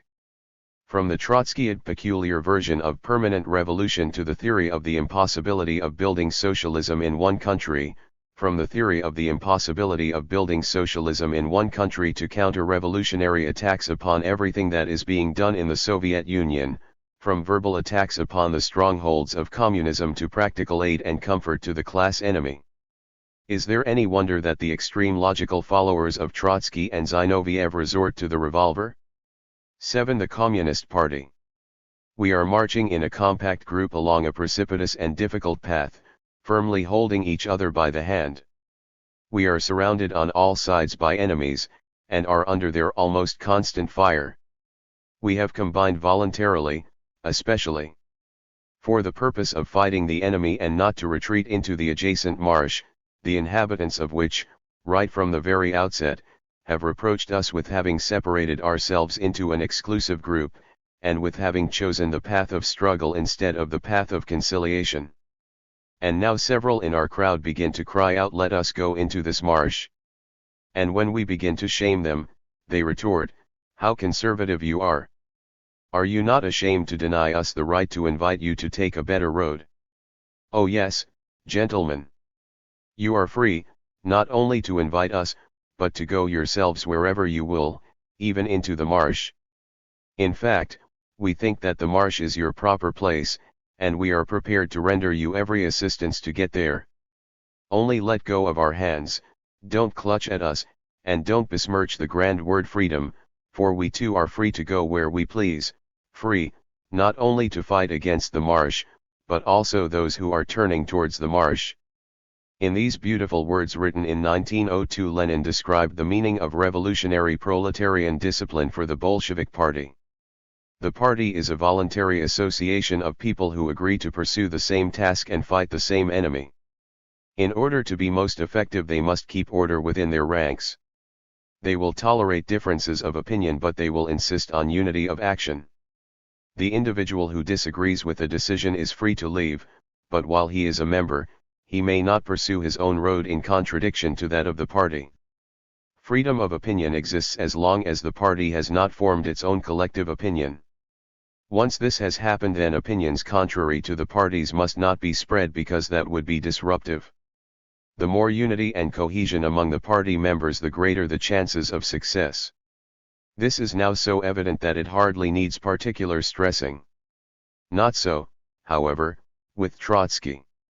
From the early days of his career, Trotsky develops a peculiar hatred for the Bolshevik party organization, for Bolshevik discipline, for Bolshevik unity of thought and action. On this score he fought Lenin for 14 years, on this score he has been fighting Stalin for 12 years, and on this score he is fighting the Communist International. It was after the Second Congress of the Russian Social Democratic Labor Party, which forms the great divide between Bolshevism and Menshevism. The Bolsheviks under Lenin's leadership advocated and carried through the decision to form a real Bolshevik party where every member would be under the control of the organization and doing work according to a central plan. The Mensheviks, true to their reformist self, advocated a loose organization in which everybody would be actually free to do as he pleases. Trotsky went with the Mensheviks. In a pamphlet published by the end of 1903, he said about the Congress, "The dead dictated their will to the living. We have been offered for payment a usurer's bill for the debts of the recent past and history, with the mercilessness of a Shylock, demanded flesh from the living party organism. Curse. We had to pay. Of course we do not mean to deny hereby the personal responsibility of Comrade Lenin at the Second Congress of the RSDLP. This man, with the energy and talent which are natural in him, played the role of a party disorganizes. Here we have it in a nutshell. Trotsky curses the decision to form a real well-organized Bolshevik party. Lenin to him is the disorganizer of the party because he insisted on a party organization in which petty bourgeois riffraff, individualistic intellectuals with their own fancy program and willful tactics, would have no place. Trotsky exorcises centralism. He thinks that centralism has a purely formal meaning. In particular is he incensed against Lenin's statement that the proletariat is more inclined to discipline than the intellectuals with their anarchistic individualism. In another pamphlet written about the same time he says, "What an indignation takes hold of you when you read those hideous wantonly demagogic lies. The proletariat, that same proletariat of which you were told only yesterday that it naturally drifts toward trade unionism, today already is called to give lessons of political discipline. And to whom? To that same intelligentsia, which, according to the scheme of yesterday, was supposed to play the role of bringing into the proletariat the class consciousness, The political consciousness. Yesterday the proletariat was still crawling in the dust, today it has been elevated to an unexpected height. Yesterday the intelligentsia was the bearer of socialist consciousness, today the gauntlet of factory discipline is being invoked against it. And this is Marxism. And this is social democratic thinking. Verily, it is impossible to treat with greater cynicism the best ideological heritage of the proletariat than this is done by Lenin. Trotsky fails to understand the very fundamentals of the Marxian approach to the proletariat and the intelligentsia. It is one of the basic ideas of Marxism that without a communist party the proletariat will drift towards mere trade unionism. The Communist Party represents the vanguard of the working class, its best elements, its most courageous and intelligent section. Here the knowledge of that part of the intelligentsia which has identified itself with the working class is of great importance. This kind of intelligentsia helps shape the ideology of the working class. There is no contradiction in the idea that while the bearer of the revolutionary theory and revolutionary practice is the vanguard of the working class, the revolutionary intellectuals also play in this vanguard an important part. And it is almost a truism that the proletariat is more inclined towards discipline, that it understands better the meaning of discipline than the petty bourgeois intelligentsia which may sympathize with the labor movement but which has not identified itself with the working class. Note with what contempt Trotsky speaks about the proletariat giving lessons of political discipline to the intelligentsia. This was no accident. Trotsky takes under his protection the petty bourgeois intelligentsia. Over and over again he stresses the idea that the students and other intellectuals may be of greater importance to the revolution than the professional revolutionists, those who give themselves entirely to the revolution, as visualized by Lenin. Note also the hatred for Lenin. Not an accident but a deep omen is the fact that the leader of the reactionary wing of our party, Comrade Lenin, who is defending the tactical methods of caricature Jacobinism, was psychologically forced to give such a definition of social democracy which represents nothing but a theoretical attempt at destroying the class character of our party. Yes, a theoretical attempt no less dangerous than the political ideas of a Bernstein. Lenin, the leader of the reactionary wing of the Social Democratic Party. These words should be branded with hot iron on the forehead of Trotsky. For 30 years thereafter he has been calling the Bolsheviks the reactionary wing, the bureaucrats, the dictators over the proletariat, the splitters. In 1904 he declared that Lenin was preparing a philosophical justification for the split of the party which he has conspired to accomplish in order to retain and consolidate the remnants of his army. Here is his classic formula of Bolshevism to which he is clinging to the present day. The barracks regime cannot be the regime of our party just as the factory cannot be its example. These methods will bring about a situation that the party organization will replace the party, the Central Committee will replace the party organization, and finally the dictator will replace the Central Committee. The committees will do all the directing while the people remain silent. This is how Trotsky understands the organization of a Bolshevik party. Years passed. Trotsky had been taken into the Communist Party of the Soviet Union and had fought under the direction of Lenin. He had been elevated to high posts. He had seen the Communist Party in action as leader of the proletariat in a victorious revolution over 1/6 of the surface of the earth. He had seen the same party fighting the most glorious historic battles in the Civil War for nearly 3 years. He had seen the Communist Party working hand in hand with and leading the masses of the peasantry and thus securing the victory of the revolution. He had seen the beginnings of the period of Reconstruction when, out of an almost devastated country, the proletariat began to build a new industrial system which was to lay the foundations of socialism. He had seen that which made victory possible: initiative from below, streams of creative energy opened by the dictatorship of the proletariat and directed in a planned way by the Communist Party. This party had been led all the time by the great master, Lenin, who devoted a major portion of his gigantic powers to the problem of building the party. The party in 1923-24 was just beginning to reorientate itself along the lines of economic reconstruction. It was turning to new tasks. It was changing its psychology from wartime to relative peacetime. The tasks of peacetime were often even more difficult than those of the war. Readjustments, personal and organizational, were accomplished not without friction. The management of industrial affairs was not always efficient. The inter-party organization could not always work smoothly. The party had grown. It was a proletarian party heading the first dictatorship of the proletariat in the world. Imperfections in its organization, unevenness in its function were inevitable.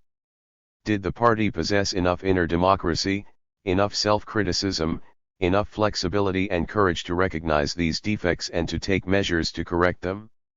We cannot give here the history of the Communist Party of the USSR.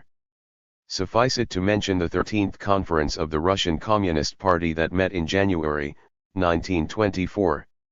This conference discussed the inter-party situation thoroughly. It criticized shortcomings. Sharply and manfully it pointed out such things as differences in the material situation of the members of the party, connections of party members with bourgeois elements and ideological influence of the latter, departmentalism which is to be distinguished from necessary specialization and which has a tendency to weaken the connection between communists engaged in different branches of work, danger of losing sight of the perspective of socialist construction as a whole and of world revolution. Danger of N.E.P. degeneration on the part of workers who came into closest contact with the bourgeois milieu, bureaucratization of the party apparatus here and there and the menace of separation from the masses that followed therefrom. The conference made a thorough survey of the situation. Was it alarmed? There was no cause for alarm. The shortcomings did not really endanger the existence of the Communist Party. The body of the party was sound. Its ideology was correct. The sources of its vitality were inexhaustible. These sources were the proletarian masses of the Soviet Union. To these masses the conference directed the party. The conference stated that the confidence of the proletarian masses in the party has grown. It declared as the fundamental task of the party to recruit new members from the workers at the bench. It is the task of the party organization to devote particular attention precisely to this category of workers, to do everything possible not to tear them away from productive work, to help them raise their cultural level, and in every possible manner to make easier for them the possibility of actual participation in all the affairs of the party. The work of increasing the proletarian core of the party must in the coming few months form one of the most important tasks of all party organizations. Party. Trotsky was present at this conference. He had every chance to present his criticism and to offer remedies. He had no objection against the resolution, which was adopted unanimously. But after all was over he published a pamphlet entitled The New Course, which is a broadside against the Bolshevik Party, against its old tested leaders. His battle cry was degeneration. In this pamphlet he pretends to be the champion of the younger members as against those who had been in the underground before the revolution. He makes the curious statement that it is the students who are the barometer of the revolution. In his good old manner he declares that the party lives in two stories, in the upper they decide, in the lower they only learn about this decision. He speaks of bureaucratic self-contentedness and ignoring of the moods, thoughts, and requirements of the party. He goes as far as to speak of an opportunist degeneration of the old party members.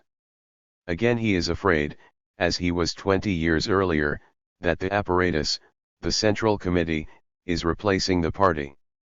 Did Trotsky advance a program different from that of the conference? Could he advance one? He had no program of his own except one point which has to be discussed in a little detail. He demanded freedom of groupings within the Communist Party. In reality what he demanded was freedom to split the party into a number of sub-parties fighting each other and each one exercising discipline over its members. He never gave up the vision of a parliament in capitalist countries. That a party so split cannot lead a revolution, goes without saying. Lenin was still alive when Trotsky started his opposition. But already at that time he launched an attack against Leninism. He spoke of the Communist Party as transforming Leninism from a method, the application of which requires initiative, critical thought, ideological courage, into a dogma which requires only interpreters chosen once and for all time. It was not the situation in the party that dictated Trotsky's new course. It was not the defects of the party apparatus. It was the influence of the petty bourgeoisie outside the party, it was its hostility to Bolshevism that found expression in Trotsky's broadside. It was counter-revolution. Had he really been concerned with the revolution, he would have stopped his criticism right after Lenin's death, when within a few weeks 250,000 workers from the factories and plants poured into the Communist Party to replace, as they said, Lenin's leadership by collective leadership of the workers. Trotsky did not stop. He sharpened his attacks. He formed a faction within the party. Through the propaganda of this faction he was undermining the unity and the striking power of the party. The 13th Conference of the Communist Party of the USSR characterized his opposition as not only a direct moving away from Leninism but also a clearly expressed petty bourgeois trend downward. Years pass. The Communist Party of the Soviet Union is going from victory to victory. Its tasks grow. Its work assumes gigantic proportions. Its theoretical equipment deepens and broadens. Its unity becomes stronger. It is a monolith. The catastrophe which Trotsky predicted in 1924 did not materialize. The accusation of being a party of Nepman and kulaks was wiped off and made ridiculous by subsequent developments. And yet Trotsky maintains the same attitude toward the Bolshevik Party of the Soviet Union that he had towards it in 1904, in 1914, and in 1924. Only in place of Lenin he has now as a target of attack Stalin. He transfers his attack on Bolshevik Party organization to the international field. Centralism, now as before, is so abhorrent to his Menshevik conceptions that he sees in it the destruction of the party. The Communist International, and the communist parties that form its national sections, are just as obnoxious to him in consequence of their Bolshevik organization, as was obnoxious the Bolshevik Party under Lenin. He uses the same invectives against the Communist International that became a habit with him in attacking the Bolshevik Party of pre-revolutionary Russia. And always he does it ostensibly in the name of inter-party democracy and freedom of criticism, which nobody is denied in the Communist International. In one of his books Marx cites the German philosopher, Hegel, as saying that all great world historic facts and persons occur, as it were, twice. Marx says that Hegel forgot to add that they happen once as a tragedy, the second time as a farce. Trotsky's rantings against the Bolshevik method of organization have never been a world historic event. But if his first attack seemed to have the traits of tragedy and the second the traits of farce, then what are the third and the fourth and the 100th? You would say they are grotesque if it were not for their counter-revolutionary substance. The following is as near a coherent explanation why the Bolshevik method of organization is wrong as can be found in his writings. Bolshevism always distinguished itself by a historical concretization in elaborating organization forms, but not by naked schemes. The Bolsheviks changed their organizational structure radically at every transition from one stage to another. Now, on the contrary, one and the same principle of revolutionary organization is applied to the powerful party of the proletarian dictatorship as well as to the German Communist Party, which presents a serious political factor, to the Young Chinese Party, which was immediately drawn into the vortex of revolutionary struggles, as well as, finally, to the Party of the USA, which really constitutes but a small propaganda circle. Not one iota is true in all this theory. Trotsky makes believe he is fighting for adequate organizational forms, whereas in reality he is fighting against the fundamental Bolshevik organizational principles. He is against the very essence of Bolshevik organization, which consists in having one undivided party, one party line, one policy, one leadership, while changing the forms of organizations and methods of work in accordance with changing conditions. He conveniently forgets that he always was opposed to Bolshevik organization, which he now pretends to praise. He always remained the petty bourgeois individualist, the inheritor of the Lord of the Manor's hatred for proletarian organization. What is the principle of Bolshevik organization? It is democratic centralism. Democratic centralism of the Communist Party organization must be a real synthesis, a fusion of centralism and proletarian democracy. This fusion can be achieved only on the basis of continuous common action, continuous common struggle of the entire party organization as a whole. Centralization in a communist party means, not formal mechanical centralization, but centralization of communist action, i.e., the formation of a leadership that is strong, endowed with striking power, and flexible. Only the enemies of communism can assert that the Communist Party, by virtue of leading the proletarian class struggle and centralizing this communist leadership, strives to domination over the revolutionary proletariat. This is a lie. Democratic centralism allows for a maximum of flexibility, a maximum of unity, a maximum of striking power.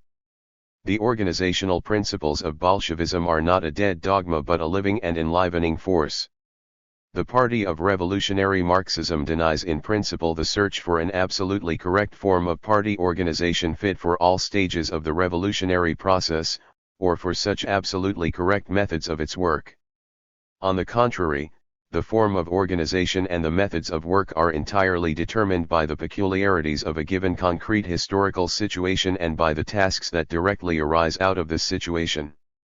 These are the guiding principles of Bolshevik organization in the Communist Party of the Soviet Union and in the Communist parties of the capitalist countries. The parties differ in strength, in experience, in the concrete tasks confronting each of them, but they are united in their aim and in the principles of their organization.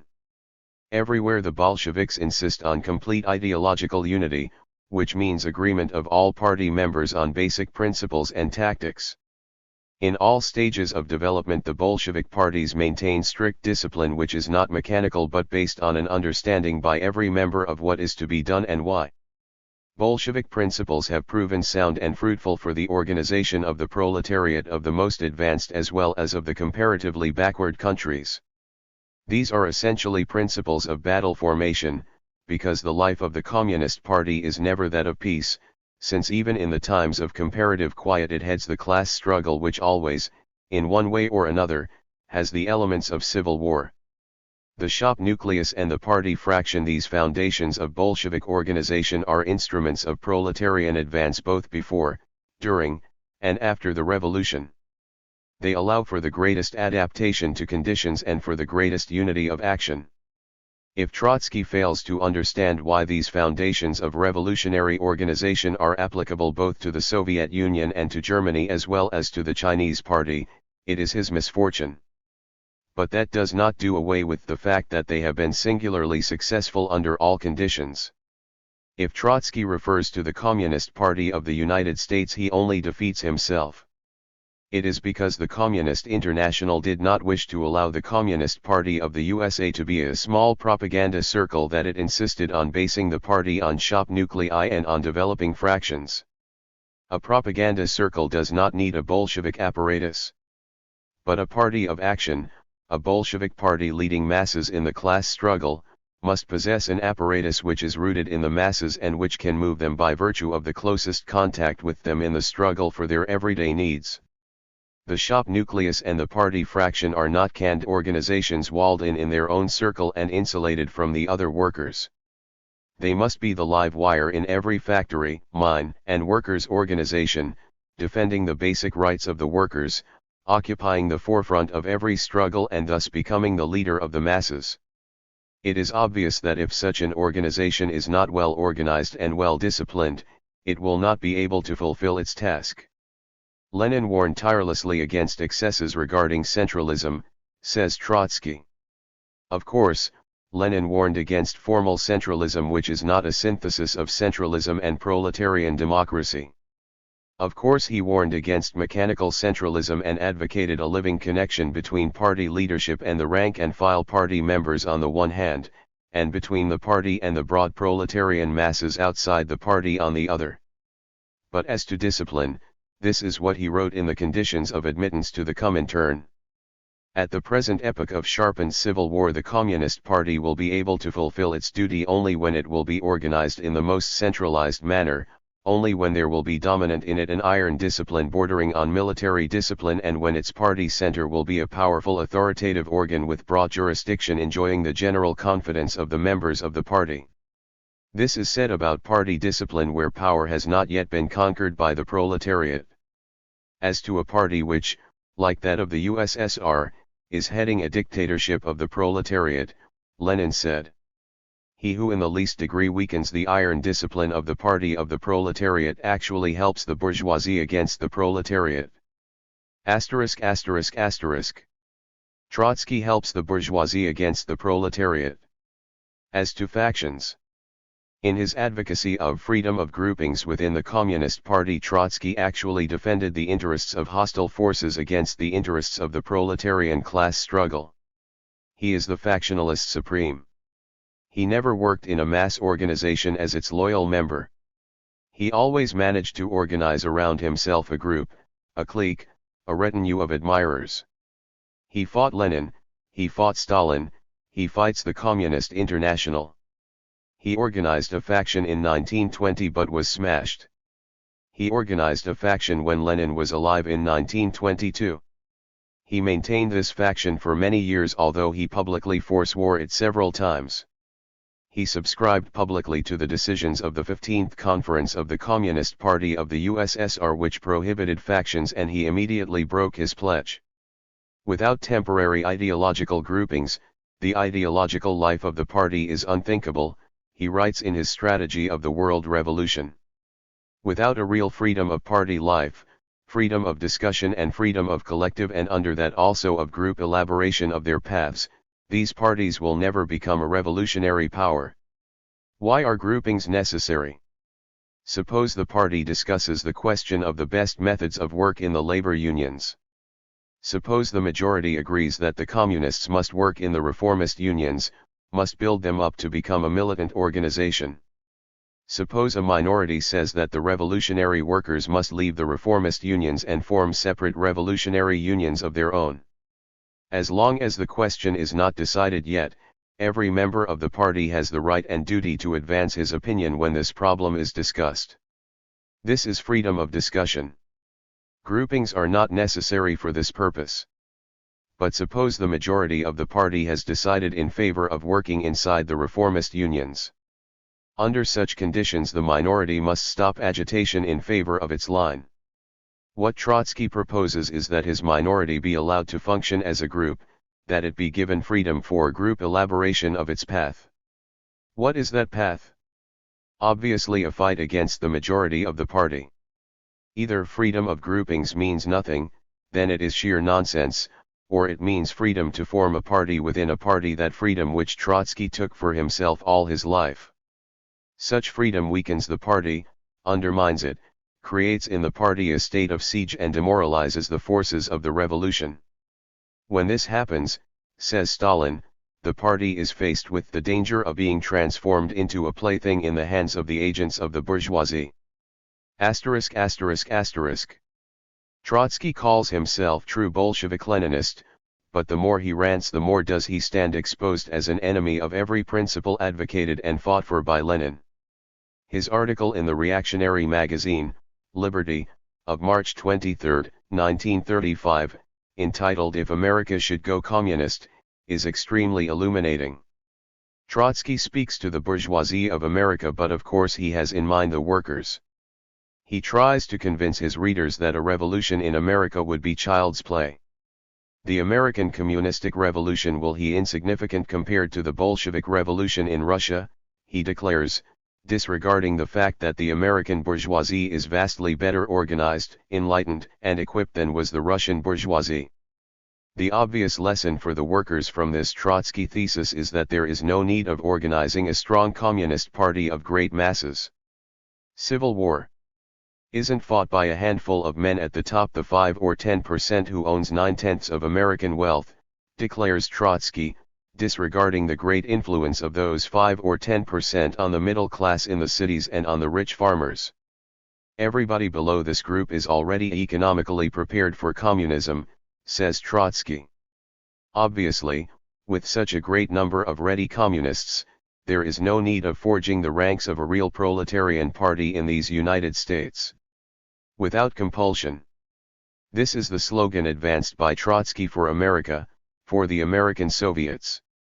In a country where violence and bloodshed mark every step of the ruling class in relation to the workers, Trotsky wishes to impress on the workers in true Norman Thomas clergyman fashion that the American Soviets would not need to resort to the drastic measures which circumstances have often imposed upon the Russians. Trotsky tries to kill two birds with one stone. On the one hand, he aims to show that the Russian workers were wrong in using too much force and violence against the counter-revolution of the bourgeoisie and the landlords. On the other hand, he attempts to teach the American workers that their revolution will be a feast of amiable cooperation on the part of the property-owning classes, and that the Leninist approach to revolution and the Leninist method of organization and struggle do not apply on this side of the ocean. Not in vain is Trotsky the father of the Lovestonite theory of American exceptionalism. It must be noted, though, that Trotsky does not see any reason why the property-owning classes, with the exception of the heads of the biggest trusts, should be alarmed by a Soviet revolution. He proposes to have them continue their businesses on the basis of private ownership and private operation even after the revolution. The government, he says, must give them allotments of raw materials, credits, and quotas of orders until these businesses were gradually and without compulsion sucked into the socialized business system. The man who once raved against the new economic policy in the Soviet Union, where it was an economic and political necessity, now advocates a wide semi-capitalist system in America for the period after the revolution, where there is no necessity for it because the country is economically ready for socialism. Anything to corrupt the minds of the workers up to and including the reformism of the old guard leaders of the Socialist Party in America. Most eloquent, however, is Trotsky's plea for bourgeois democracy in the American Soviet. Here he completely exposes his naked political self, a worshipper at the shrine of the political system of capitalism. He envisages the American Soviet not as the dictatorship of the proletariat but as a conglomeration of parties and groups fighting each other. With us, he says in his Liberty article, the Soviets have been bureaucratized as a result of the political monopoly of a single party. No such thing must ever happen in America. Not only must there be groups and grouplets within the Communist Party, more than that, the party itself must have no political monopoly. There must be several parties with equal rights, i.e., with no special privileges for any. Whom will those parties represent? If the Communist Party represents the workers, then obviously the other parties must represent the rich farmers, the poor farmers, the middle bourgeoisie, the petty bourgeoisie, perhaps the intellectuals. How will those parties function? Naturally, by struggle. A wide struggle between interests, groups, and ideas is not only conceivable, it is inevitable, says Trotsky. Splendid. A Soviet very much resembling a bourgeois parliament. Several parties represented in it with equal rights. Each party fighting the others. Several parties making a coalition to defeat the dangerous common rival. Why not a coalition of all the other parties against the party of the workers? This latter party, in Trotsky's conception, should be split into a number of legalized groups and factions with their own separate platforms. The population will have its choice of parties, groups, programs. No special discipline is needed for any party, no monolithic unity for the Communist Party. A majority of votes in the legislative chamber will decide the policy to follow. Among the major questions thus to be fought out is also the transformation of the farms, i.e., the transition from capitalist to socialist agriculture. Should there be a majority of votes against collectivization, this will then be the will of the people. Each party and group will have its own press, for Soviet America will not imitate the monopoly of the press by the heads of Soviet Russia's bureaucracy. Each group and party will receive its share of the press on the basis of proportional representation for the votes in each Soviet election, the same principle being applied to the use of meeting halls, allotment of time on the air and so forth. Underlying this idyllic picture is a conception of a Soviet in which private business flourishes and the state organization is copied after capitalist parliaments. The assumption is that there is no counter-revolution, no attempts on the part of the bourgeoisie to overthrow the new system, no necessity for the workers to defend the revolution against attacks from within and without, no necessity, therefore, to be organized in a powerful fighting political organization with discipline of an almost military strictness and with unity of will and action which ensures quick and effective striking possibilities.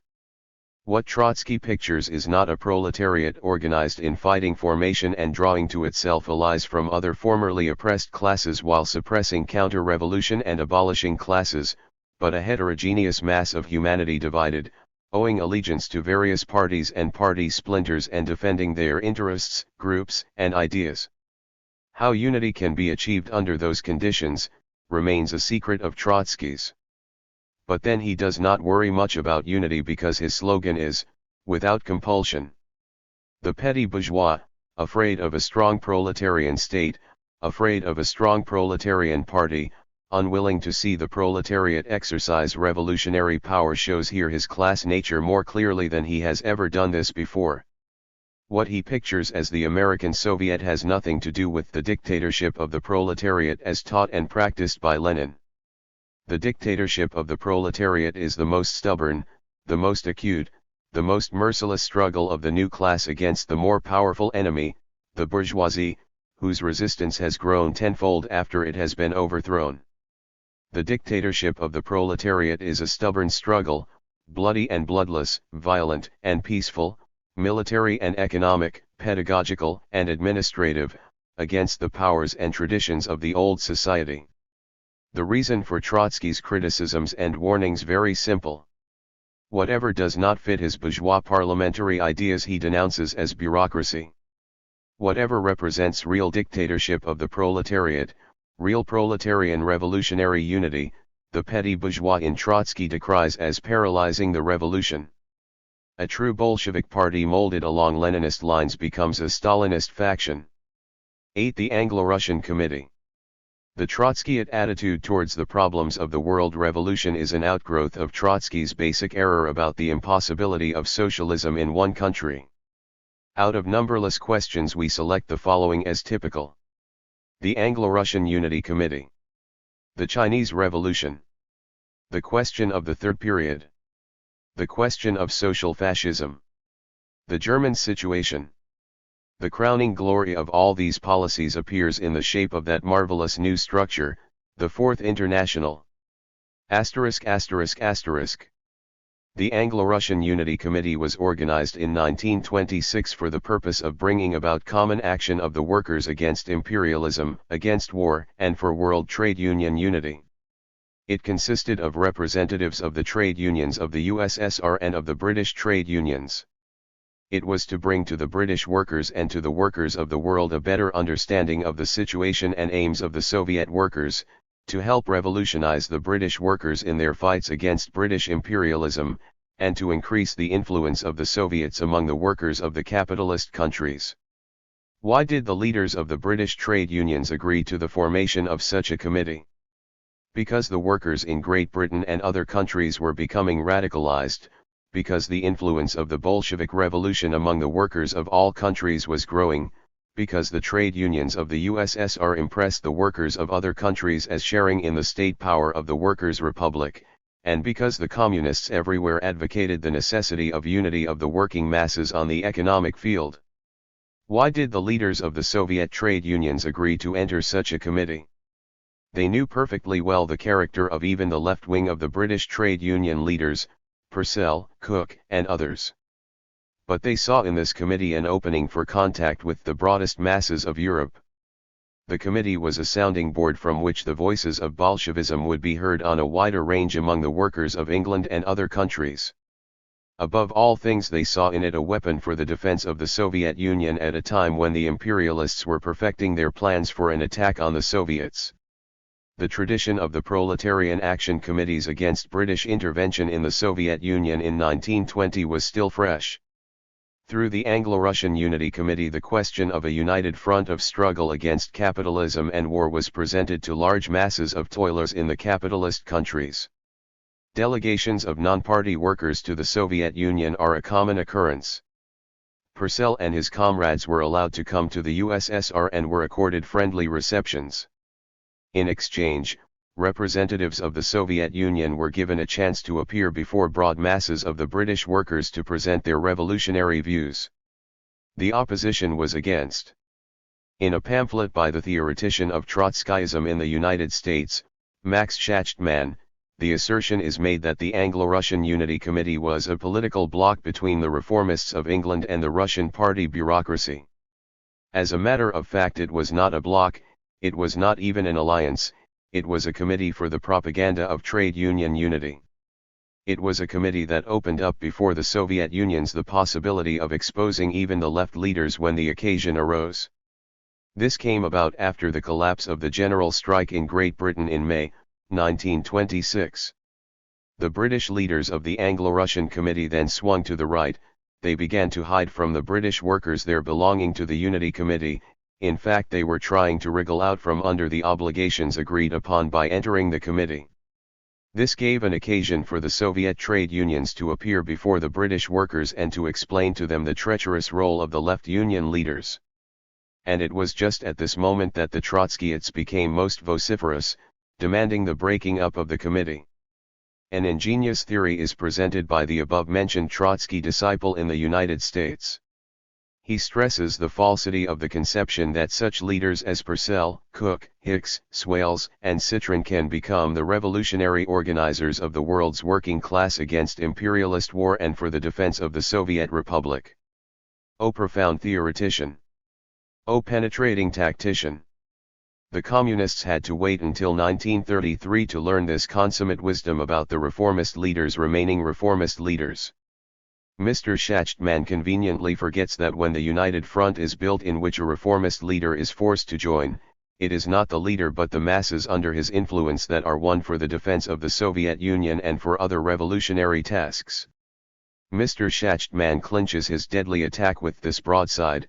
In the Anglo-Russian Committee he sees the hand of the Stalinists who are frantically in search for anti-interventionists and who attempt to convert the communist parties into Soviet border patrols. Mr. Schachtman does not want the communist parties to be border patrols of the Soviet Union. Why should he if the Trotskyists do not think that socialism is being built in the Soviet Union? He says so quite plainly. The Stalinist conception of the role and nature of the Anglo-Russian Committee flowed directly from the theory of socialism in one country. According to the latter, Russia could build up its own nationally isolated socialist economy, if only foreign military intervention could be staved off. To the Trotskyists this is not so. The staving off of foreign military intervention therefore is for them not the prime task of the international proletariat. One more thing should be noted in connection with the Anglo-Russian Committee. Just at the time when the situation became more difficult, when the betrayal of the British general strike raised greater obstacles in the way of the Soviet approach to the British workers, when it was necessary to use more patience and more flexible tactics in relation to these workers, the opposition shrank before the difficulties. In true petty bourgeois fashion it fell into a panic. The expression of this panic was the demand of withdrawal. The demand sounded ultra-revolutionary. It was defeatism. 9. The Chinese Revolution. The Chinese Revolution is, next to the Russian Revolution, the greatest achievement of the toiling masses of the world. For the first time in history, world imperialism was shaken in one of its strongholds in a backward country which was ruthlessly robbed by British, French, Japanese, and American capital. The Chinese Revolution is excellent proof of the correctness of Marxism-Leninism, which sees two fundamental forces of world revolution, the proletarian movement in the capitalist countries and the national liberation movement in the colonies, and which insists that these two major forces be united in one common front against the common enemy, imperialism. The theses on the colonial and national problem presented by Lenin to the Second Congress of the Communist International say: European capitalism draws its power mainly, not from the industrial European countries, but from its colonial domains. For its existence, control over vast colonial markets and a broad field of exploitation are necessary. The super profits received from the colonies are the chief source of means of modern capitalism. The European working class will succeed in overthrowing the capitalist system only when this source will dry up.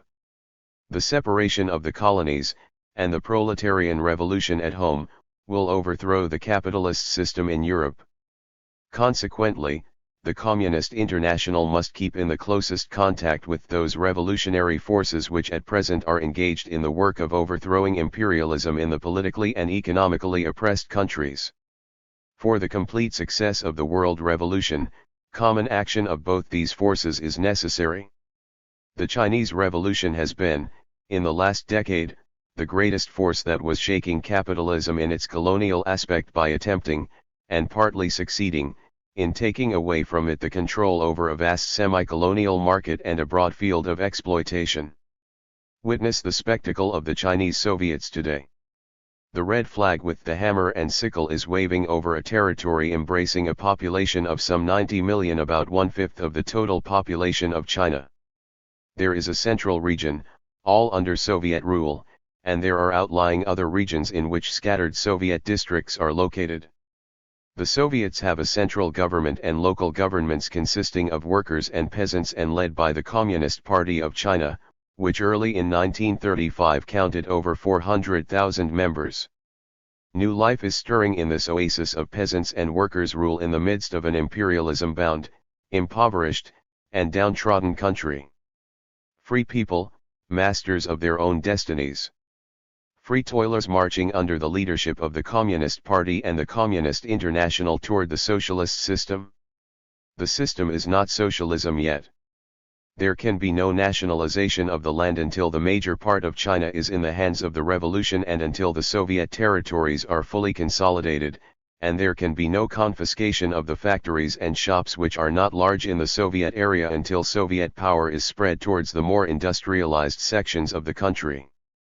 What has been achieved under the Soviets, however, lays the foundation for the future socialist system, which will be the next stage of the revolution. Power, state and local, is in the hands of the toilers and is controlled by the Communist Party. The armed forces of the state are in the hands of the toilers. The workers are occupying a leading place. They have the strongest representation in the Soviets. There is real revolutionary unity between workers and peasants. The Red Army of the Chinese Soviets has become the wonder of the world.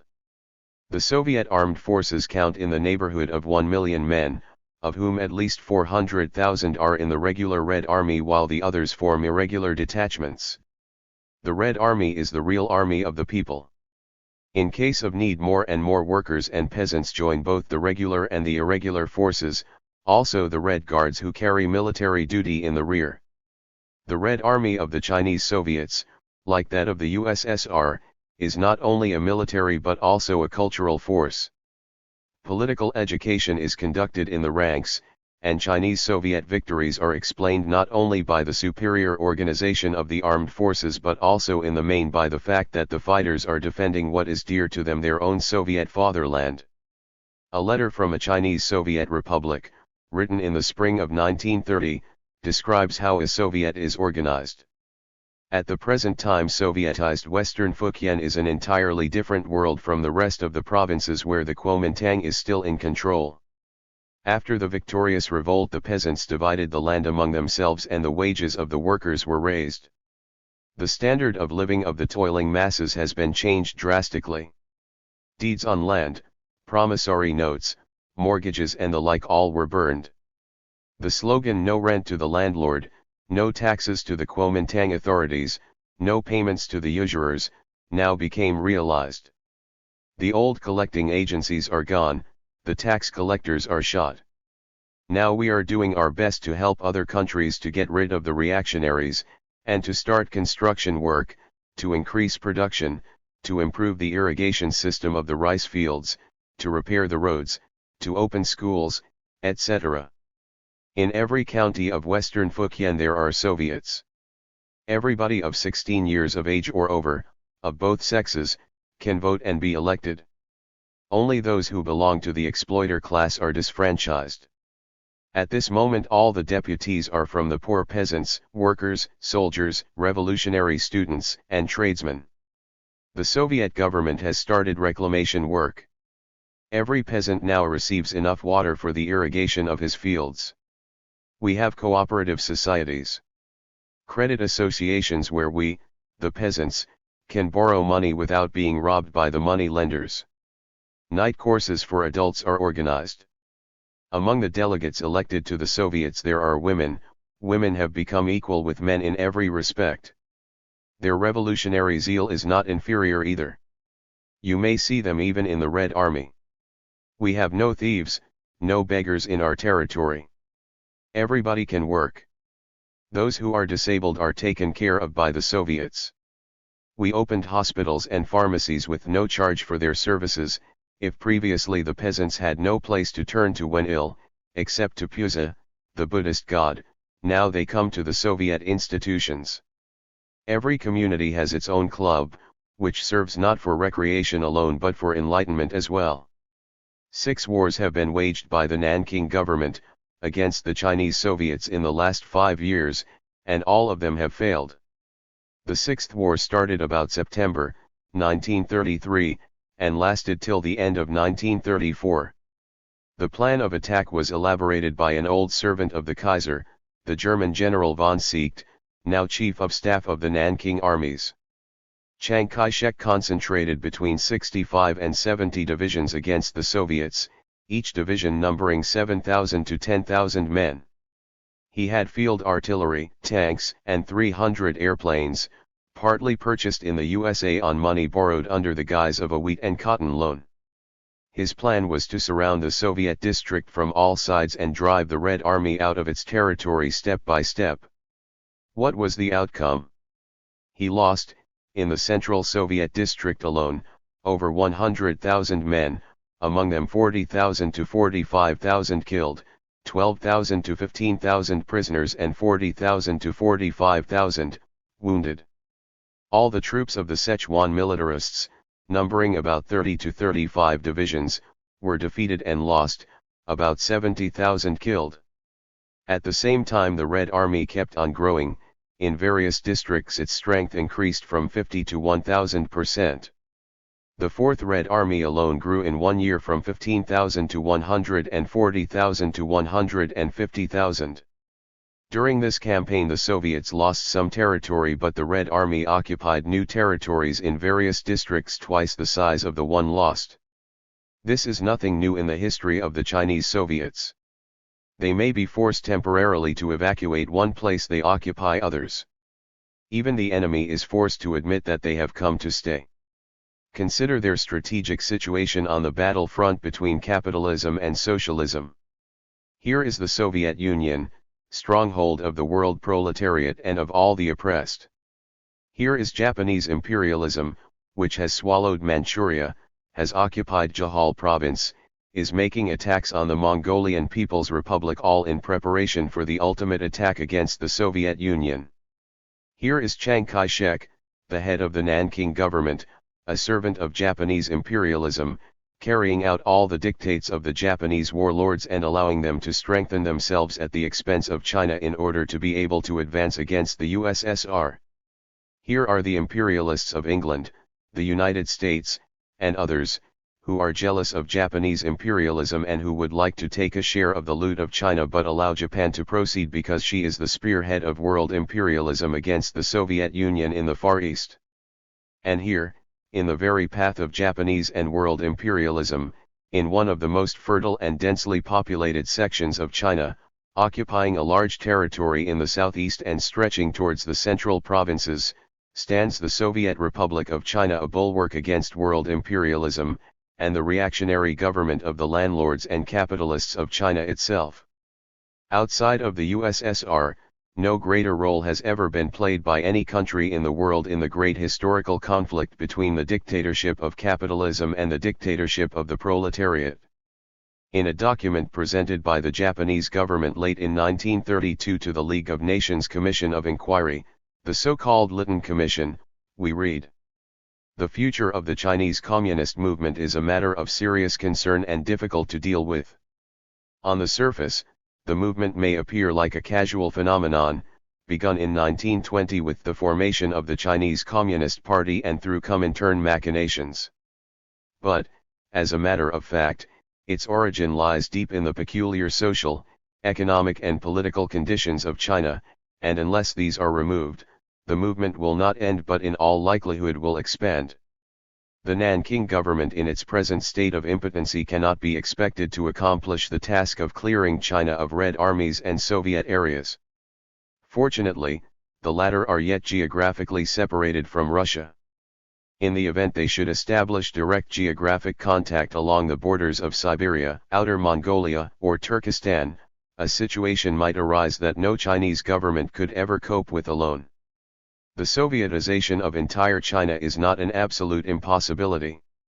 And what the combination of a Red China with 400 million people and immeasurable natural resources and the Soviet Russia possessing 1/6 of the Earth's surface might mean to the world, to say nothing of their neighbor states, such as Japan, is a question that should be borne in mind in following the trends of the communist movement in China. Assuming even that the Japanese government overstated somewhat, it must be said that the picture as a whole is correct. The strongest enemy of communism in the Far East sees clearly the danger of the Chinese Soviets for Japanese imperialism and world imperialism. The Chinese Soviets and the Red Army are the strongest anti-imperialist power in China, offering resistance to the exploitation of China by foreign capital. They are a beacon light for the toiling masses of the other Chinese territories. They show how, when the Nanking regime is overthrown, the life of the masses immediately improves and the agents of imperialism are destroyed. They rally the sympathies of every Chinese patriot who earnestly wishes to see the foreign yoke overthrown. This is why the Chinese Soviets are now in a position to win over to their side not only rank-and-file soldiers from the Nanking army but whole armies, including the lower commanding staffs. And this is why the Soviets of China are invincible and their territories are growing. In an interview given to the correspondent of the Japanese monthly, Chunyan Gunlin, in June 1933, Chiang Kai-shek, commander-in-chief of the Nanking armies, gave the following explanation of the mortal blow dealt his armed forces by the Red Army. It is very difficult to find out who in the local population is a good and who a bad element. Besides the regular units of the Red Army, there are also partisan detachments, that is, so-called peasant partisans. These partisans, together with the masses, wage partisan warfare as objective conditions may require, aiming to throw the rear of the expeditionary forces into confusion or to make surprise attacks on units which attend to the supply of the expeditionary forces. They also do reconnoitering, stir up discontent among our troops and camouflage the places where the regular Red Army troops are situated.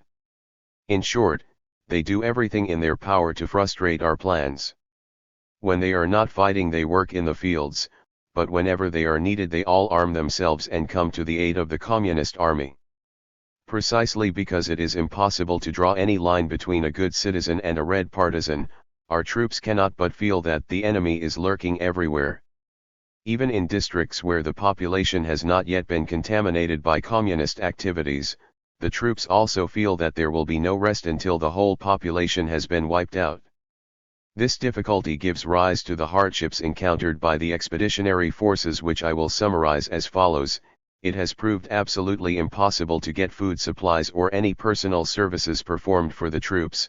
The population of the districts bordering on or only near the bandit districts turn red more and more frequently for fear of being massacred without exception by the expeditionary forces. What is Trotsky's stand in relation to this great center of world revolution? We will appreciate Trotsky when we recall that in 1929 and 1930, the period of the formation and extension of the Chinese Soviets, Trotsky called the Red Army bandits, and that after the temporary retreat of the revolution at the end of 1927 and early 1928 he kept on shouting defeat, defeat, and defeat, decline, decline and decline, declaring the attempts of the first leaders of the Red Army, Ho Lung and Yetin, to be adventures, proclaiming the Soviets to be a malicious Stalin invention. And continually harping about the strangled revolution, about the Communist Party of China being defunct, about Stalin having disarmed the Chinese Revolution and stabbed it in the back. At the time when congresses of Soviets had already been organized in numerous districts of Jiangxi, Hebei, Fujian, Hunan, Guangdong, Jiangsu, Anhui, Zhejiang, Honan, and plans were made for the first All-China Congress of Soviets, Trotsky kept on lamenting that Stalin subordinated the Chinese workers to the bourgeoisie, put the brakes on the agrarian movement, supported the reactionary generals, disarmed the workers, prevented the appearance of Soviets and liquidated those that did appear. Asterisk asterisk asterisk. Like many of Trotsky's attitudes, this negation of the Chinese Revolution and this blaming on Stalin of imaginary evils which are just the reverse of historic facts, may seem crazy to the uninitiated. As a matter of fact, it has logic, counter-revolutionary logic. It springs from his basic Menshevik conceptions. It is in absolute harmony with his counter-revolutionary attitude toward revolution, the Soviet Union, and the Communist International. The man denies the building of socialism in the Soviet Union. Why should he not deny the existence of Soviets in China? The man asserts that Stalin has destroyed the Russian Revolution. Why should he not say that Stalin has destroyed the Chinese Revolution? That the facts which are glaring in the face give the lie to all his assertions has never bothered him in the least. In his attitude toward the Chinese Revolution, in his advice, recommendations, theses, and memoranda dealing with the policy of the Comintern in China, his line of counter-revolution, always decorated with ultra-revolutionary phrases, reveals itself even more than in his attitude toward the Russian Revolution. Here we have Trotskyism in a concentrated form, so to speak, the quintessence of Trotskyism. To begin with, he assumed a Menshevik position as regards the very nature of the Chinese Revolution. He failed to see that it was a revolution for national liberation in a semi-colonial country, where the basic driving force was the agrarian revolution against remnants of feudalism. To him there was no basic difference between China and any imperialist country. One need not adduce much proof to the effect that China is a semi-colonial country on the one hand, a semi-feudal country on the other. By the beginning of the Second Chinese Revolution in 1925, China was enslaved by foreign imperialists both economically and politically. About 80% of the Chinese railways and 78% of ocean and river navigation were in the hands of foreign capital. A network of foreign-controlled banks pumped the lifeblood out of the Chinese population. Foreign trade and customs revenues were in the hands of foreign imperialists headed by Great Britain. The imperialists established low tariffs on goods imported from their countries to the detriment of local Chinese manufacture. The foreign capitalists had a monopoly of taxes on salt, wine, and tobacco which, in 1931, yielded 245 million Chinese dollars. The best coal mines, oil wells, docks and machine shops, electric stations, chemical plants, flour mills, cotton, sugar, tobacco, paper, match mills were in the hands of foreign capitalists. Foreign capital did everything possible to thwart the independent development of the productive forces of China. To secure absolute freedom for economic exploitation, the foreign imperialist governments secured for themselves political privileges which robbed the country of sovereignty. They had the so-called treaty ports in China where they kept their own army detachments, police, and gendarmerie for the protection of their industrial and financial establishments. They secured for the foreigners freedom from taxation and freedom from local regulations. Foreign merchant vessels plied the rivers of China freely, without any control by local authorities. There are about 50 cities in China where foreign capitalists are the actual rulers. They possess leased territories where their privileges are still greater. They have so-called concessions and settlements which are like a state within a state in China. The international settlement in Shanghai is governed by a foreign municipality. Besides this, all foreign residents enjoyed the privilege of extraterritoriality, which means that a foreigner in China can be tried only by a foreign court. This is how a Chinese patriot described the situation. First, a man in black clothes comes to me and says, "Love me like thy brother, else I will send you to roast in a big furnace in the beyond." Then a man in bright clothes comes to me with goods and says, "Buy this trash for a high price, else I will complain to the man in white clothes with the big gun." Finally the man in white clothes comes and says, "You do not want to love the man in black clothes as your brother, you do not want to buy the goods for a good price from the man in bright clothes. That being the case, get out and leave your house and your field to the man in black clothes and to the man in bright clothes, or else I'll kill you." But before I succeed in opening my mouth he kills me anyway, and all three of them are lording it over me, the one sprinkles me with water, the other empties my pockets, the third throws my body to the dogs. Then they all take away my house, my land, my wife, my children, and the holy images of my ancestors. Foreign domination, which sapped China and stunted its growth, was one of the main sources of the Chinese Revolution. Foreign domination was inextricably linked up with warlord and landlord rule in China.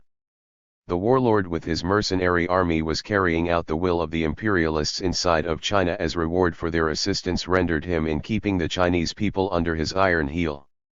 The warlords, several of them, ruled over China, the most powerful being Chang Tsolin. The dictator of the north was something like a tsar, i.e., a semi-feudal despot. His power was based on the power of the local landlords who combined, in true feudal fashion, economic, administrative and judicial power over the peasants. The landlord lived on the sweat and blood of the peasants. In the early 20s of the century, statistics showed that 2,800,000 landlords held over one-half of the total tillable area of a typical section of China, whereas 31 million peasants held together less than all the landlords. As a result, the peasants could not conduct an economy on their own small pieces of land and had to rent land from the landlords, paying for it between 60 and 90% of the crop. The tenant had to supply the landlord with a certain number of chickens and ducks and with a certain amount of wine free. Besides, he had to work a certain number of days for the landlord.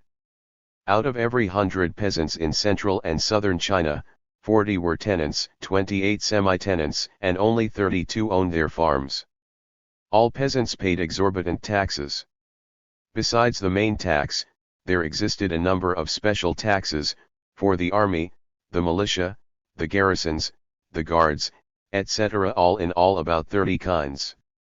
The peasants were often forced to pay their taxes in advance. Cases are known where a tax was collected from the peasants for 90 years ahead. All this went to the landlords and warlords. Working with unbelievable assiduity, unbelievably lank hours on unbelievably tiny parcels of land, the Chinese peasants could not make a living, try as they might. Famines, pestilence, and floods were the usual lot of millions upon millions of the toilers of the land. The peasant masses, hundreds of millions of them, were the chief source of the Chinese Revolution. The workers were suffering the kind of exploitation that was known in Europe only at the beginning of the 19th century. A 12-hour workday was the rule, with some workers forced to work 16 and 18 hours a day. No restrictions for child labor, children at the age of 7 or 8 working 12 hours a day. The usual wage of the skilled workers is around 20 cents a day. The lower wages are sometimes as low as 4 cents a day. Cases were known where boys between the ages of 9 and 15 worked in match factories in a poisoned atmosphere from 4 in the morning till 8:30 in the evening, with only one intermission for dinner, receiving 3 to 6 cents a day. This barbarous exploitation made it possible for the capitalists to garner profits of 100% and more. The life of the workers was such that 40% were forced to live below even the standard of living of the Chinese coolie. Thus the workers were suffering at the hands of the imperialists both as natives of an oppressed country and as workers. The workers were one of the great forces of the Chinese Revolution. Being less numerous in comparison with the total population than the workers of Russia, they could not immediately assume in the Chinese Revolution the role played by the Russian workers. They could not immediately establish the dictatorship of the proletariat as was done in Russia in November, 1917. But their role in the revolution was nevertheless that of a leading force. It is the general strike of May-June, 1925, that is considered the beginning of the Great Chinese Revolution. Strikes in other cities followed. In all, we had begun to organize Soviets in the liberated districts. We would have rallied to our side the agrarian uprisings, we would have built our own army, we would have undermined the opposing armies, and notwithstanding the youthfulness of the Communist Party of China, it would have been able, with a judicious Comintern guidance, to mature in these years of stress and to come to power, if not in the whole of China at once, then at least in a considerable part of it. And above all, we would have had a party. Let us not forget that Soviets are organs of power. Trotsky did not conceive them as organs of the revolutionary dictatorship of the proletariat and peasantry. He wanted to skip the historically necessary stage of the revolution and proceed forthwith to Soviets as the dictatorship of the proletariat. What would have been the task of such organs? They would have been a government directed against the national government. They would have aroused the peasants against them, because the peasants would have seen in the attempt to disrupt the revolutionary Kuomintang which they still trusted, an attempt to interfere with the agrarian revolution. They would not have been able to build a Soviet army because the overwhelming majority of the peasants and a large section of the workers believed in Chiang Kai-shek, who at that time was a revolutionary. They would not have been able to undermine Chiang Kai-shek's army because that army was engaged in a victorious revolution. They would not have strengthened the Communist Party because the Communist Party would have isolated itself from the revolutionary masses. As to the Communists coming into power in a considerable part of China, they succeeded in doing so just because they did not pose in the eyes of the masses as disruptors of the national revolution, but showed to the masses from their own experiences that Chiang Kai-shek was a traitor. The slogan of Soviets sounds revolutionary, but under given conditions its use when impossible to realize would have been an act of counter-revolution. It would have crippled the revolution. Summing up the experiences of the Chinese Revolution, at the 6th Congress of the Communist International, Kusinan, one of the leaders of the Comintern, said, "Well, comrades, is this just ultra-revolutionary high-voltage subjectivism of a petty bourgeois gone wild or what? I do not know what it is subjectively, but I know perfectly well what would have been the objective meaning of such action in practice. If such a thing were to be tried, it would have been the surest method of bringing about the immediate collapse of the revolution or at least of the agrarian movement. On the present stage in China the advancing of such a slogan could only have the effect of a provocation. The fact that in March, 1927, Chiang Kai-shek betrayed the revolution and became a tool of world imperialism, is grasped by Trotsky to prove his own acumen. Didn't he know beforehand that one could not rely on the bourgeoisie? Didn't he propose Soviets? He pretends not to know that it is one thing when the bourgeoisie betrays the revolution and another thing when the Communist Party should attempt to disrupt the revolution. He forgets that what he proposed would have amounted to a war of the workers against the peasants. He kept on repeating, ad nauseum, that the Communist Party could not be an appendage to a bourgeois party. He misrepresented the Comintern as saying that millions of workers and peasants can be set in motion and led if only the banner of the Kuomintang is waved around in the air a little. He just forgot to see one little thing, that those millions of peasants were actually engaged in an actual agrarian revolution simultaneously with the anti-imperialist United Front struggle. He never understood the various stages of the revolution and its passing from one to the other. Was the Communist International aware of the fact that the revolution could not rely on the bourgeoisie for very long? All its instructions stressed the point that although there was a united front, a bloc of the masses with the bourgeoisie, the fate of the revolution depended upon the workers and peasants. The Comintern advised the workers and peasants to arm, if need be, in defiance of the Kuomintang leaders. It advised them to form peasant committees, to fight the right wing of the Kuomintang, to push the Kuomintang to the left, to bring forward, boldly, the Communist Party. It warned the communists that it was necessary to develop the mass movement which alone would save the revolution. Otherwise, said the December, 1926, instructions of the CI, the revolution is threatened with a tremendous danger. The Communist Party of China, young, militant, ardent, but inexperienced, committed mistakes. There were some communist leaders who failed to realize the necessity of an independent revolutionary movement of the workers. There were communist leaders who said, "We must not embarrass the united anti-imperialist front by too much agrarian revolution." There were communists who said, "We must not have too many strikes because that would alienate the bourgeoisie from the revolution."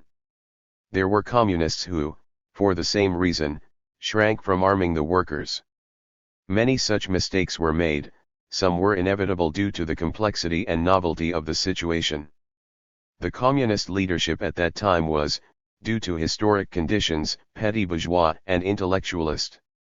It was not yet steeled in struggle. It had not yet absorbed fully the Leninist principles of communist discipline. But that by no means signifies that the line of the Communist International or of Stalin was wrong. At the 6th Congress of the Communist International, the errors of the Communist Party were characterized as follows. The Communist Party of China suffered a series of great defeats which are connected in the past with a series of grave opportunist errors, the absence of independence and freedom of criticism in relation to the Kuomintang, the lack of understanding of the transition from one stage of the revolution to another and the necessity to prepare in time for resistance, finally the hindering of the agrarian revolution. The line of the Comintern, however, was in accordance with the teachings of Lenin and with the interests of the revolution. This is what Lenin said about supporting the national bourgeoisie in a revolution. The Communist International must go hand in hand in a temporary alliance with the bourgeois democracy of the colonies and backward countries, but not merge with it, and by all means retain the independence of the proletarian movement even in its most rudimentary form. We as communists will support the bourgeois liberationist movements in the colonial countries only in such cases where these movements are really revolutionary, when their representatives will not hinder us from educating and organizing the peasantry and the broad exploited masses in the revolutionary spirit.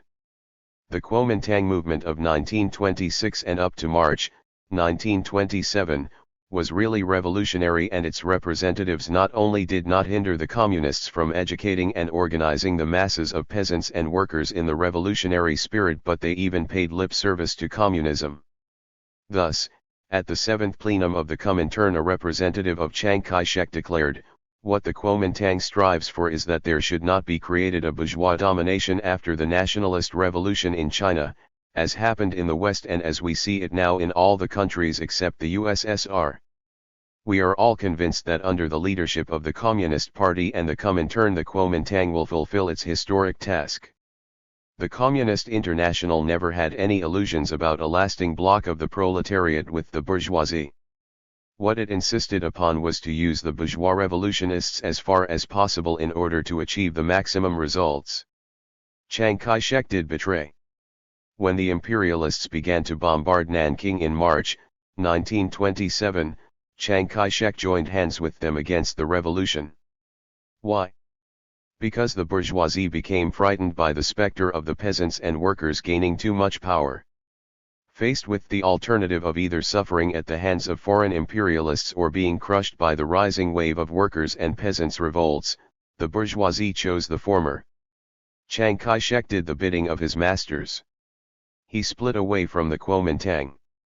There begins the second stage of the revolution, the Wuhan stage. The national bourgeoisie moved away from the revolution while the agrarian movement grew into a powerful revolution of tens of millions of the peasantry. The left wing of the Kuomintang formed the Wuhan government. The communists participated in it.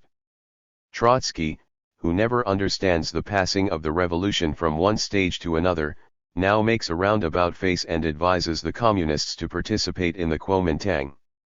We are in favor of the communists working in the Kuomintang and patiently drawing the workers and peasants over to their side, he declares in his tract, The Chinese Revolution and the Theses of Comrade Stalin.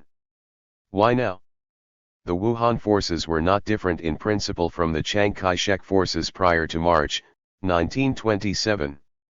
But here we have one of the many gyrations which are so characteristic of Trotsky.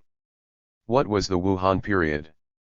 With surpassing clarity, Stalin explained this in his speech before the plenary session of the Central Committee and Central Control Commission of the USSR, August 1, 1927. If the first stage was distinguished by the fact that the edge of the revolution was directed mainly against foreign imperialism, the characteristic trait of the second period is the fact that the revolution directs its edge primarily against the internal enemies, in the first place against the feudalists, against the feudal regime. Has the first stage solved the problem of overthrowing foreign imperialism? No, it has not solved that. It passed on the realization of this task, as its inheritance, to the second stage of the Chinese Revolution. It just gave the revolutionary masses the first impetus against imperialism in order to terminate its run, to pass the cause on to the future. Neither will the second stage of the revolution succeed fully to solve the task of driving out the imperialists, we may assume. It will give the broad masses of Chinese workers and peasants further impetus against imperialism, but it will do it in order to pass on the completion of this cause to the following stage of the Chinese Revolution, the Soviet stage.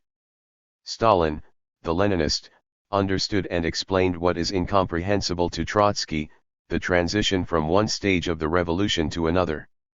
He foresaw that the next stage of the revolution would be the Soviet stage. He knew that the bloc with the bourgeoisie in the Wuhan government was not of long duration. However, he could not counsel the Communist Party to try and set itself against the Wuhan regime. That would have been harmful to the revolution which now had arrayed against it, in addition to the warlords and imperialists, also a large section of the bourgeoisie headed by Chiang Kai-shek, the so-called Nanking regime. Why was it necessary for the Communists to stay within the Wuhan government? Their task, according to Stalin, was to utilize fully the possibility of openly organizing the party, the proletariat, the peasantry, the revolution generally. To push the Wuhan Kuomintangites leftward, in the direction of the agrarian revolution. To turn the Wuhan Kuomintang into a center of struggle against the counter-revolution and into a nucleus of the future revolutionary democratic dictatorship of the proletariat and the peasantry. In reply to the demand of the Trotskyists regarding the immediate formation of Soviets, Stalin explained that that would have been adventurism, an adventurous skipping of stages, since it would have meant skipping over the left Kuomintang phase of development. The Kuomintang in Wuhan did not yet discredit and expose itself in the eyes of the broad masses of workers and peasants, it did not exhaust itself as a bourgeois revolutionary organization. Revolutions move rapidly. The second stage of the revolution was succeeded by the third, at the end of 1927. The bourgeoisie did become thoroughly discredited in the eyes of the workers and peasants. Large sections of the territory conquered by the march to the north were now in the hands of the Nanking regime, which rallied to its side also the bourgeoisie from the Wuhan regime. The Communist Party now alone headed the workers and peasants movement. Class differentiations took their place. The bourgeoisie ran back to the foreign imperialists to seek safety, albeit dearly paid for, against the red wave of the agrarian and workers' revolution. The next step of the revolution was, inevitably, Soviets. The bourgeois democratic revolution passed into the phase of the revolutionary democratic dictatorship of the proletariat and the peasantry. The first Soviet was organized in Canton after the armed uprising of December 11, 1927. The Canton Commune lasted for only 3 days. It was drowned in the blood of the heroic fighters by the united forces of the Chinese bourgeoisie, landlords, and international imperialists. But this was not the end of the revolution. It was only one of its reverses. True, in the Nanking territory the Communist Party was forced into illegality. Great masses of workers and peasants were executed by the hangman, Chiang Kai-shek. But the revolution kept marching on. Even before the defeat of the Canton Commune, Chinese communists under generals Yetin, Rolong, and Chu Tai carried out a successful revolt among the best army corps of the Kuomintang in Nanchang, Jiangxi province. They succeeded in winning over to the Communist Party an armed force of about 15,000 men, which served as the nucleus of the future Red Armies. For a while the Red Armies retreated into mountainous regions, but already in February, 1928, we have a Soviet regime established in Yongtan, Fujian province. In May, there is a Congress of workers, peasants, and Red soldiers in eastern Jiangxi. In September-October, we have a Soviet regime established in Yunnan, Jiangxi. From then on the Chinese Soviets kept on growing until they have reached their present stage of power and consolidation. One cannot overestimate the importance of this development in the face of overwhelming difficulties. The Soviets were, and still are to a large extent, cut off from great centers with masses of modern proletariat. They have suffered intervention and blockade. Numerous drives were organized against them, not only of a military but also of a propagandist nature. The new Soviet Republic had to create its own Red Army and to arm itself in a country which is not highly industrialized. Its arms were mainly taken from the Chiang Kai-shek armies in victorious battles. And yet what marvelous progress! What was the Canton Commune? The Communist International, in the Theses of the Sixth Congress, said, "The Canton Uprising, being the heroic rearguard battle of the Chinese proletariat in the past period of the Chinese Revolution, remains, notwithstanding gross errors of the leadership, the banner of the new Soviet phase of the revolution."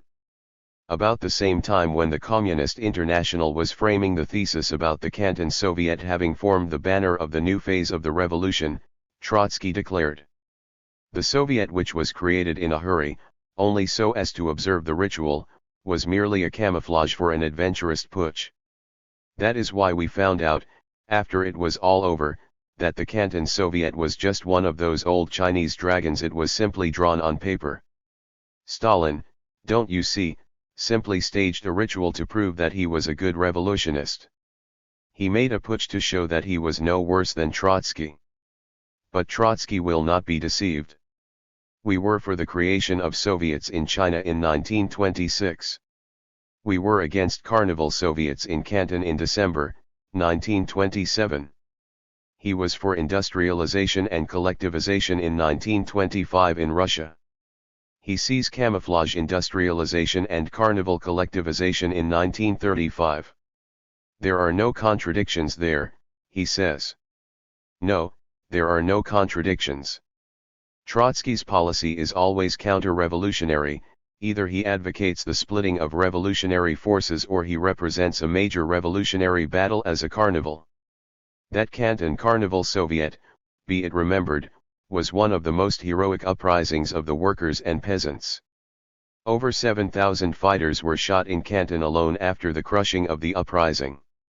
In the years following 1927, Trotsky refuses to recognize the spread of the revolution in China and the establishment of Soviets.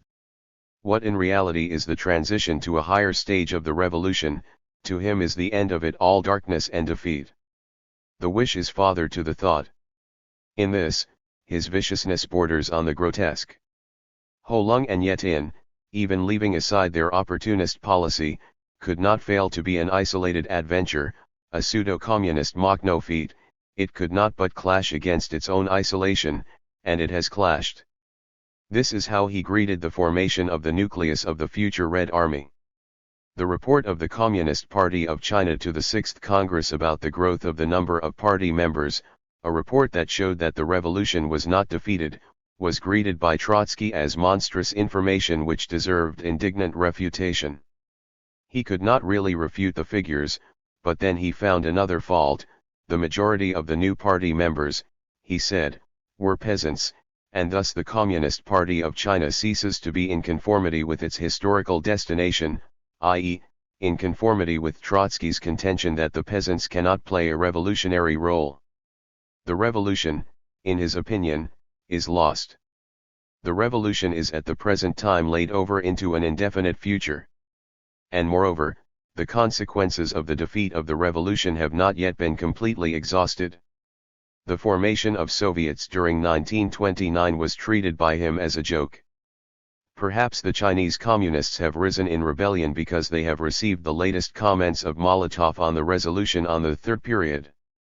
Does this insurrection spring from the situation in China or rather from the instructions concerning the third period? While the workers and peasants of China under communist leadership were fighting heroically and sacrificing their lives on the battlefields establishing Soviet rule, Trotsky, safe in Alma-Ata, gave vent to his venomous hatred against Stalin and the communists. Oh, he finally discovered the secret of the Ho Lung and Yetin and the Canton uprisings of 1927, also the sinister meaning of the formation of Soviets in 1929. The adventurous campaigns of Ho Lung and Yetin in 1927 and the Canton uprising timed for the moment of the expulsion of the opposition from the Russian Communist Party. They were organized, that is to say, to divert the attention of the workers. In themselves they were nothing. As to the formation of Soviets in certain sections of China in 1929, here is the secret, and its exposure makes Trotsky alarmed, indeed. Have the Chinese Communists risen in rebellion because of Chiang Kai-shek's seizure of the Chinese Eastern Railway? Has this insurrection, wholly partisan in character, as its aim to cause Chiang Kai-shek uneasiness at his rear? If that is what it is, we ask who has given such counsel to the Chinese Communists? Who bears the political responsibility for their passing over to guerrilla warfare? Note the double malice, the disregard of one of the greatest achievements of the world revolution, and the disdain for the security of the Soviet Union. Trotsky is against the workers and peasants of China defending the security of the Soviet frontiers. He declares, "The proletariat of the USSR, which has the power and the army in its hands, cannot demand that the vanguard of the Chinese proletariat begin a war at once against Chiang Kai-shek, that is, that it apply the means which the Soviet government itself does not find it possible, and correctly so, to apply." This speaks volumes about the attitude of Trotsky toward the Soviet Union. Incidentally, the attack of the imperialists on the Chinese Eastern Railway was stopped by swift and decisive action of the Red Army of the U.S.S.R, the Army of Workers and Peasants. As usual, Trotsky predicts, and his predictions are stupid. Thus he sees by the end of 1929 the perspective of a terrific debacle and of an adventurous degeneration of the remnants of the Communist Party. That the reverse happened is no fault of Trotsky's. Enough of this dastardliness of a counter-revolutionary gone mad.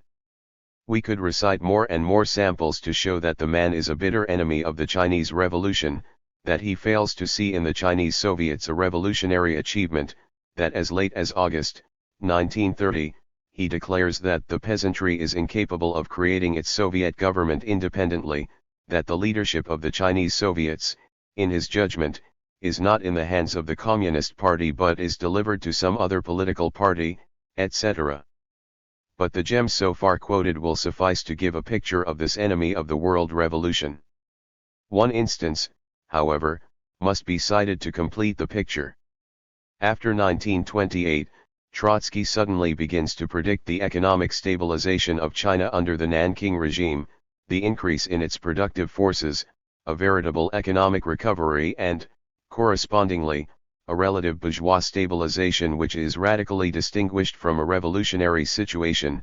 We need not dwell on the fact that China today is in a deeper crisis and that the revolutionary forces in the Nanking area are growing very fast. What interests us is Trotsky's slogan, "For a Constituent Assembly." The Communist Party can and should formulate the slogan of the Constituent Assembly with full powers, elected by universal, equal, direct, and secret suffrage. No more revolution. No more Soviets. No more arming of the workers and peasants. The Communist Party should begin, says Trotsky, from the beginning, and that means to help the bourgeoisie consolidate its state power, to help the bourgeoisie unite all of China under one constituent assembly, to form an opposition, legal in its very nature, within the bourgeois parliament. A defeated counter-revolutionist exposed by the course of the revolution and foaming at his mouth because of his weakness, this is what Trotsky has become in relation to the Chinese Revolution. To his hatred of the USSR was added his acrid hatred for Soviet China.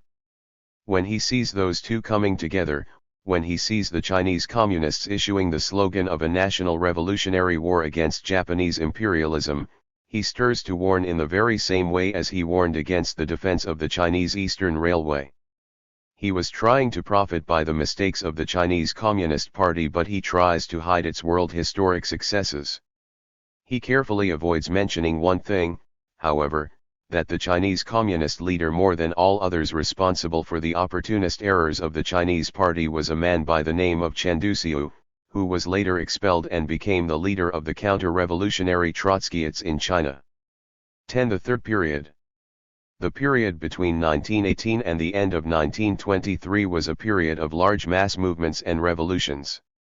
Suffice it to recall the proletarian revolution in Hungary, the proletarian revolution in Bavaria, the seizure of factories by workers in Italy, the uprising in 1921 in Germany, the powerful revolutionary movement in Germany in the autumn of 1923. This period ended with the defeat of the German Revolution. The following period is that of relative and partial stabilization of capitalism. Capitalist production increases, but it cannot overcome the general crisis of capitalism. World economy is split into two sectors, the capitalist and the socialist one. Capitalism introduces higher technique, it resorts to mass production, but the new and mounting mass of goods needs a market while the markets are shrinking. The capitalists increase their exploitation of the workers in order to secure profits for capital. But this, in turn, diminishes the home market. In many countries, while there is prosperity, the standards of living of the workers become lower, which means a decrease in their purchasing power. All this drives the imperialists to search frantically for new markets, for new investment spheres and sources of raw material. This is fraught with renewed clashes between the imperialist powers. Every government is feverishly arming. New wars are in the offing. At the same time, the exploitation of the masses, both workers and farmers, calls forth increased resistance. In the colonies there is a sharpened anti-imperialist movement, often assuming the proportions of revolt. Such was the situation by 1928, and this was the reason why, when the 6th Congress of the Communist International convened in the summer of 1928, it declared that the end of capitalist stabilization was at hand and that a new period had begun, the third post-war period. In that period, said the Comintern, the masses are becoming more radical. They are participating in struggles against capitalism in greater numbers. In consequence of the growing inner and outer contradictions of the capitalist countries, the revolutionary spirit of the workers, said the Comintern, will rise. In the not distant future the Comintern foresaw a new round of wars and revolutions. The man most instrumental in bringing about this understanding of the world's situation was Stalin. It is he who possessed the keen sense of reality and the clear understanding of the road to be followed. It is he who fought unremittingly against both fronts, the opportunists from the right who, like the Lovestonites in the USA, saw no impending crisis, no radicalization of the workers in capitalist countries, and no possibility of rapid advance towards socialism in the U.S.R., and the opportunists from the left who advocated unsound adventurous experiments out of sheer disbelief in the maturing revolutionary forces. Subsequent events proved the correctness of his analysis. The worldwide economic crisis struck full blast at the very vitals of the entire capitalist system hardly 1 year after the Congress. The revolutionary movement in India, Arabia, and a number of other colonies, the victories of the Chinese Soviets, the revolution in Cuba, the revolution in Spain, the revolutionary uprising in Austria, the growing revolutionary movement in France and the United States are a few of the many upheavals marking the third period. We must confess, we never found in the Trotskyite writings anything resembling an explanation of why they disagreed with the third period analysis. They just scoffed. They did not see any new period. To them capitalism in 1928 and later was still stable. All these facts of revolutionary movements failed to impress them. Capitalism is still unshakable in their estimation. 11. The German situation and the question of social fascism. The greatest factor in the stabilization of capitalism after the first round of wars and revolutions was social democracy. In such countries as Germany and Austria, the social democratic leaders actually undertook to organize and maintain the capitalist state against the revolutionary onslaught of the workers. A German social democrat, Niski, drowned in blood the workers' revolution in Germany in 1918 and 1919. Social democratic ministers suppressed strikes, fired at workers' demonstrations, declared martial law against the workers. A socialist government in Great Britain sent armies to subdue the uprising of the colonial peoples. The Social Democrats of France took the initiative in introducing the imperialist martial laws. In short, everywhere the leaders of social democracy became part and parcel of the bourgeois state apparatus. They advanced the idea that where there is a coalition government, i.e., a government of capitalist and socialist ministers, there we have a transition from capitalism to socialism.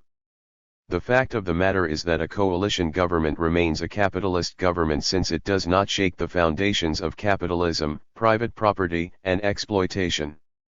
On the contrary, It only serves to strengthen capitalism by deceiving the workers with the idea of peaceful transition to socialism. In Germany and Austria, social democracy actually aided the growth of fascism. Fascist bands were being organized under the protection of social democratic governments. Fascist demonstrations were unmolested by social democratic police presidents while communist demonstrations were being dispersed. Fascist bands were allowed to arm while the militant Red Front organization of the German workers was outlawed. Martial law and semi-martial law were repeatedly introduced to curb the movement of the workers who demanded an improvement of their intolerable conditions. In the very same way as Lenin, after the betrayal of the proletariat by social democracy at the beginning of the war, called the social democratic leaders social patriots and social chauvinists, so the Communist International, after the new betrayals of social democracy, called its leaders social fascists in the sense of paving the way for fascism. It was disastrous for the proletariat of Germany and of the whole world that the social democratic leaders made common cause with capitalism. It was disastrous that so many millions of workers were deceived by the socialist phrases of the social democratic leaders and believed them to be true fighters for the interests of the working class. It was unfortunate that the Communist Party of Germany could swing only around 6 million votes and did not have the majority of the working class behind it. It would have been better for the workers of Germany and for the world revolution had the masses of German workers cherished fewer illusions about their social democratic leaders.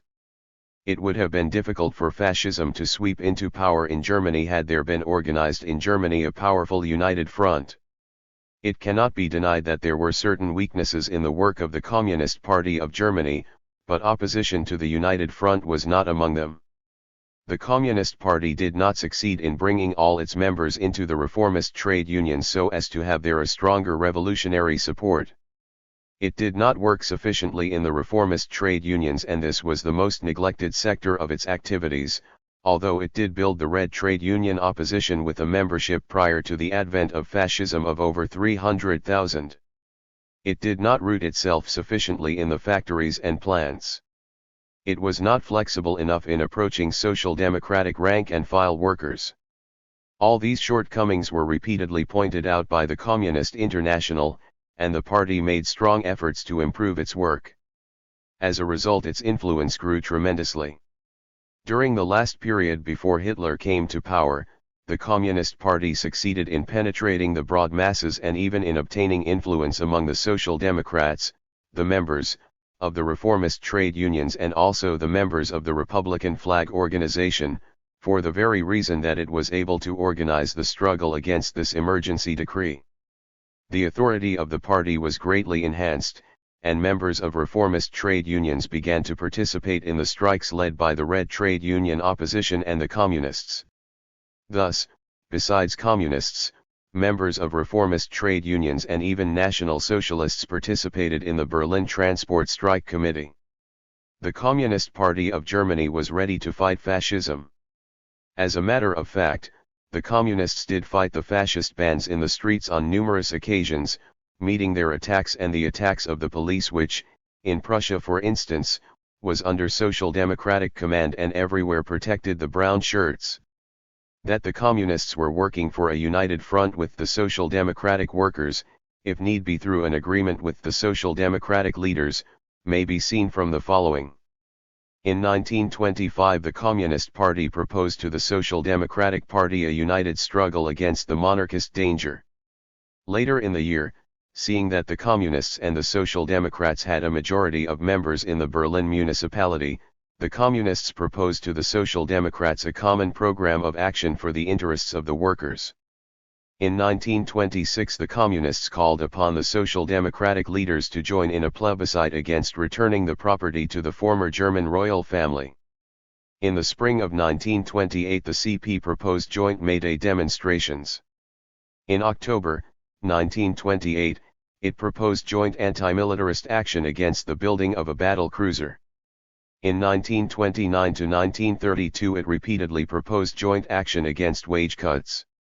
In April 1932, it proposed a joint struggle of all working class organizations against an impending wage cut. All these proposals were turned down by social democracy. Broad masses of workers responded to some of the communist appeals for united action. Social democratic leaders preferred cooperation with the capitalist parties. When von Papen drove the Social Democrats out of the Prussian government, the Communist Party proposed a joint general strike for the repeal of the emergency decrees and for the disbanding of the storm troops. On January 30, 1933, when Hitler came into power, the Communist Party again proposed a general strike to fight reaction. Again in March, 1933, after the burning of the Reichstag, the Communist Party called upon the Social Democratic Party and the trade unions to declare a general strike against the attack on the workers. All these proposals were rejected by the Social Democrats, who preferred to believe that they could function and maintain a modicum of power under any capitalist regime. Who is to be blamed? Trotsky says, the Communists are to blame. Why? Because they called the Social Democrats social fascists. Trotsky cannot deny the fact that the Communists were trying to organize the United Front. They organized the anti-fascist action, which was to unite workers of various parties. They tried to organize the United Front in the factories and unions. The Social Democratic leaders sowed mistrust toward the Communists and toward the United Front, and this hampered the Communist action. Trotsky did his bit.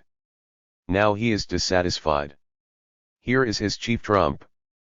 Had the Comintern placed, from 1929, or even from 1930 or 1931, at the foundation of its policies the objective irreconcilability between social democracy and fascism, or more exactly between fascism and social democracy, if upon this it had built a systematic and persistent policy of the United Front, Germany, within a few months, would have been covered with a network of mighty committees of proletarian defense, potential workers' Soviets, that is.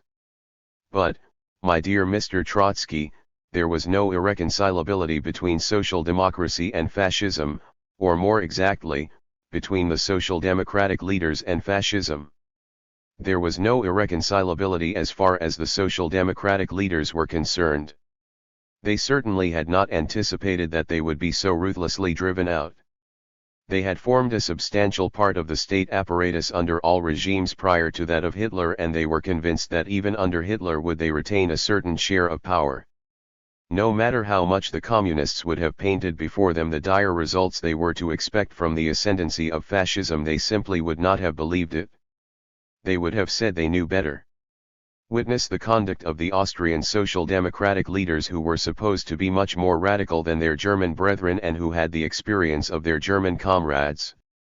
Listen to the testimony of the left Marxist, Otto Bauer, in his interview with the New York Times correspondent, Ger Gadai, as to how the Social Democrats of Austria were ready to cooperate with the fascist dictator Dollfuss at the expense of the Austrian constitution.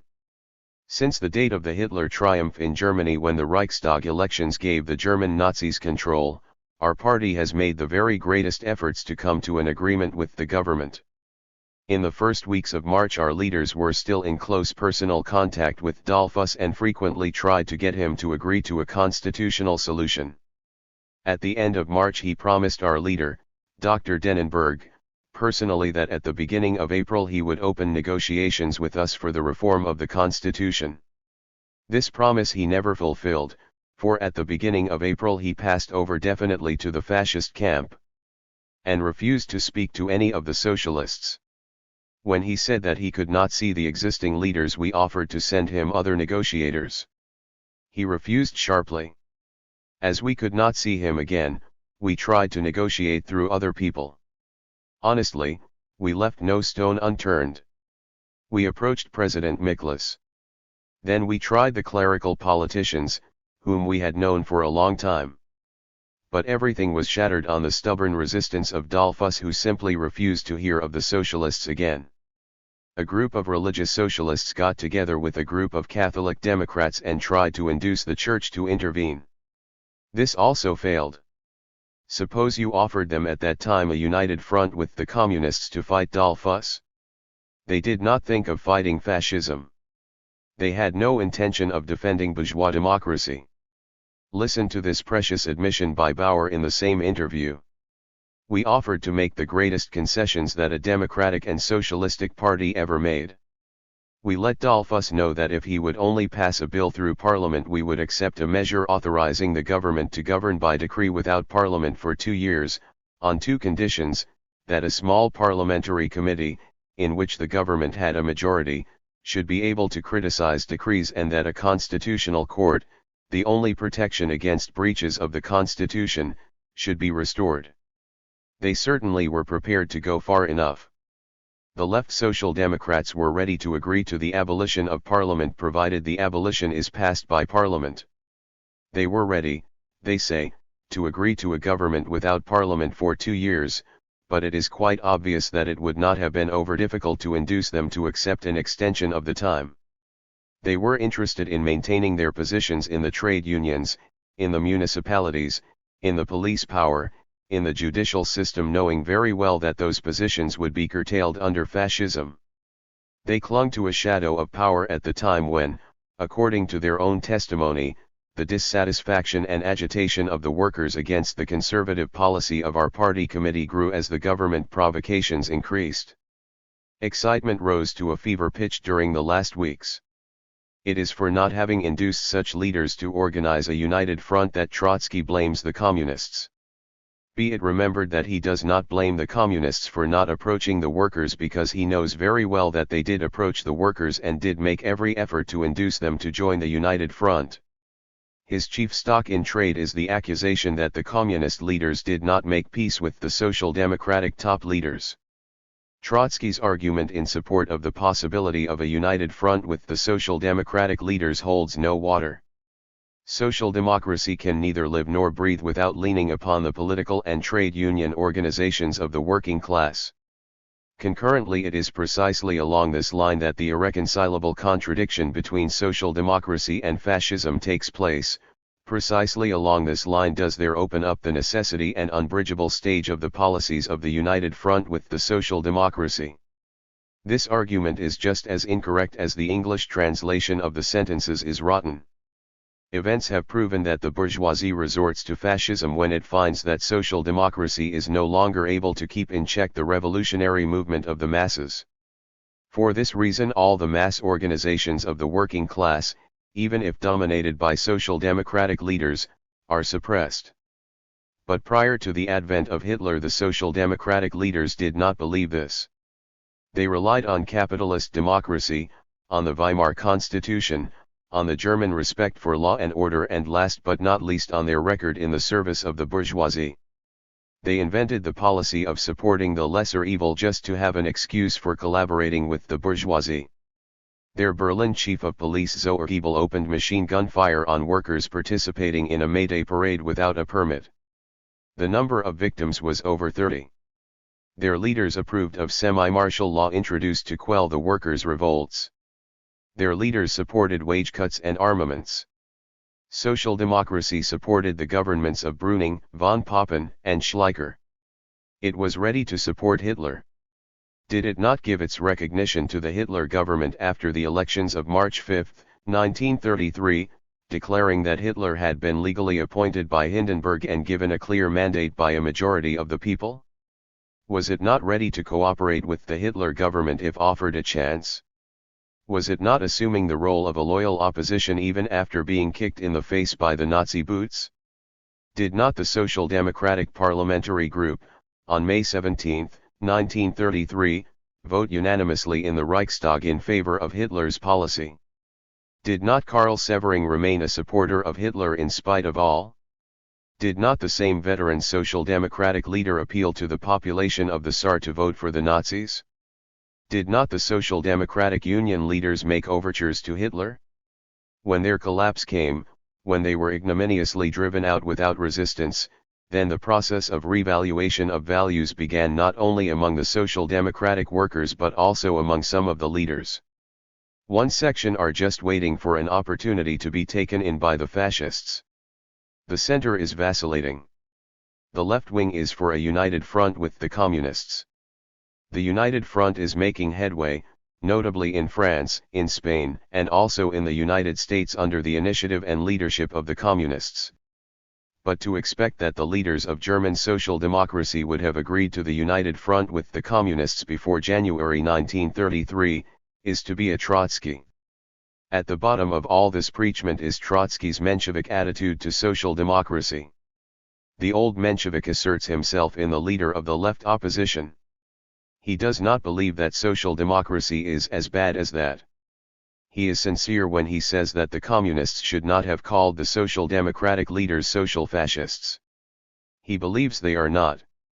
He believes they are also fighters, at least for bourgeois democracy and for the interests of the workers as far they can be defended under bourgeois democracy. The social democrats to him are also socialists.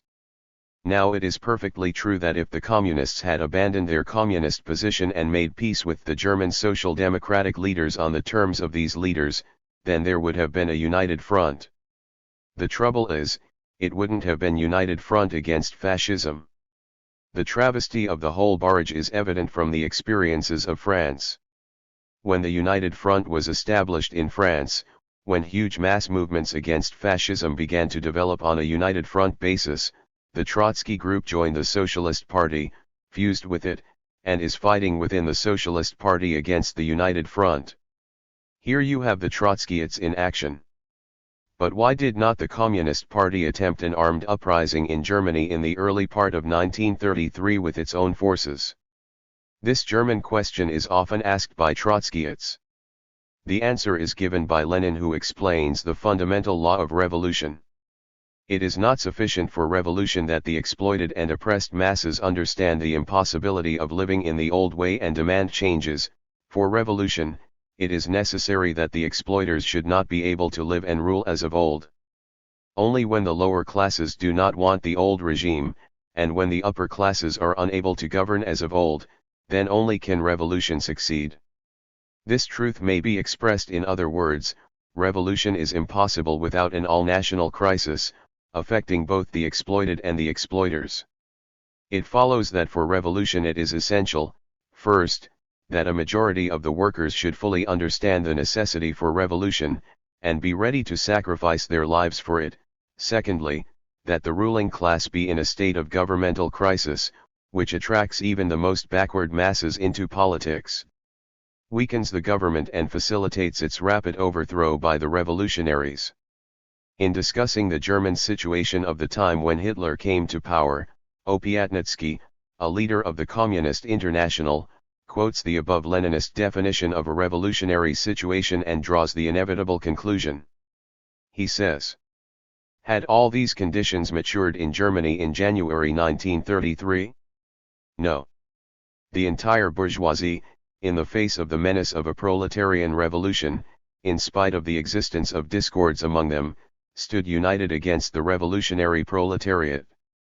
The overwhelming majority of the petty bourgeoisie followed the bourgeoisie as represented by Hitler, who promised them the return of the grand old Germany in which the petty bourgeoisie had lived in more or less tolerable conditions. The proletariat was split by the Social Democratic Party, which was still followed by the majority of the workers. So the exploiters were still able to live and administer, were still able to exploit the working class as of old, although by new, fascist methods. The Presidium of the Executive Committee of the Comintern, evaluating the German situation, came to the only conclusion which a responsible leadership could draw from the existing relationship of the social forces in Germany.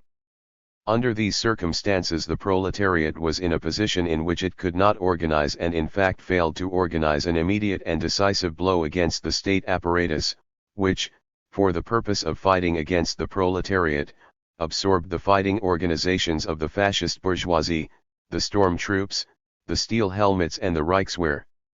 The bourgeoisie was able without serious resistance to hand over the power of government in the country to the National Socialists, who act against the working class by means of provocations, bloody terror, and political banditry. In analyzing the conditions for a victorious uprising of the proletariat, Lenin said that a decisive battle can be considered as fully mature if all the class forces which were hostile to us have become sufficiently entangled, have sufficiently come to blows, have sufficiently weakened themselves by the struggle which is beyond their strength. If all the vacillating, hesitating, unstable, Intermediate elements, i.e., the petty bourgeoisie, petty bourgeois democracy as distinguished from the bourgeoisie, have sufficiently exposed themselves to the people, have sufficiently disgraced themselves by their practical bankruptcy. If among the proletariat mass sentiment has begun, and is rising strongly in favor of supporting the most decisive, supremely bold, and revolutionary action against the bourgeoisie, then the revolution has matured, and if we have properly taken into account all of the conditions mentioned above, and have properly selected the moment, our victory is assured. The characteristic feature of the circumstances at the time of the Hitler coup was that these conditions for a victorious rising had not yet managed to mature at that moment. They only existed in an embryonic state. As for the vanguard of the proletariat, the Communist Party, not wishing to slip into adventurism, it, of course, could not compensate for this missing factor by its own actions. Trotsky's criticism of the Comintern is the expression of the despair of a petty bourgeois frightened by fascism and disbelieving in the revolutionary forces of the proletariat. Trotsky's proposed policies, therefore, are policies of a frightened petty bourgeois reformist. Democratic slogans and illusions cannot be abolished by decree. It is necessary that the masses go through them and outlive them in the experience of battle. It is necessary to find the dynamic elements in the present defensive position of the working class. We must make the masses draw conclusions from their democratic logic, we must widen and deepen the channels of the struggle. In these words is contained a whole program. It presupposes a general political situation where black reaction is destined to reign supreme for a very long period and where there can be no thought of a determined proletarian fight for power. It presupposes a stable capitalist system. It assumes that the struggle of the workers for the improvement of their immediate conditions must necessarily proceed in parliamentary channels. It therefore advances the struggle for democratic reforms as the prime task of the workers. Like all such social democratic creations, it is both reactionary and utopian. It is reactionary because it gives up the proletarian struggle for power at a time when conditions are rapidly maturing for such a struggle. It is utopian because it is not possible for the workers at any time to confine themselves to democratic slogans alone if they are to defend their right to live. The workers are hungry. They are oppressed. They must fight for higher wages, social insurance, against police brutality, against lynch laws. Whenever they undertake a real fight, they inevitably reach out beyond the limits of bourgeois democracy. They clash with the police. They defy the courts. They break injunctions. They forcibly annul evictions. They riot. When capitalism is shaken and undermined as at present, the seizure of power becomes a task for the near future. Every fight is a step nearer to the seizure of power. Every battle gives the working class new experience, teaches it the lessons of unity and concerted advance against the bourgeoisie. Only such an advance can yield immediate improvement of the workers' lives today, can secure for them elementary rights and better economic conditions. It is the class struggle against capitalism that the communists are inscribing on the banner of the working class, the class struggle which in its sharpest form is armed uprising, the final battles for the dictatorship of the proletariat. It is class collaboration on which Trotsky is building the flimsy structure of his Fourth International Program. Listen to a Trotskyite Bolshevik exhorting the world in the following piece of sonorous declamation. We, Bolsheviks, consider that the real salvation from fascism and war lies in the revolutionary conquest of power and the establishment of the proletarian dictatorship. You, socialist workers, do not agree to this road. You hope not only to save what has been gained but also to move forward along the road of democracy. Good. As long as we have not convinced you and attracted you to our side, we are ready to follow this road with you to the end. But we demand that you carry on the struggle for democracy not in words but in deeds. Make your party open up a real struggle for a strong democratic movement. For this it is necessary first of all to sweep away all the remnants of the feudal state. It is necessary to give the suffrage to all men and women who reached their 18th birthday, also to the soldiers in the army, full concentration of legislative and executive power in the hands of one chamber. Let your party open up a serious campaign under these slogans. Let it arouse millions of workers, let it conquer power through the drive of the masses. This at any rate would be a serious attempt of struggle against fascism and war. We Bolsheviks would retain the right to explain to the workers the insufficiency of democratic slogans. We could not take upon ourselves the political responsibility for the social democratic government, but we would honestly help you in the struggle for such a government. Together with you we would repel all attacks of bourgeois reaction.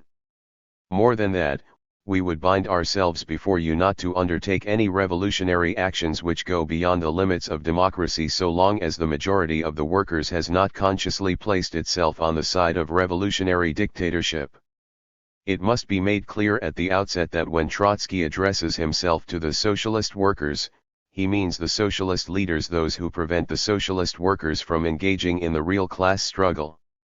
It must be noted, secondly, that the program which he proposes is purely reformist.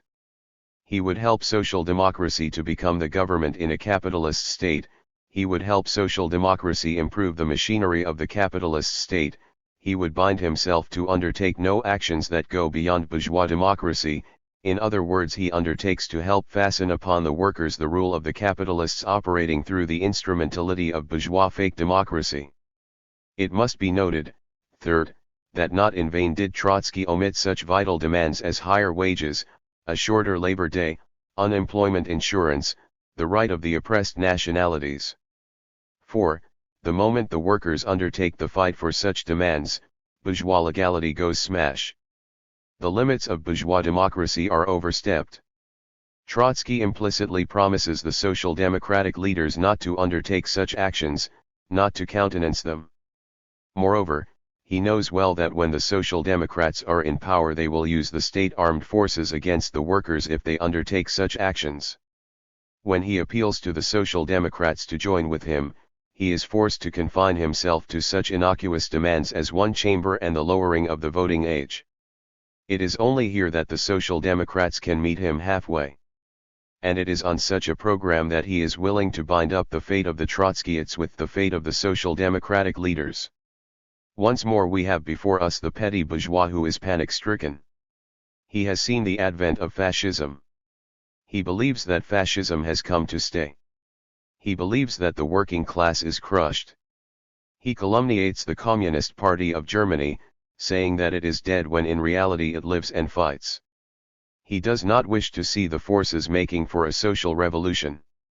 He does not wish to understand that once the masses rise and wherever they rise they must fight for their lives, against hunger, against annihilation at the hands of finance capital, and that means fight against the capitalist state whether in its fascist or in its democratic form. He does not wish to realize that the workers, the masses of the workers, the majority of the workers will join the banner of struggle against the capitalists, which is always a struggle undermining the capitalist state. He wants to keep the masses of workers from engaging in the struggle against capitalism under communist leadership. He appeals to the social democratic leaders for a united front on this program. No wonder he is against the united front as built by the communist parties. Such united front is directed against capitalism. It does not build fortresses for capitalism. It comes to destroy them. 12. The Trotskyites in the USA. By the end of 1928 a group of Trotskyites was expelled from the Communist Party of the USA. This group, Buchanan and Schachtman, had formed a faction within the Communist Party and had begun to carry on an anti-party campaign. The party at that time was divided into two factions, the Fosterites and the Lovestonites, and these factions led an almost open existence. At any rate, they were known both to the party membership and to the Communist International to exist. The Trotskyites, true to the tradition their chief, kept the existence of their faction a secret. They had never undertaken to discuss Trotskyism within the party committees. They had never advanced any program different from the program of the existing factions. In fact, they pretended that they had no differences of opinion that would clash with the opinions of one or the other faction. Nevertheless, they banded together in a secret group hatching a conspiracy against the party as a whole. They were a group of a dozen or two intellectuals without a mass base. Their nominal leader, Cannon, a former lawyer, had no background of either ideological or organizational work. He had been a member of the Central Committee in the days when party life was abnormal, but he never had any contact with broad masses of workers. Shachtman, who became the theoretician of the Trotskyists, had been a minor functionary in the party. They had no roots in the working class. Their activities in the US consist in slandering the Soviet Union and the Comintern, and in vilifying the Communist Party of the USA. At times they inject themselves into an economic struggle of the workers only to help the reactionary union bureaucrats and the bosses. We shall confine ourselves to a few characteristic samples. On June 23, 1931, Stalin delivered a speech at a conference of leaders of Soviet industry on new conditions, new tasks. In this speech Stalin enumerated 6.6 new conditions for the development of industry. The first 3 points dealt with the organization of work, the organization of wages and the improvement of the conditions of the workers. The fourth point dealt with the task of bringing forward and developing the best elements of the working class so that the working class of the USSR has its own industrial and technical intelligentsia. It is not any kind of highly trained personnel, of engineers and technicians, that we need, Stalin said.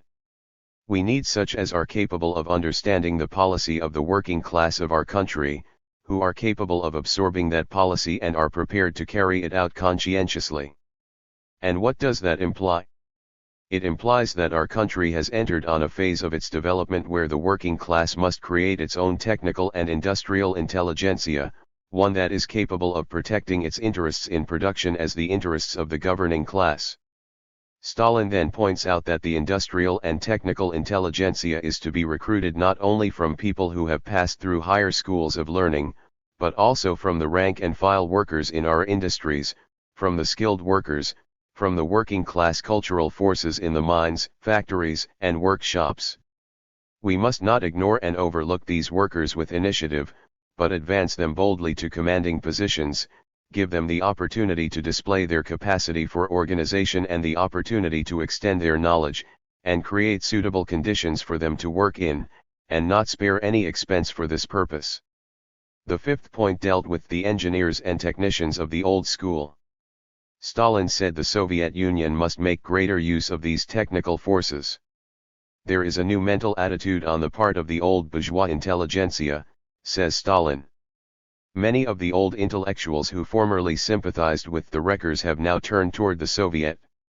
If, during the height of the wrecking movement, says Stalin, we adopted smashing tactics towards the old technical intelligentsia, now, when these intellectuals are turning towards the Soviet power, our policy towards them must be one of conciliation and solicitude.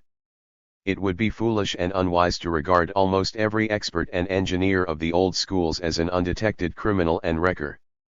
The sixth point dealt with introducing more efficient business accounting and with the necessity to increase the accumulation of capital within industry itself.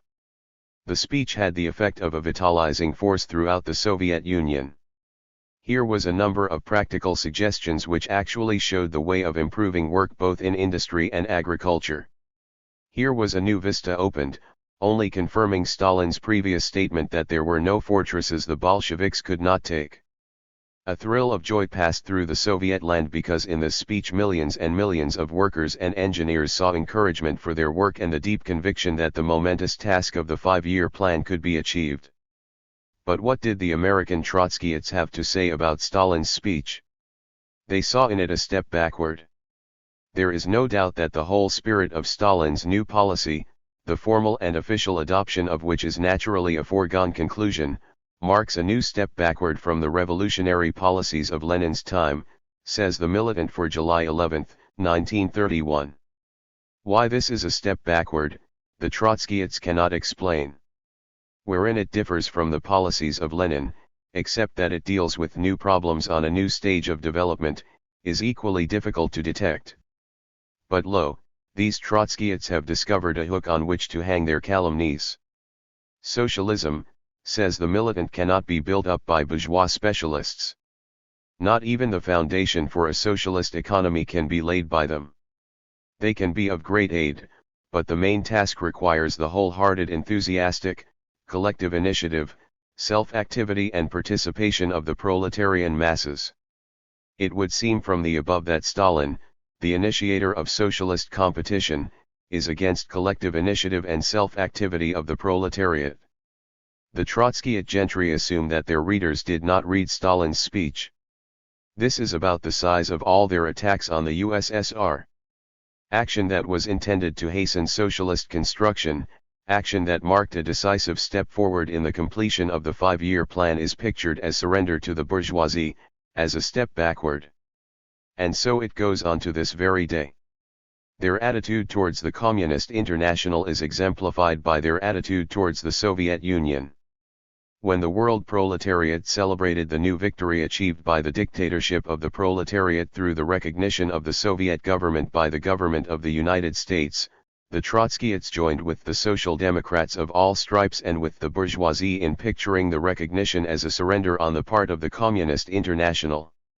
The terms of the agreement between Litvinov and Roosevelt, which followed exactly the line laid down by Lenin in 1919 for similar problems at that time, were interpreted to mean that the Soviet government agrees to the abandonment of communist activities in the United States. By this the Trotskyites, first, concurred in the bourgeois contention that the Soviet government and the Comintern are one and the same thing. Secondly, they were trying to interpret a victory of the world proletariat as a defeat. The roles were divided. Trotsky hypocritically assured the American bourgeoisie through the new republic that it had nothing to fear of Soviet recognition, while the American Trotskyites dilated upon the betrayal of communism by the Comintern. Said Trotsky, the more decisively the Soviet bureaucracy has entrenched itself in its position as to National Socialism, the more the questions of international revolution, and with them the Comintern, have been relegated to the background. The present Soviet government seeks, with might and main, to ensure its internal security against risk connected not only with wars but revolutions. Its international policies have been transformed from international revolutionary policies into those which are conservative. Said the militant of October 21, 1933. The Comintern is dead for the revolution. The present Comintern is an expensive apparatus for the weakening of the proletarian vanguard. That is all. It is not capable of doing more. The Comintern, as the central apparatus, has become a brake on the revolutionary movement. The Trotskyites give their support to the lie of the bourgeoisie that the Comintern is an agency of the Soviet government, that the Soviet government is directly dictating the policies of the communist parties in the capitalist countries. This is one of their many ways of helping reaction. Their fulminations against the Comintern must not be understood as an expression of their displeasure with the slow progress of the world revolution. The fact is that the greater the achievements of the Soviet Union and the higher the rising wave of revolutionary movements the world over, the louder the Trotskyites shout that the Soviet Union is in a state of collapse and the Comintern is dead. The attitude of the Trotskyites towards the communist part of the USA is naturally dictated by the same sentiments. Just at the time when the Communist Party of the USA, having to make headway, just at the time when it actually put itself at the head of large masses of unemployed, actually formulating their demands and leading them in numerous struggles for bread, for unemployment insurance, just at the time when it was increasingly connecting itself with mass strikes of workers in the basic industries, forming their most militant and class-conscious vanguard, just at the time when the party was beginning to function as a real communist party which was inspiring even sections of the petty bourgeoisie with confidence and the ruling class with fear, the Trotskyites found the following to say about it. The Communist Party of the United States has, in general, only stagnation or regression to record. The leadership imposed upon the party behind its back at the 7th Convention has showed a tragic bankruptcy in all fields. The crisis in the leadership of the Communist Party has assumed a permanent character, increasing in acuteness in distinct proportion to the increasing possibilities of success. The party members are ruled like political serfs, the regime is increasingly mechanized, all live and free internal life, all initiative, all inquiry and discussion of vital problems are strangled upon appearance. The membership is taught a reactionary contempt for theoretical considerations and is instilled instead with a vulgar practicalness. It is told, in effect, to do the work it is commanded to and not to do any thinking or discussing about it. It is constantly taken by surprise with new turns, in which the old policy is just as little explained away as the new policy is justified. The unwary reader, upon seeing the Trotskyists denounce what they call bureaucratism and stagnation, would naturally conclude that those people are Bolsheviks who like nothing better than to advance the cause of the revolution. Nothing of the kind. They let the cat out of the bag in the following demand to the party. The party must discard its exaggerated analysis of the tempo of development of the working class and must adjust its course to the real relationship of forces in the class struggle and the pace of its development. The party must finally rid itself of the ruinous baggage of remnants of the third period and particularly of the theory of social fascism. Here we have it. The party, don't you see, overestimates the tempo of the revolutionary development in the USA. The Trotskyists do not believe there is such a development in existence. In 1931, 2 years after the beginning of the crisis, they deny the possibility of a revolutionary upsurge. They still persist that there is no such thing as the third period. There is no radicalization, in their opinion. Above all things they are wroth at the fact that the communists call the Waldmans, Solomons, Lees, Kahans, Pankins, and other reactionaries in the leadership of the Socialist Party social fascists. Mr. Cannon does not think that they are social fascists. He thinks they are good socialists. The party is doing them wrong. Before elections the Trotskyists sanctimoniously endorse the Communist Party. They write in their militant, "Vote Communist." In the article itself they explain that the vote is to show how negatively have the wrong Stalinist policies and program repelled this leftward shift. In other words, they appeal to the voters to show that the communists are wrong. How can they show it? Naturally, by refraining from voting the communist ticket. They call this strategy the strategy of renegades. The practical activities of the Trotskyists are limited mainly to interference of tiny grouplets with the undertakings of the workers under communist leadership, be it strikes, the movements of the unemployed, demonstrations or hunger marches. Here is an example. The Communist Party is organizing a national hunger march for the end of November, 1932. The hunger march is a real united front movement. The delegates are elected at meetings of labor unions, unemployed councils, mass meetings, mass workers' conferences. The overwhelming majority of the delegates are non-party workers. Many of them participate for the first time in mass action. The Trotskyists, who ostensibly clamor for the united front, are here to pour some of their venom in connection with the march. What do they have to say? Simply this, that the leadership of the march does not advocate unemployment insurance. Immediate relief is to replace unemployment insurance as the main central slogan, so they interpret the movement. Their task is to show that the hunger march is not to be supported. They call it a subordinated auxiliary communist work, thereby implying that as such it does not deserve actual support. Such are the tactics of the Trotskyists. That much is the value of their declamation about the united front. It cannot be said that they were a factor in the strike movement of the last years. Only in isolated cases, by sufferance of the leaders of the AFL, did individual Trotskyists inject themselves into a strike situation there to carry out the policies of the reformists. In the Patterson textile strike of September-October, 1933, which was betrayed by the Lovestonites, Keller and Rubenstein, the participation of the Trotskyists expressed itself mainly in collaboration with the Union bureaucrats. The Communists were called splitters and traitors, whereas Keller and Rubenstein were painted as the real fighters. In one instance they did succeed in assuming part of the leadership of a strike, and that was in the truck drivers' strike in Minneapolis in the summer of 1934. 3 Trotskyists, Brown, Dunn, and Skoglund, were the leaders of Local 574 of the General Drivers' Union, under whose auspices the strike was conducted. These leaders gave the strike a typical reformist turn. The employers were trying to spread the Red Scare. The leaders of Local 574, instead of explaining to the workers the meaning of such a scare, denied that they were communists. In a leaflet issued during the strike we read, "Don't allow the Red Scare to keep you from coming to this meeting. If we were Reds and communists, why haven't we pulled the petroleum industry out on strike where a large part of our organization is?" This was subsequently lauded by the militant as facing the issue squarely. In Frisco, the cry of communist tore a deep hole in the strike front. In Minneapolis, it was a complete dud.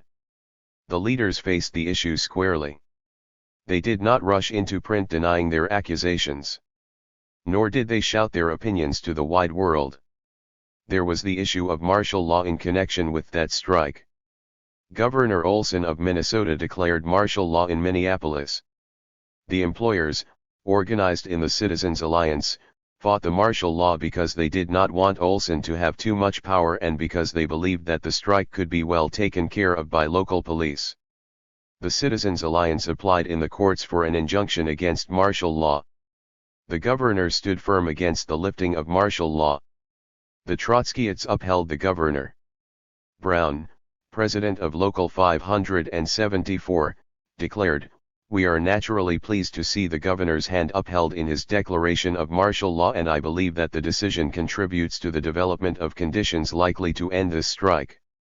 The Trotskyists proceeded from the premise that Olgin, being a farmer laborite, is really not representing the capitalists, that he is some kind of a neutral person who can be swayed one way or another. The continuation of martial law meant the defeat of the strike.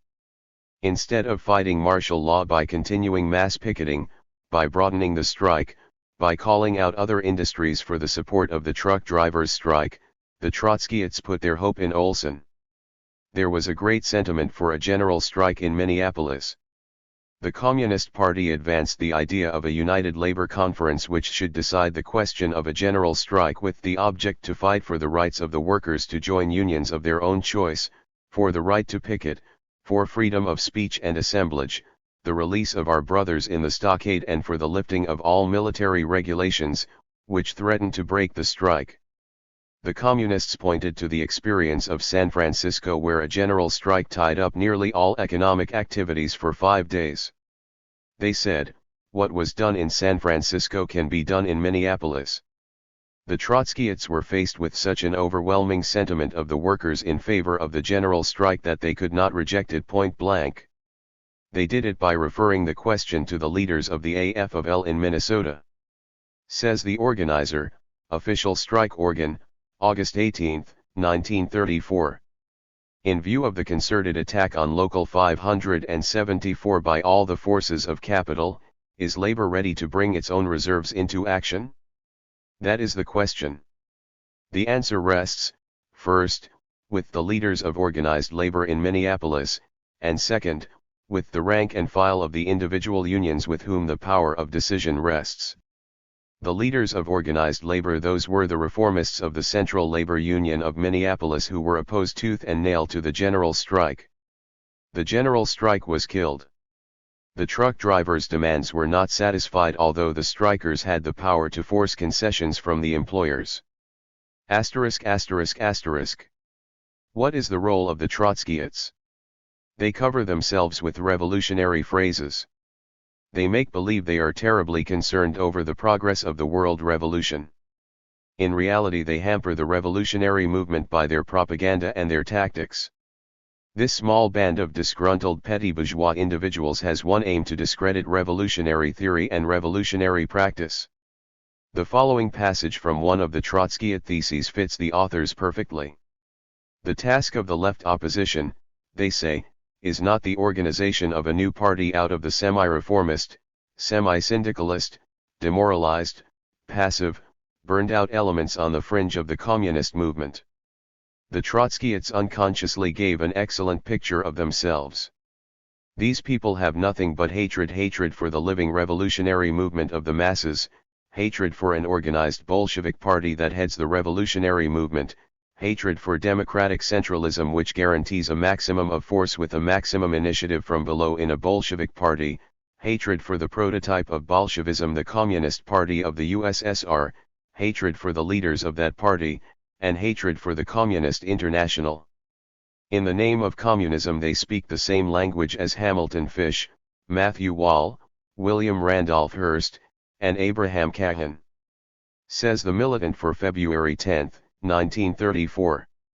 The fact is that if in the struggle for power the fascists have borrowed greatly from Bolshevism, then in the last period the Soviet bureaucracy has familiarized itself with many traits of victorious fascism, first of all by getting rid of the control of the party and establishing the cult of the leader.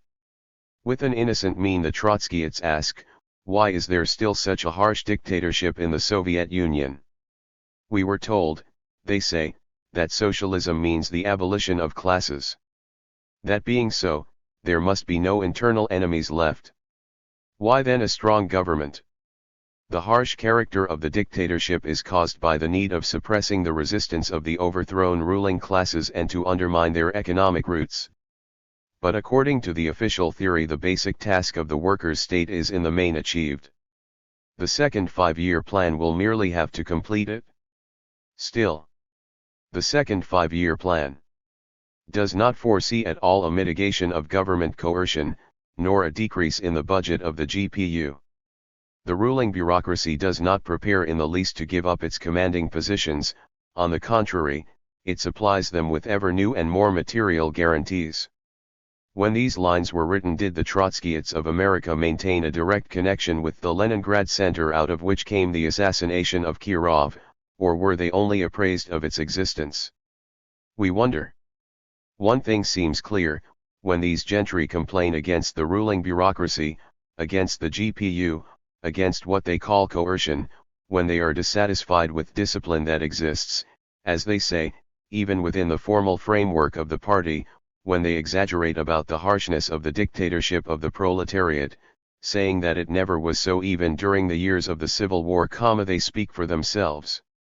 They would like the dictatorship of the proletariat to be lax so as to allow the Trotskyist disruptors to do their evil work undisturbed. When they receive a blow, when they see that Soviet justice can be merciless against the class enemy, they put forward James P. Cannon to propose action. We contend that the present methods of the Stalin leadership is aiming a mortal blow at the Russian Revolution itself. The Stalin group would lead the Soviet Union, as it led the German working class, blindfolded to catastrophe. The international working class is the one power in the world that can prevent this catastrophe. It must do so in its own interest, as well as in the interest of the Russian Revolution. The international working class must come to the aid of the Soviet Union now against the mortal dangers which menace it from within. Leaving aside all the protestations of friendship for the revolution in the abstract, for the working class generally, what does this outpouring mean? It is an appeal to action. It prepares the minds of the workers for the support of intervention in the Soviet Union. It makes the reader believe that anything is better than the rule of the Communist Party in the Soviet Union. From this to the decision upon some inflamed follower to kill the leaders of the revolution is only one step. Asterisk asterisk asterisk. Political groups and parties should be judged not by their words, but by their deeds, we were told by Lenin many times. The crowning deed of the American Trotskyists reveals them in full light. They fused with the Moissayes in the Workers' Party of the U.S. Who is Must? We shall quote the Trotskyists themselves. In the Militant for July 4, 1931, they speak about the inherent reformist position of the Must type of progressive. After the formation by Must of the Conference for Progressive Labor Action, the Militant had the following to say editorially. First, it enumerated a number of names, one of them a former Lovestonite who renounced even that mild variety of communism in order to crawl into the C.P.L.A., then another one who was expelled from the Communist Party and had since been engaged in defending the Hillman regime of blackjacking the workers, then Must himself, the leader of pseudo-progressives in the labor movement, and then it continued. These are elements without a political home, the classic exponents of centrism who seek to repeat today the farcical experiment made a decade ago with the formation of a 2.5 international. That the sponsors of the new party have their eyes turned towards the recent attempts made by the left-wing leaders of the British Independent Labour Party to build a new international cannot be doubted for an instant. It is equally sure that the second edition of the 2.5 International, including its American section, will follow the first back into the camp of social democracy from which it emanated. No other fate is reserved for the petty bourgeois politicians who attempt to eke out a brief independent existence on the basis of the workers' dissatisfaction with the social democracy.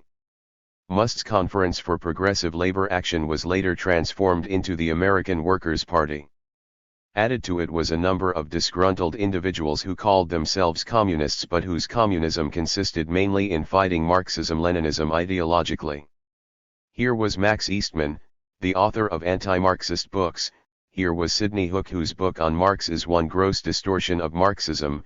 Here was V. F. Calverton, who for many years published an anti-Marxian magazine, etc.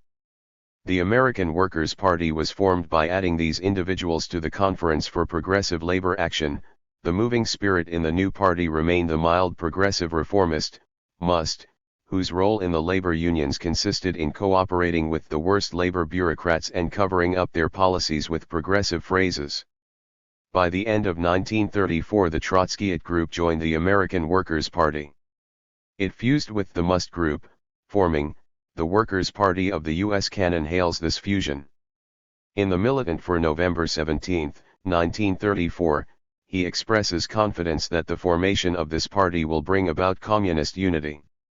The chaos and disintegration will give place to a clear lineup of parties: Social Democratic, Stalinist, and the Party of Revolutionary Marxism. The Party of Revolutionary Marxism is the one that consists of Cannon plus Must, Eastman, Hook, Calverton, and a number of other intellectuals who have never been Marxists. By their action will political groups be recognized. The Trotskyites felt too insignificant. Like the lean cows of Pharaoh, they ate up the musty ideas, and it could not be known that they had eaten them. They boast of having consolidated revolutionary Marxism. This is a clown's grimace. The new party is nothing but a typical 2.5 international formation. That it will sooner or later sink into the lap of the Second International is attested by the example of the Trotskyite group of France, which has joined the French Socialist Party. *******. An example of Trotskyite veracity. One of the first acts of the Workers' Party of U.S. was to greet the anniversary of Lenin's death with a leaflet, Lenin's Testament. This piece of Trotskyite calumny, which decries Stalinism as rude, disloyal, and bureaucratic, reproduces what is purported to be an authentic document written by Lenin in 1923 and suppressed by the Communist Party of the USSR. The document is supposed to state that Trotsky is more fitted to be General Secretary of the Communist Party than Stalin, who is too rude. Of this Lenin's will, Trotsky, while still a member of the Communist Party, had the following to say in an article entitled, Trotsky Trounces Eastman, published in the Daily Worker August 8, 1925. As for the will, Lenin never left one, and the very nature of his relations with the party as well as the nature of the party itself made such a will absolutely impossible. In the guise of a will, the émigré and foreign bourgeois and Menshevik press have all along been quoting one of Lenin's letters, which contains a number of advices on questions of organization. All talk about a secreted or infringed will is so much mischievous invention directed against the real will of Lenin, and of the interests of the party created by him. When it was in Trotsky's interest to divorce himself from such a disciple as Max Eastman, Trotsky wrote a scathing article refuting the legend about Lenin's will and concluding with the words, "His booklet can only render service to the worst enemies of communism and revolution. It therefore objectively constitutes a weapon of counter-revolution." When it was in Trotsky's interest to make a show of far-flung influence, Eastman is made one of the pillars of the new party of revolutionary Marxism, and the mischievous invention is peddled as Lenin's will. Now Trotsky again publishes a pamphlet to show that the testament was true. These counter-revolutionists have so much entangled themselves in a network of lies and falsehoods that they cannot make a single move without perfidy. Lenin said, "Trotsky always lives on gossip. Trotsky deceives the workers in the most unscrupulous and shameless manner. discussing Lenin's testament at the plenary session of the Central Committee and the Central Control Commission of the Communist Party of the Soviet Union in October 1927, Stalin brought out the fact that the document was not a testament, that it was a letter addressed by Lenin to the 13th Congress of the Communist Party of the Soviet Union, that the letter had been read at the 13th Congress, and that the Congress unanimously decided not to publish it, among other reasons. Because Lenin himself did not wish or ask for its publication. Such letters addressed by Lenin to individual party functionaries and party conferences were not uncommon.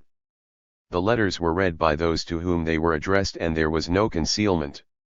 This question of Lenin's testament was dealt with repeatedly at the plenary sessions of the Central Committee and Central Control Commission, said Stalin at the above session, and cries were heard from the floor, dozens of times. Surely the party did not overlook the letter in question. As to the contents of the letter, Stalin pointed out that the party had no reason to be dissatisfied with it or try to hide it, because it actually annihilated 3 leaders of the opposition, whereas about Stalin it only mentioned his rudeness but found no mistakes in his political line. Stalin quotes the following passage from Lenin's letter. I shall not characterize any other members of the Central Committee with regard to their political qualities. I should like merely to remind you that the October episode of Zinoviev and Kamenev was no mere chance occurrence, but that it can just as little be regarded as a personal fault as Trotsky's non-Bolshevism. Stalin calls attention of the session to the fact that not a single word, not a single allusion in the testament touches on Stalin's mistakes. Only his rudeness is mentioned. Lack of civility, however, is not a shortcoming in Stalin's political attitude or political position and cannot be so.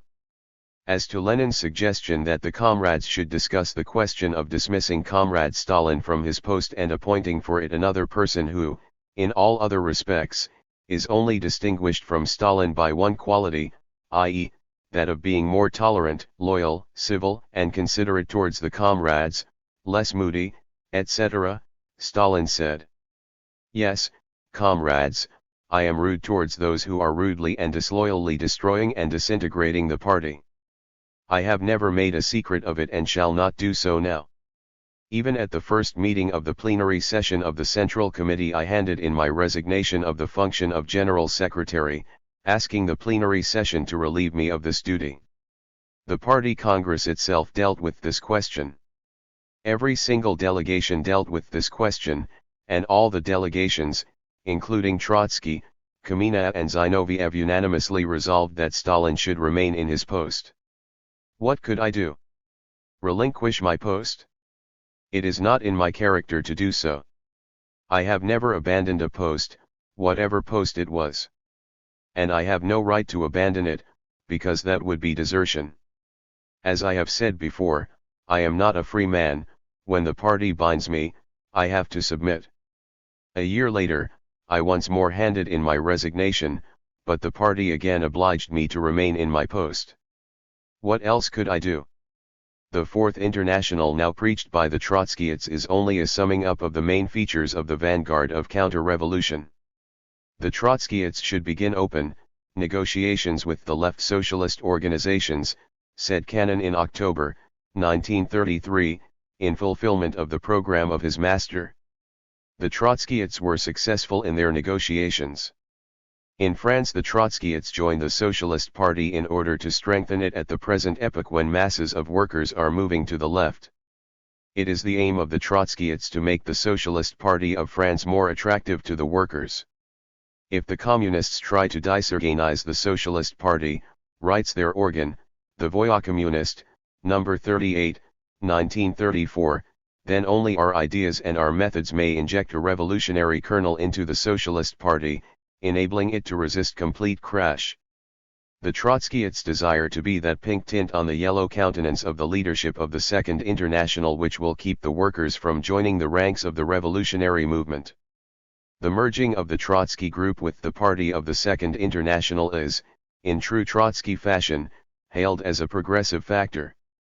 We Marxists must acknowledge that at the given moment the merging of the two parties would be progressive, not in comparison with Lenin's slogans of 1914, not in comparison with the Tours Congress, but in comparison with the present situation. As such, the merging of both parties would signify the possibility of beginning anew. This is the essence of the entire question. The working class movement has been driven into an historical impasse.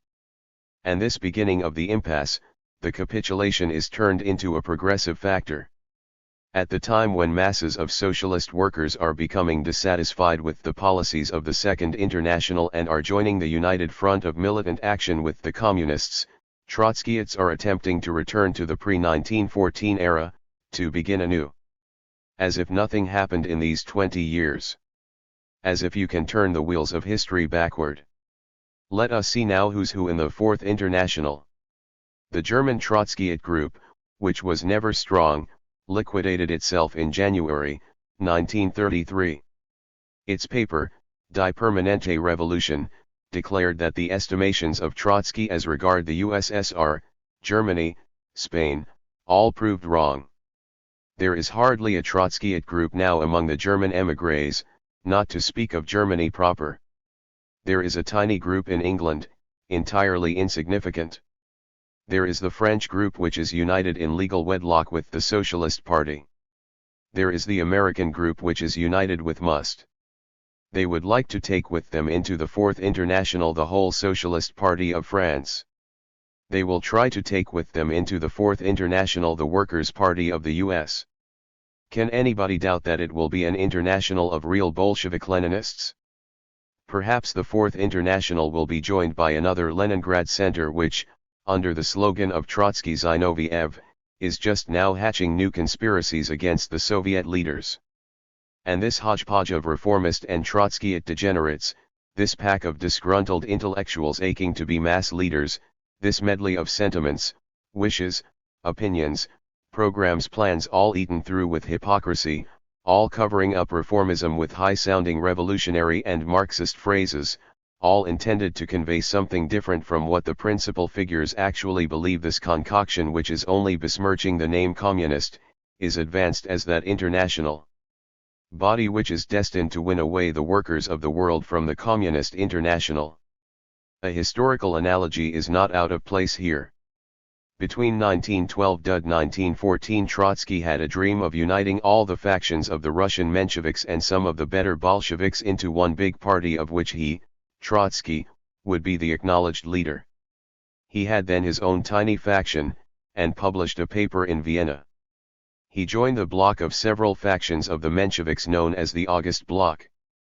He then began to preach to the Bolsheviks to desert Lenin and to join the child of his brain. His argumentation at that time very much resembles that explaining the Fourth International today. He believed that he represented Marxism as a whole.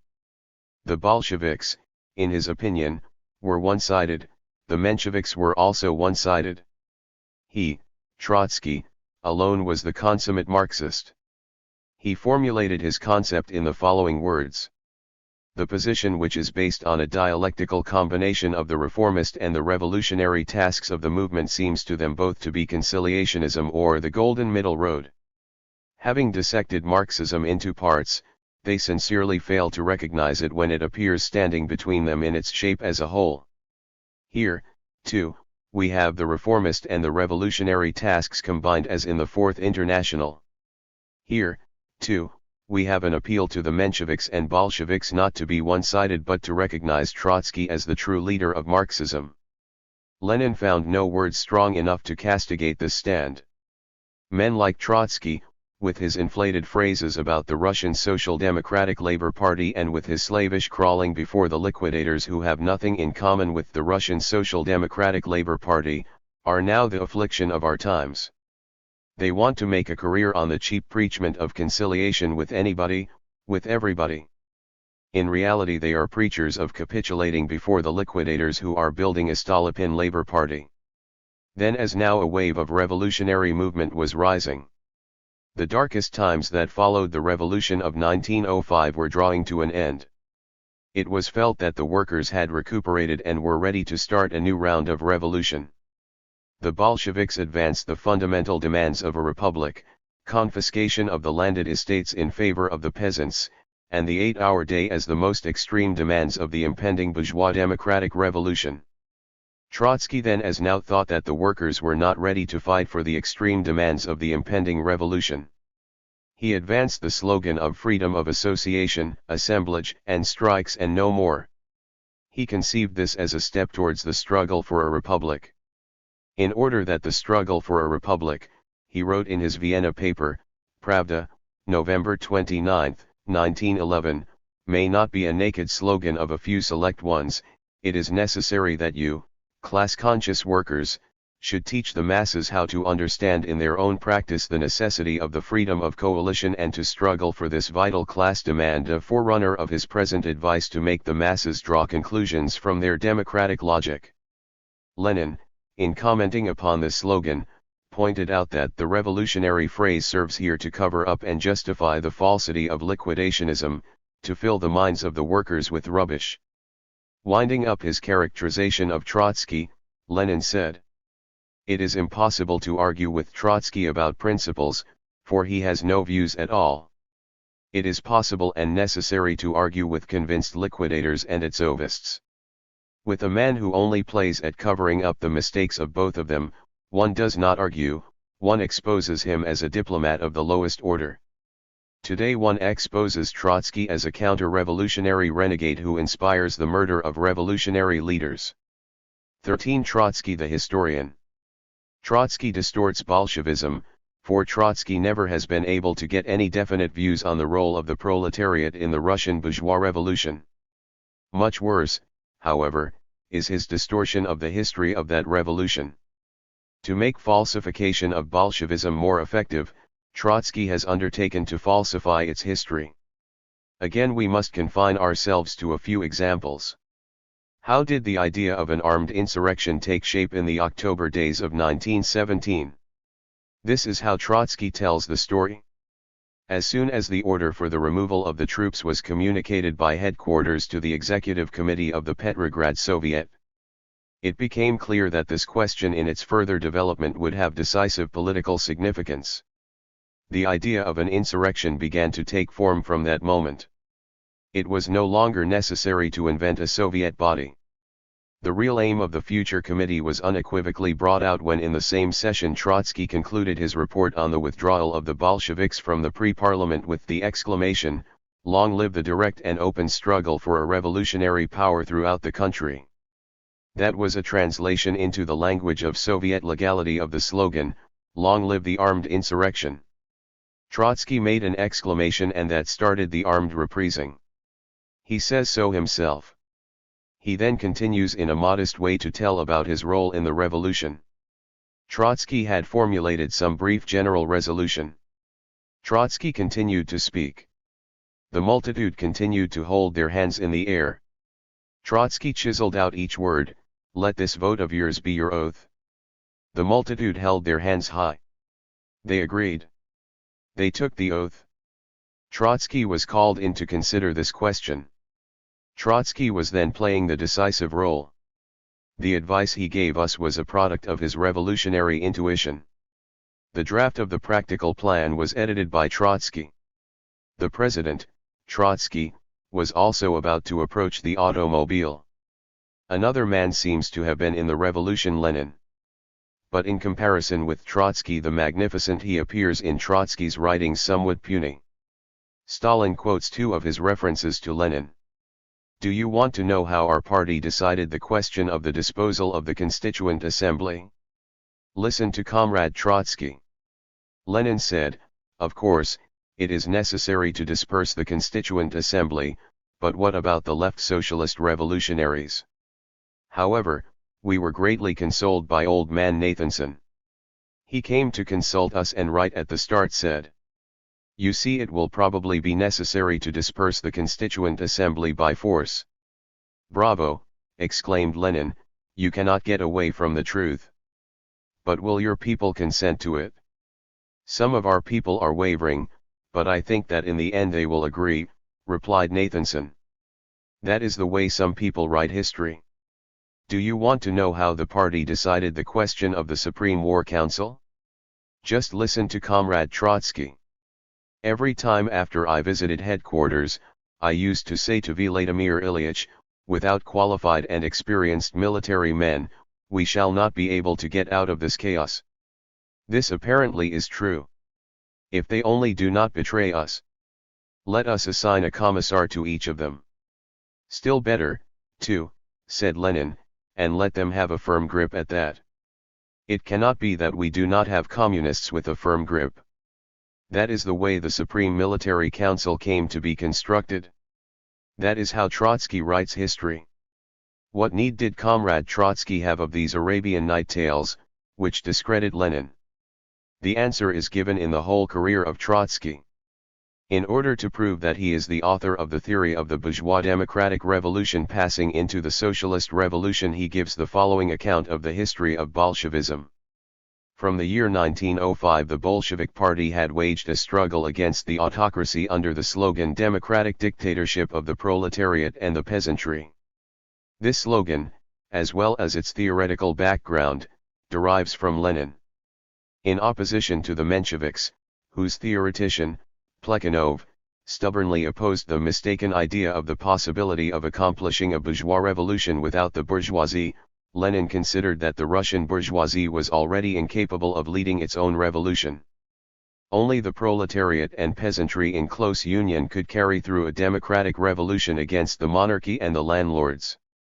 The victory of this union, according to Lenin, should inaugurate a democratic dictatorship, which was not only not identical with the dictatorship of the proletariat, but was in sharp contrast to it, for its problem was not the creation of a socialist society, nor even the creation of forms of transition to such a society, but merely a ruthless cleansing of the Augean stables of medievalism. The popular and even officially recognized idea of the hegemony of the proletariat in the democratic revolution could not, consequently, mean anything more than that the Workers' Party would help the peasantry with a political weapon from its arsenal, suggest to them the best means and methods for liquidating the feudal society, and show them how to apply these means and methods. In any case, to speak of the leading role of the proletariat in the bourgeois revolution did not at all signify that the proletariat would use the peasant uprising in order with its support to place upon the order of the day its own historic task, that is, the direct transition to a socialist society. The hegemony of the proletariat in the democratic revolution was sharply distinguished from the dictatorship of the proletariat, and polemically contrasted against it. The Bolshevik Party had been educated in these ideas ever since the spring of 1905. Trotsky would have us believe that before 1917 the Bolsheviks never taught the proletariat that its hegemony in a bourgeois democratic revolution must be used to place on the order of the day the direct transition to a socialist revolution. Compare with this what we quoted from Lenin about the immediate transition from a bourgeois democratic to a socialist revolution. Compare especially with the following. From the democratic revolution we will immediately begin, just in accordance with the measure of our strength, the strength of the conscious and organized proletariat, to pass over to the socialist revolution. We will, with all our power, help the entire peasantry to carry through the democratic revolution, in order that we, the party of the proletariat, may be the easier enabled to pass, as quickly as possible, to a new, higher task, the socialist revolution. Lenin was indefatigable in expressing his scorn for Trotsky's methods. He spoke of the adventurist policy of Trotsky's faction. He speaks about Trotsky's subtle perfidy. He says that Trotsky is committing plagiarism. Lenin knew his Trotsky. Trotsky falsifies the history of Leninism, the history of the greatest achievement of the world proletariat to serve the bourgeoisie and to aggrandize Trotsky. ******. This scoundrel Trotsky, as Manuelsky called him at the 13th plenum of the Comintern, and his associates of every stripe, have made it their special task to slander and malign the greatest living leader of the revolution, Stalin. But in vain. He is the embodiment of what is most abhorrent to the bourgeoisie, the proletarian revolution under communist leadership, completion of the building of socialism in the USSR, Bolshevization of the communist parties in the capitalist countries, relentless struggle for the correct Leninist line, resumption of the offensive against capitalism by the proletarian forces on a worldwide front, inclusion in this front of the oppressed peoples in the colonial and semi-colonial countries. If anything is widely known about Stalin, it is his iron will, his persistence in carrying out a program, his colossal driving power which has kindled with creative enthusiasm scores of millions of people. Listen how the falsifier of history describes Stalin. When faced by great problems, Stalin always retreats not through lack of character as in the case of Kamina, but through narrowness of horizon and lack of creative imagination. His suspicious caution almost organically compels him at moments of great decision and deep difference of opinion to retire into the shadow, to wait, and if possible to ensure himself against both outcomes. The fighter who, together with Lenin, steered the October Revolution, is one who always retreats. The great strategist of the Civil War, whose plan of military action, quickly and decisively executed, brought about the decisive victory on a front of several hundred miles in South Russia over the white forces of General Denikin, is one who at moments of great decision retires into the shadow. The author of the 5-year plan, a momentous undertaking on an unheard-of scale, setting 160 million people to work on the task of remaking 1/6 of the Earth's surface according to a certain social design, is one suffering from lack of creative imagination. The revolutionist who carried through the last great class war in the revolution the liquidation of the kulaks as a class is pictured as a man who loves to wait, to ensure himself against both outcomes. The fearless leader who always fights ideological battles against opportunism, who detects hidden opportunism no matter how cleverly disguised, who in the very early stages of the Trotsky opposition predicted with astounding clarity that it is to become the rallying point of non-proletarian elements which are trying to disintegrate the dictatorship of the proletariat, is characterized as one who cannot make decisions. The builder of the life of minority nationalities in the USSR, the man who worked out the practical methods of the Leninist solution of the national problem and has directed the building of socialism in a manner to create a rich, colorful, many-sided cultural life among 100 nationalities differing in economic development, language, history, customs, tradition, but united in common work for a beautiful future, is one who is afflicted with narrowness of horizon. The world leader whose every advice to every party of the Comintern on every problem is correct, clear, balanced, and points the way to new, more decisive class battles, is declared to be a man of suspicious caution. This is how Trotsky writes history. What is the aim of all these vilifications?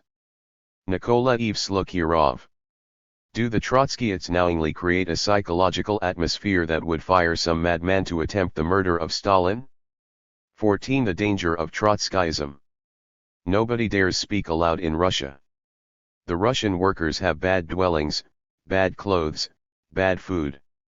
In consequence of malnutrition and bad hygienic conditions, epidemics are spreading among them. Instead of proclaimed beautiful perspectives and particularly beneficial privileges, the workers of heavy industry have obtained an official 8-hour workday plus 2 hours overtime. Shock brigader and super shock brigader work under conditions where there is a constant lack of materials and instruments, where the machines and apparatus are continually out of order, the workrooms are not heated and ventilation is absent. The system of dekulakization and large-scale collectivization has turned Russia from a country of booming agriculture into a country of widespread ruin. Instead of the advantages promised to follow from collective creativeness and large-scale application of machines, the peasants have remained exhausted. Hard forced labor in the collective farms has led to a situation where the peasant cannot be the creator of the most necessary products. Who are the authors of these statements? Do they emanate from the Trotskyite camp? They sound very much like Trotskyite declarations. Remember what Trotsky wrote about bureaucratism in Russia, about democracy being stifled, about absence of elementary rights under the Stalinist regime. Does it not resemble the statement that nobody dares speak aloud in Russia? And now about the economic situation. Remember what Trotsky wrote about the conditions of the workers. Economic tasks are being set without any account being taken of the actual means. An increasingly inhuman load is being dumped on the shoulders of the workers. Malnutrition plus forced exertions. The combination of these two conditions is enough to do away with the equipment and to exhaust the producers themselves. One cannot believe one's eyes. Poor nourishment and nervous fatigue engender an apathy to the surrounding environment. As a result, not only the old factories, but also the new ones that have been built according to the last word in technology fall quickly into a moribund state. And this is what Trotsky wrote about the situation of the peasants. The headlong chase after breaking records in collectivization, without taking any account of the economic and cultural potentialities of the rural economy, has led in actuality to ruinous consequences. It has destroyed the stimuli of the small commodity producer long before it was able to supplant them by other and much higher economic stimuli. The administrative pressure, which exhausts itself quickly in industry, turns out to be absolutely powerless in the sphere of rural economy. 100% collectivization has resulted in 100% overgrowth of weeds on the fields. Is there any material difference between the last two quotations and the quotations at the beginning of this chapter? It is difficult to detect any. The spirit is the same. The substance is the same. Yet the first four quotations are taken from a publication called The Russian Fascist, appearing in the United States of America in the Russian language. The Russian fascists and the former leader of the October Revolution, Leon Trotsky, speak the same language. What is the difference between them? One would be inclined to think that the fascists speak in the name of the dictatorship of capital, whereas Trotsky speaks in the name of the Russian workers and peasants. But the fascists, too, profess to speak in the name of the masses. They appear in their publications as the great champions of the downtrodden and exploited, the oppressors and exploiters being, in their presentation, the Bolsheviks with Stalin at their head. The fascists, too, appeal in the name of democracy. They even say they are not against the Soviets. They only want freedom of unhampered voting and the right to elect nonpartisans into the Soviets, a Trotskyite demand. Are the fascists friends of the Russian masses? We do not think any enlightened person would believe that. Is Trotsky a friend of the Russian masses? Some people think so, but the fact that his statements so closely resemble those of the fascists should make them doubtful as to Trotsky's real objective. The difference between the fascists and the Trotskyites is this: that the fascist deception is easily detected by every thinking person, whereas the Trotskyite deception is not so easily detected because it is covered with revolutionary, Marxian, even Leninist phrases. Therein lies the danger of Trotskyism. One great worldwide victory was achieved by the world proletariat in October 1917, the Bolshevik Revolution, which established the dictatorship of the proletariat. For over 17 years the dictatorship of the proletariat has been ruling in a gigantic country. Successes which could not have been dreamt of under the old regime have been achieved in the comparatively brief span of time after the end of the Civil War. Progress of industry which made the USSR, as far as heavy metallurgy is concerned, the first country in Europe and the second in the world, has actually transfigured the vast land, opening before it still greater and more staggering possibilities. Progress of agriculture, which transformed a country of 20 million small backward individual peasant holdings into a country of the most modern large-scale collectivized agriculture, put the USSR on a firm foundation as regards the production of foodstuffs and raw materials and made it to a large extent, independent of the caprices of weather conditions. Heights of culture have been achieved which in many respects place the country far ahead of anything known in the capitalist world. All this was accomplished not without struggles. Struggles against the former owners of wealth. Struggle against the white forces of the landlords and capitalists. Struggles against the imperialist armies of intervention. Struggles against the enemies that penetrated into every crevice of Soviet life in order to damage and wreck. Struggle against the village exploiters, the kulaks. Struggle against the intellectual saboteurs who offered every possible resistance to the workers' rule. Struggle against the inefficiency, the lack of education, the lack of training on the part of the workers. Struggle against the backwardness of the peasantry. Struggle against old habits, centuries-old customs, prejudices, superstitions. Struggle against alien elements within the Communist Party who threaten to destroy its unity and impede therefore the progress of the revolution. Under the leadership of the Bolshevik Party, with Lenin and Stalin and then Stalin at its head, all these difficulties have been overcome, most of the battles won, the foundations of socialism laid, the edifice of socialism nearly completed.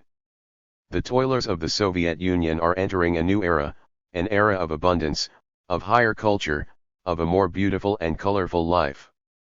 For what is this economic progress if not a foundation for more and better goods to satisfy the masses? What is this cultural progress if not a means of raising Soviet humanity to a higher, more human level? What is the entire system if not the open road to still greater, still more marvelous progress? Compare this with the downfall of industry and agriculture in the capitalist world, with factories shut down, cotton fields and wheat fields plowed under, wheat burned, milk spilled into the rivers, tens of millions of workers thrown out into hunger and misery, thousands upon thousands dying, children destitute, young boys and girls roaming the roads, schools and colleges curtailed, teachers and technicians, high specialists and artists swelling the ranks of the unemployed and unable to produce culture. Compare the Soviet achievements with this huge waste of human energy, human talent, human possibilities, and the importance of the Soviet Union will stand out in a sharp light. The Soviet Union is a beacon light for all the oppressed and exploited of the world. The Soviet Union has done away with the exploitation of man by man. It has done away with the oppression of minority nationalities, of colonies and semi-colonies. It has made the formerly oppressed sections of Russia inhabited by non-Russians into veritable gardens of national freedom where national culture blossoms, culture that is national in form and proletarian in content. It has developed the formerly backward regions to make them reach the level of the most highly developed regions. The Soviet Union stands out as the example for the masses of the world. It shows how capitalist slavery and national oppression can be abolished. The Communist Party of the USSR stands as the example of how the parties of the proletariat in every country must be organized and how they must conduct their struggles in order to achieve the victory of the working class and the establishment of the dictatorship of the proletariat. The Communist International is the organization which unites all the communist parties and makes them into one great Bolshevik World Party, leader of the world revolution. There is not a single revolutionary group among the workers and oppressed nationalities in the world that is not stimulated by the example of the Soviet Union. There is not a single expression of revolt among the masses that is not heightened and made more conscious and more decisive in consequence of the existence of the Communist parties and the Communist International. Remove the Soviet Union from the political scene, destroy the Communist Party of the USSR, crush the Communist International, and you bring about the greatest defeat of the exploited, and the greatest triumph for the exploiters. This is why world capitalism hates the Soviet Union. This is why the world imperialist powers are always conspiring against the Soviet Union. This is why they are assiduously preparing for war against the Soviet Union. They know their enemy. They know the danger that threatens their domination and their very existence. They are bent on crushing, wrecking, destroying, wiping out the hated dictatorship of the proletariat. He who helps them is an enemy of the working class and of all the oppressed. Trotsky and the Trotskyists belong to this camp. There are soft-hearted and fair-minded intellectuals who think that Trotsky did not get a square deal. Those champions of fair play forget that it is Trotsky who did not give the Soviet Union a square deal. It is he that never was fair to the Russian workers and to their Communist Party. It is he who never came with a fair and square attitude but always kept skeletons in his closet. It is Trotsky who, while a member of the Central Committee and of its political bureau, plotted against the party and therefore against the Soviet Union, against the very rule of the proletariat. When the Communist Party finally was forced to expel him, it was because he turned traitor to the revolution. The stamp of renegade is burning on his forehead. Those intellectuals who seem to be fascinated by the false glitter of his literary output should think a moment of what his activities actually amount to. He is supposed to be the champion of inter-party democracy, he says so himself, but when it came to the trade unions of the USSR he wanted to change them into a purely bureaucratic apparatus which guides from above, and for this purpose he proposed to give them a severe shake-up, to rub them strongly with sand. He was supposed to be the champion of rapid industrialization, for which he advanced unsound and essentially destructive measures, but when, under the leadership of the Communist Party and Stalin, industrialization did make phenomenal progress, he demands a halt, he laments the breakneck speed. He was supposed to be the champion of collectivization of the peasant holdings, if need be by force, which would have ruined the relationship between the workers and the poor and middle peasants and wrecked the revolution. But when collectivization finally did make rapid progress, he decries it as ruining agriculture and ruining the peasants. He was supposed to be ultra-revolutionary, a left oppositionist, by which he means a better communist than all the other communists, but his activities have one aim: to undermine, to shatter, to weaken, and consequently to destroy the Communist Party of the Soviet Union, without which there can be no socialist construction and no Soviet Union either. He is supposed to be against bureaucratism in the party and in the state apparatus, a danger which the party and the Soviet state themselves fight against and mitigate, and which he, Trotsky, exaggerates a million times. But what he is organizing is tiny cliques of disgruntled bureaucrats, renegades with small capabilities and tremendous ambitions, thwarted individuals who could not achieve leadership in real communist parties, creatures poisoned by all the vices of capitalist politicians and having nothing to do with the masses. He is supposed to be dissatisfied with the policies of the Communist International and the communist parties in the various countries, because to him, he says, they are not radical enough. But whenever his followers engage in any kind of activities among the workers, they follow faithfully and obediently in the footsteps of the William Greens, Matthew Walls, John Lewises, and other misleaders of labor.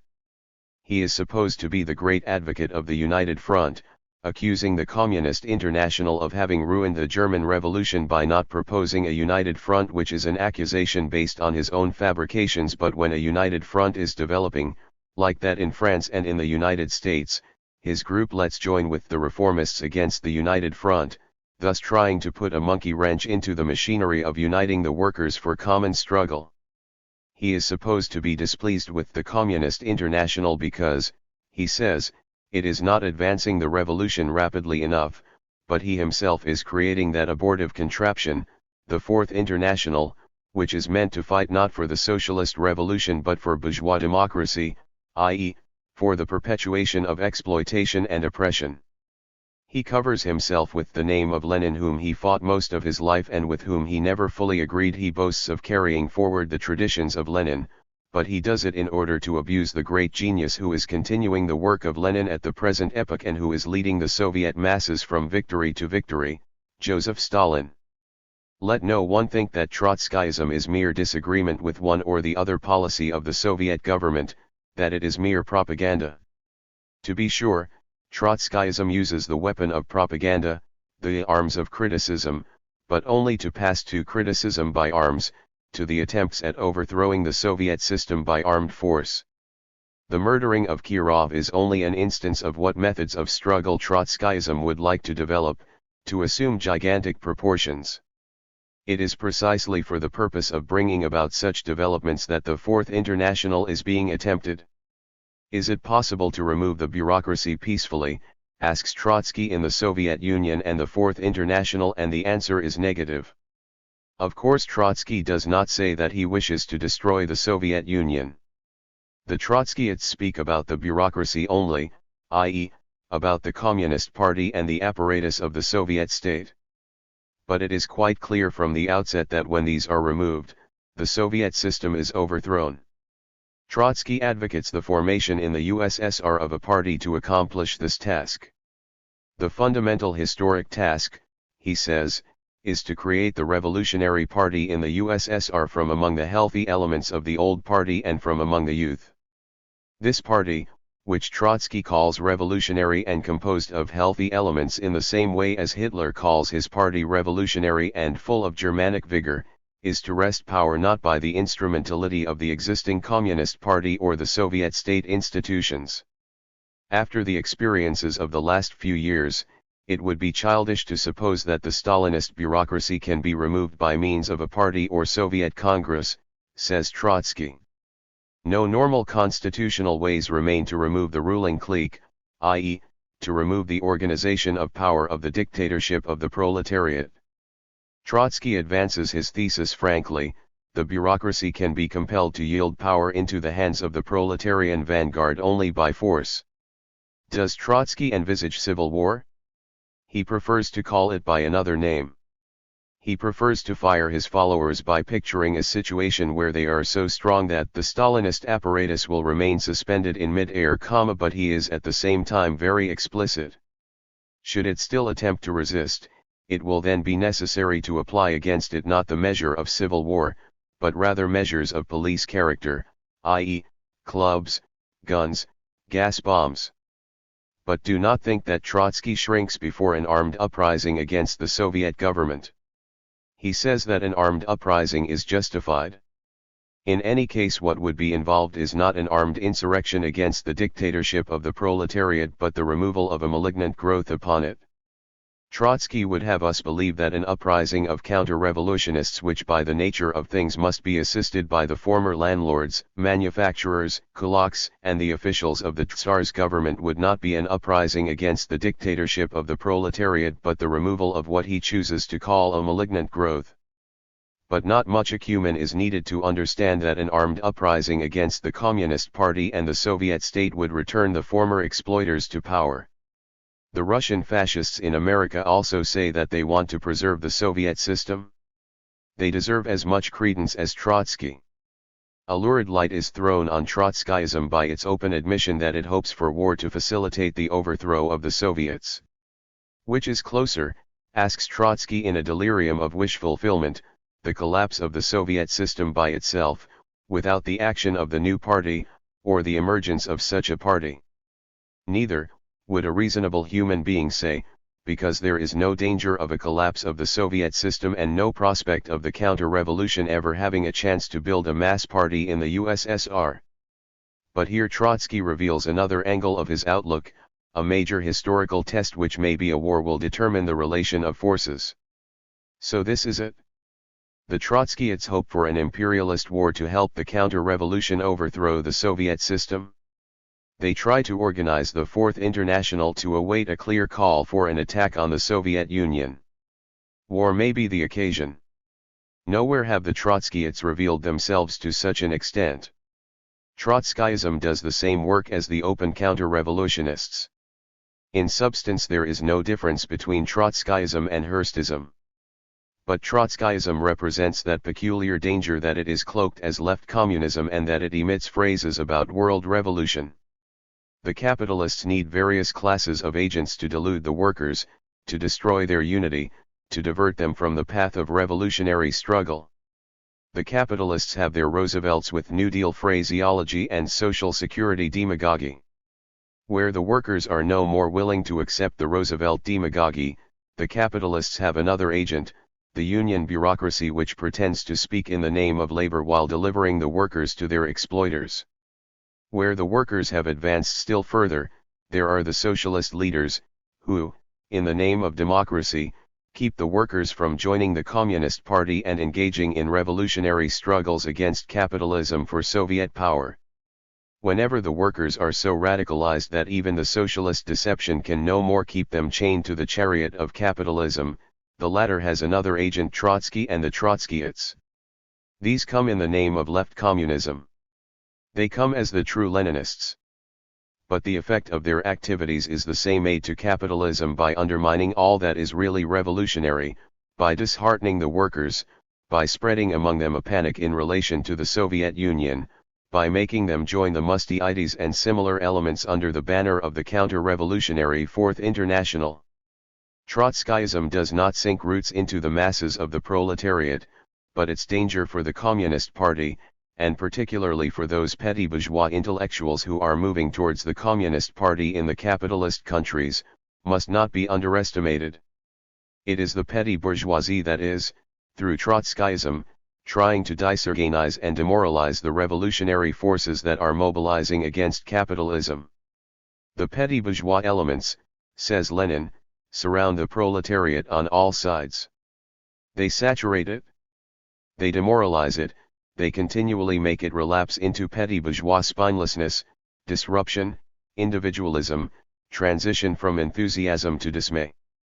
This is true about the capitalist countries no less than it was true about the Soviet Republic in 1920. The petty bourgeoisie is surrounding the proletariat on every side, and Trotskyism is being continually regenerated as the expression of this particular brand of counter-revolution. It is only natural that the intellectuals, hailing from the petty bourgeoisie, should be particularly exposed to the danger of Trotskyism. The lot of the intellectuals in the present crisis is far from enviable. Hundreds of thousands have been thrown out of work. Scientific, educational, and cultural activities have been crippled. The intellectual youth has almost no hope of getting work that would enable it to develop its talents and to lead a comfortable existence. The intellectuals are becoming radicalized. But, being petty bourgeois, many of them have an aversion for the Communist Party, for its theory and practice. Here Trotskyism comes in handy. It gives the intellectuals of this kind a way out. It makes it possible for them to pose as communists without participating in the class struggle. It gives them the opportunity to pose as critics of the Communist Party from the left and thus satisfy their desire to appear radical. It gives them a platform from which to fight the Communist Party and thus satisfy their petty bourgeois inclinations without at the same time appearing reactionary. It supplies them with material for the mouthing of phrases about Lenin and Stalin, the Communist International and the World Revolution while sticking deeply in the petty bourgeois mud. It makes them believe they are communists while it caters to all their petty bourgeois hatred for proletarian discipline and proletarian straightforward revolutionary action. And this is precisely the reason why Trotskyism must be branded as the enemy of the working class, why Trotskyism should be shunned by anybody who has sympathy for the revolutionary movement of the exploited and oppressed the world over. It must be the supreme task of the toilers in every country to build the Communist Party, as section of the Communist International, and to follow its line of struggle against capitalism and for the Soviet system.